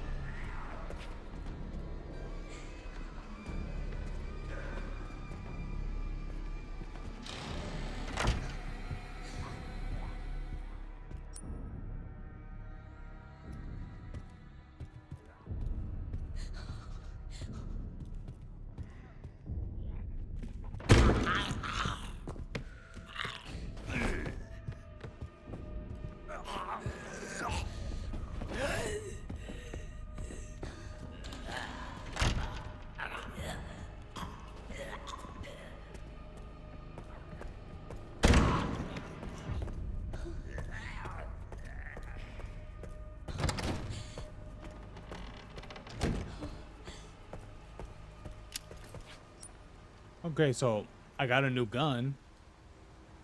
So that's good. I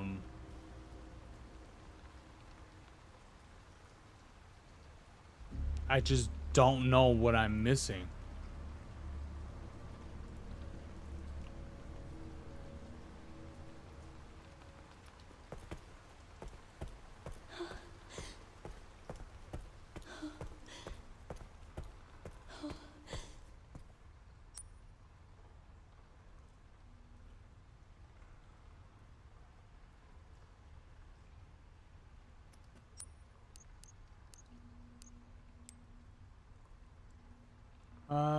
Okay, new hire, blah blah blah. No.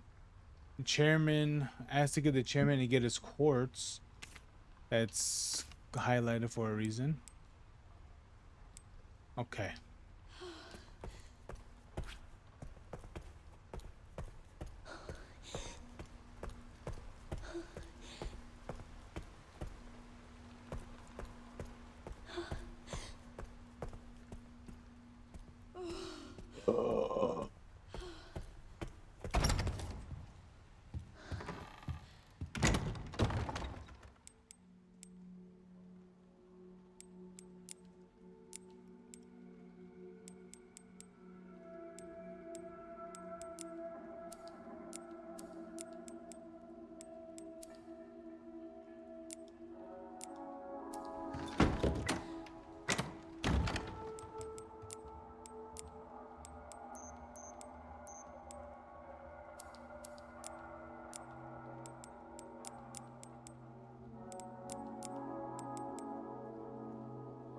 An old metal coin used for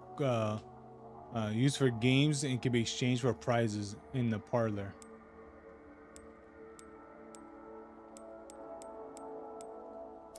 I don't know what's the next thing I can do.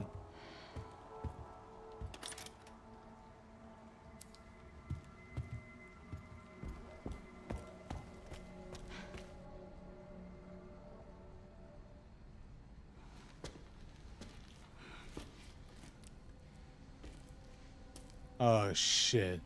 Hey. Are you alright? You're the lady from before. Yeah. This is, you're,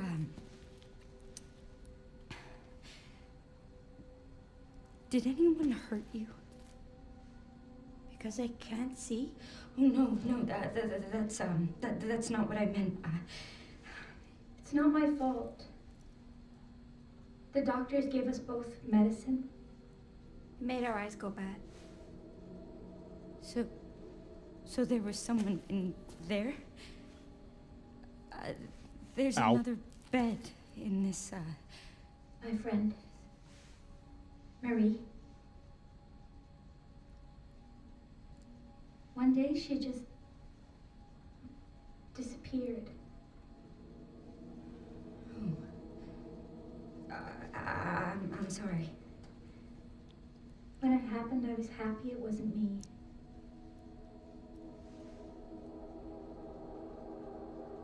Is that bad?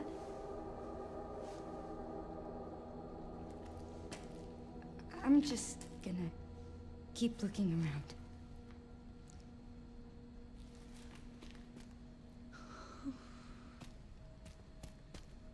Also, you keep talking to her pretty much. Yeah, something tells me. Oh, Jesus Christ. Something tells me that Marie. Oh, boy.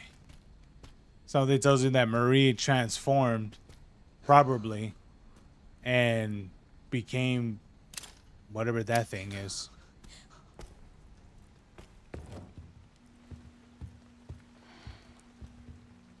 It's probably what happened.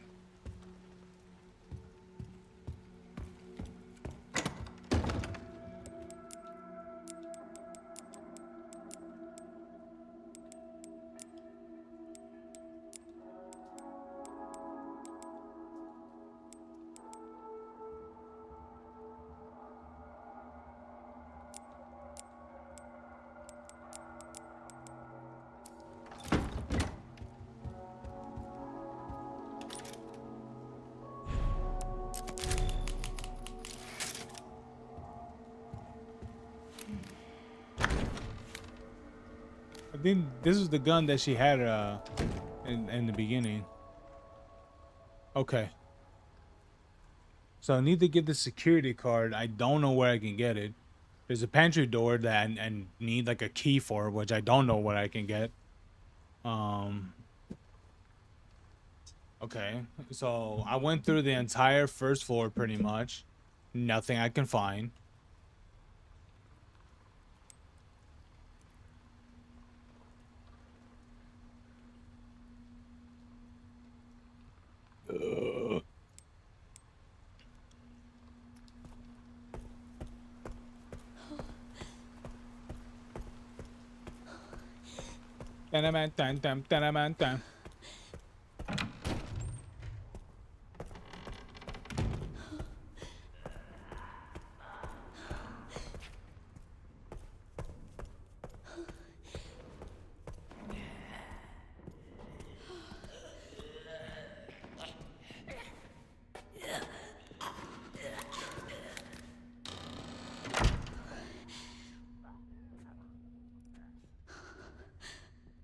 All right.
Okay.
Great.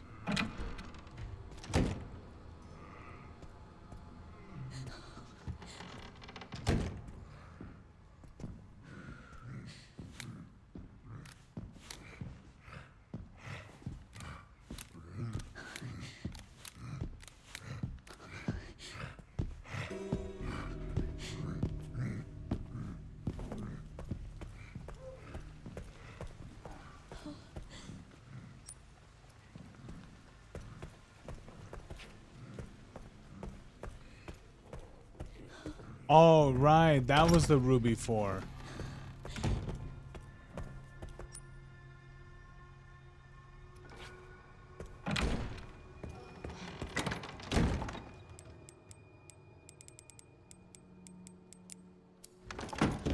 Yeah, because I was like, they're not gonna let you have this for like no reason. This is Resident Evil.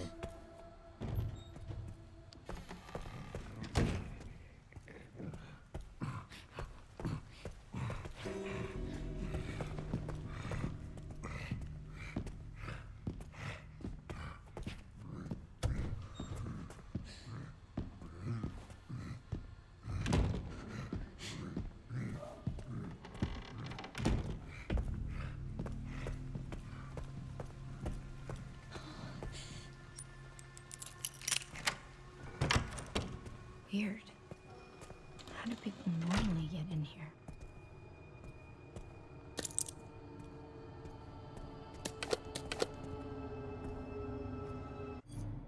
Grace, you are asking. This is something that people question a lot in the Resident Evil series, and here's the thing: you'll never get an answer. Never, ever, ever.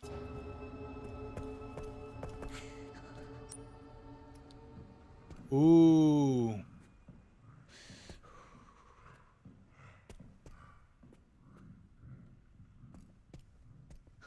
What is that? Blood collector? Ooh, increases max health. Increases blood collector capacity. Stabilizer. Increases gun handling and increases. That's actually really good too. Carry more items. That's probably gonna be more better early on.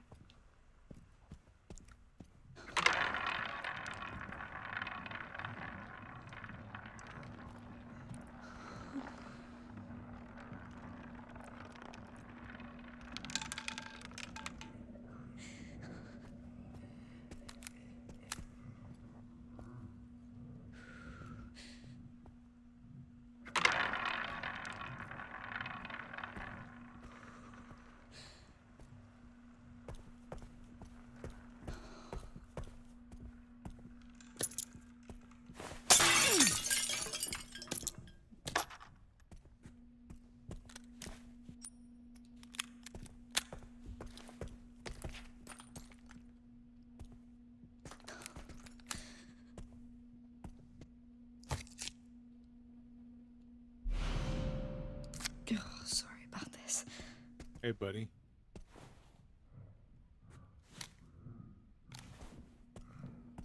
Yeah.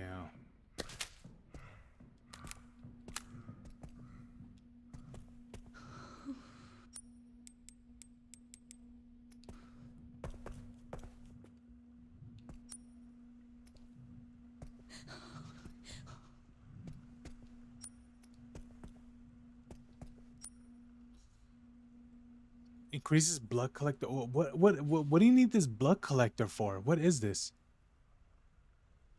Like, there's a reason why this one needs 6 coins.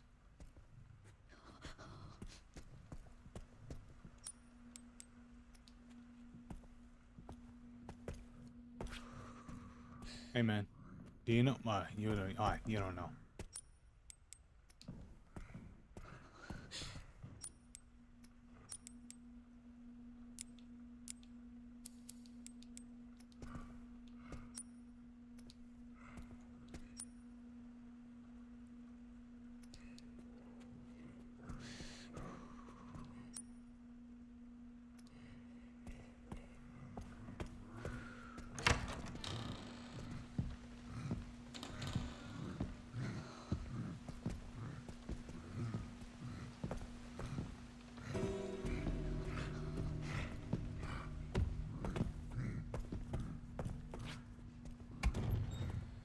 And the butcher's a big guy.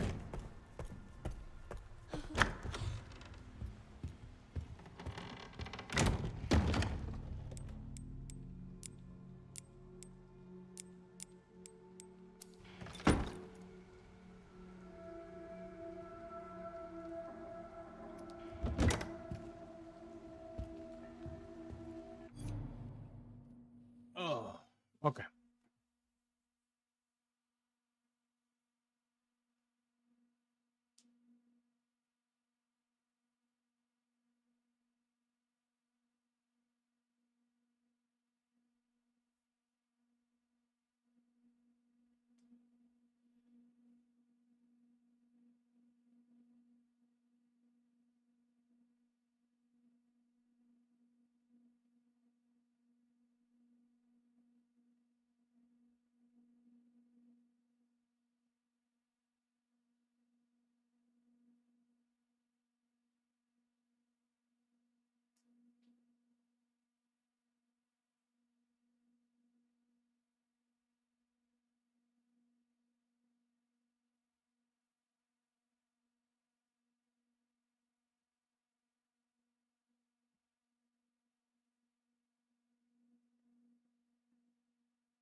Okay.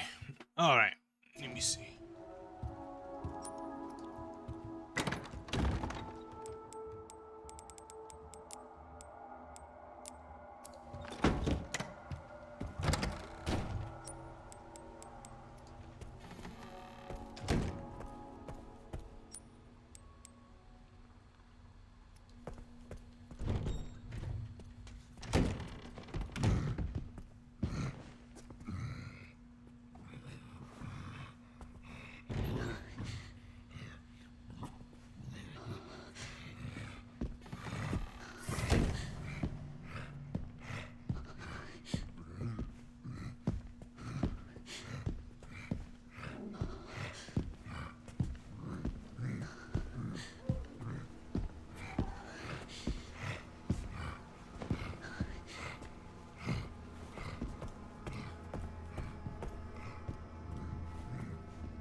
It's interesting that the doors don't automatically close. You get so used to that from the older games.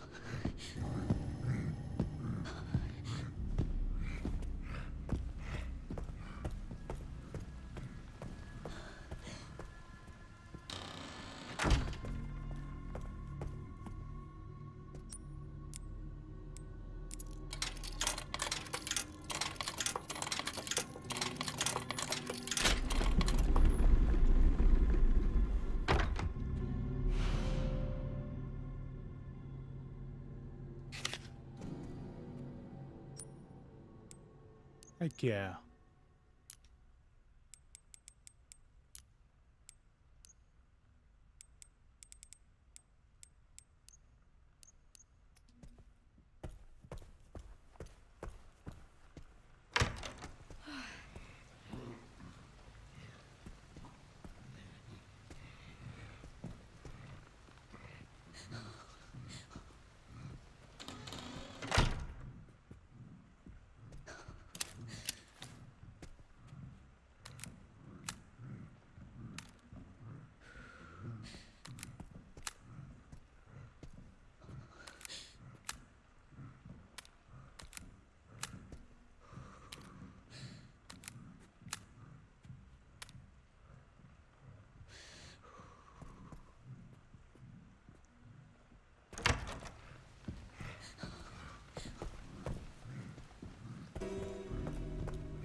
All right, here we go.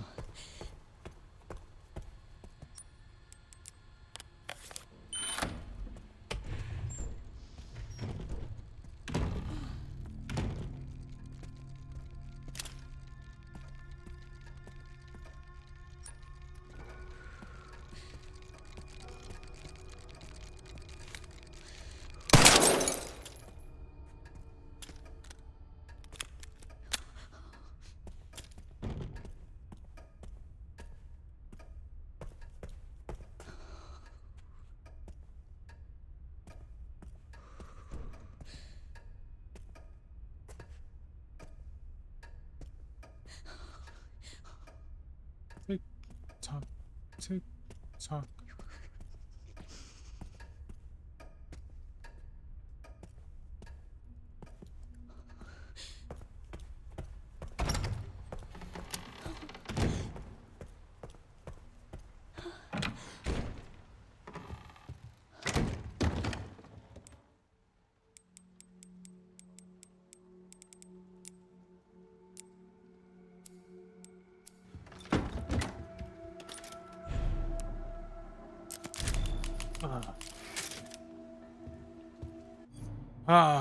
Alrighty then, guys.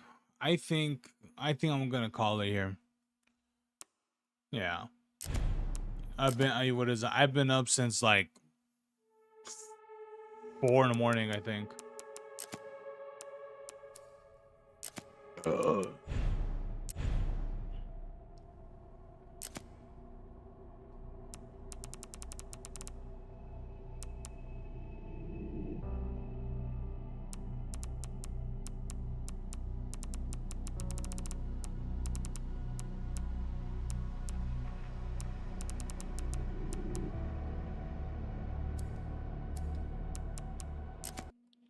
Yeah. Yeah, I'm tired, guys. I've been up since like I think 4 in the morning. I'm pretty sure. Um, I did wait because no, maybe it was more close to 5. I'm pretty sure. Um, but yeah, either way, guys, I'm tired. I'm tired. I just want to just chill out for a little bit and then go to bed and then probably in the morning. I mean, I don't know. I don't know if I will be going to. I don't know if I'll be going to church tomorrow. Because I do want to what is it, edit from the reaction I did earlier and try to get that up by on Sunday. But I will see. All right, I'll try to see if I can do that. But anyway, you guys have a good night. All right. You guys have a good night. I'll see you guys next time, okay? See you guys tomorrow for another stream, of course. And honestly, I've been feeling a lot more better since the tummy ache. Turns out I was just I don't know what I forgot what it was. I think it's like constipated or some shit. But it wasn't too great, to be honest. And it hurt a lot, yeah, to be honest. But yeah. Anyway, you guys have a good one, all right? Let me see here. Yeah, there's really nothing else right here. All right, then. You guys have a good one, all right? You guys have a good night. I'll see you guys next time. Peace. Oh, crap. Oh, okay.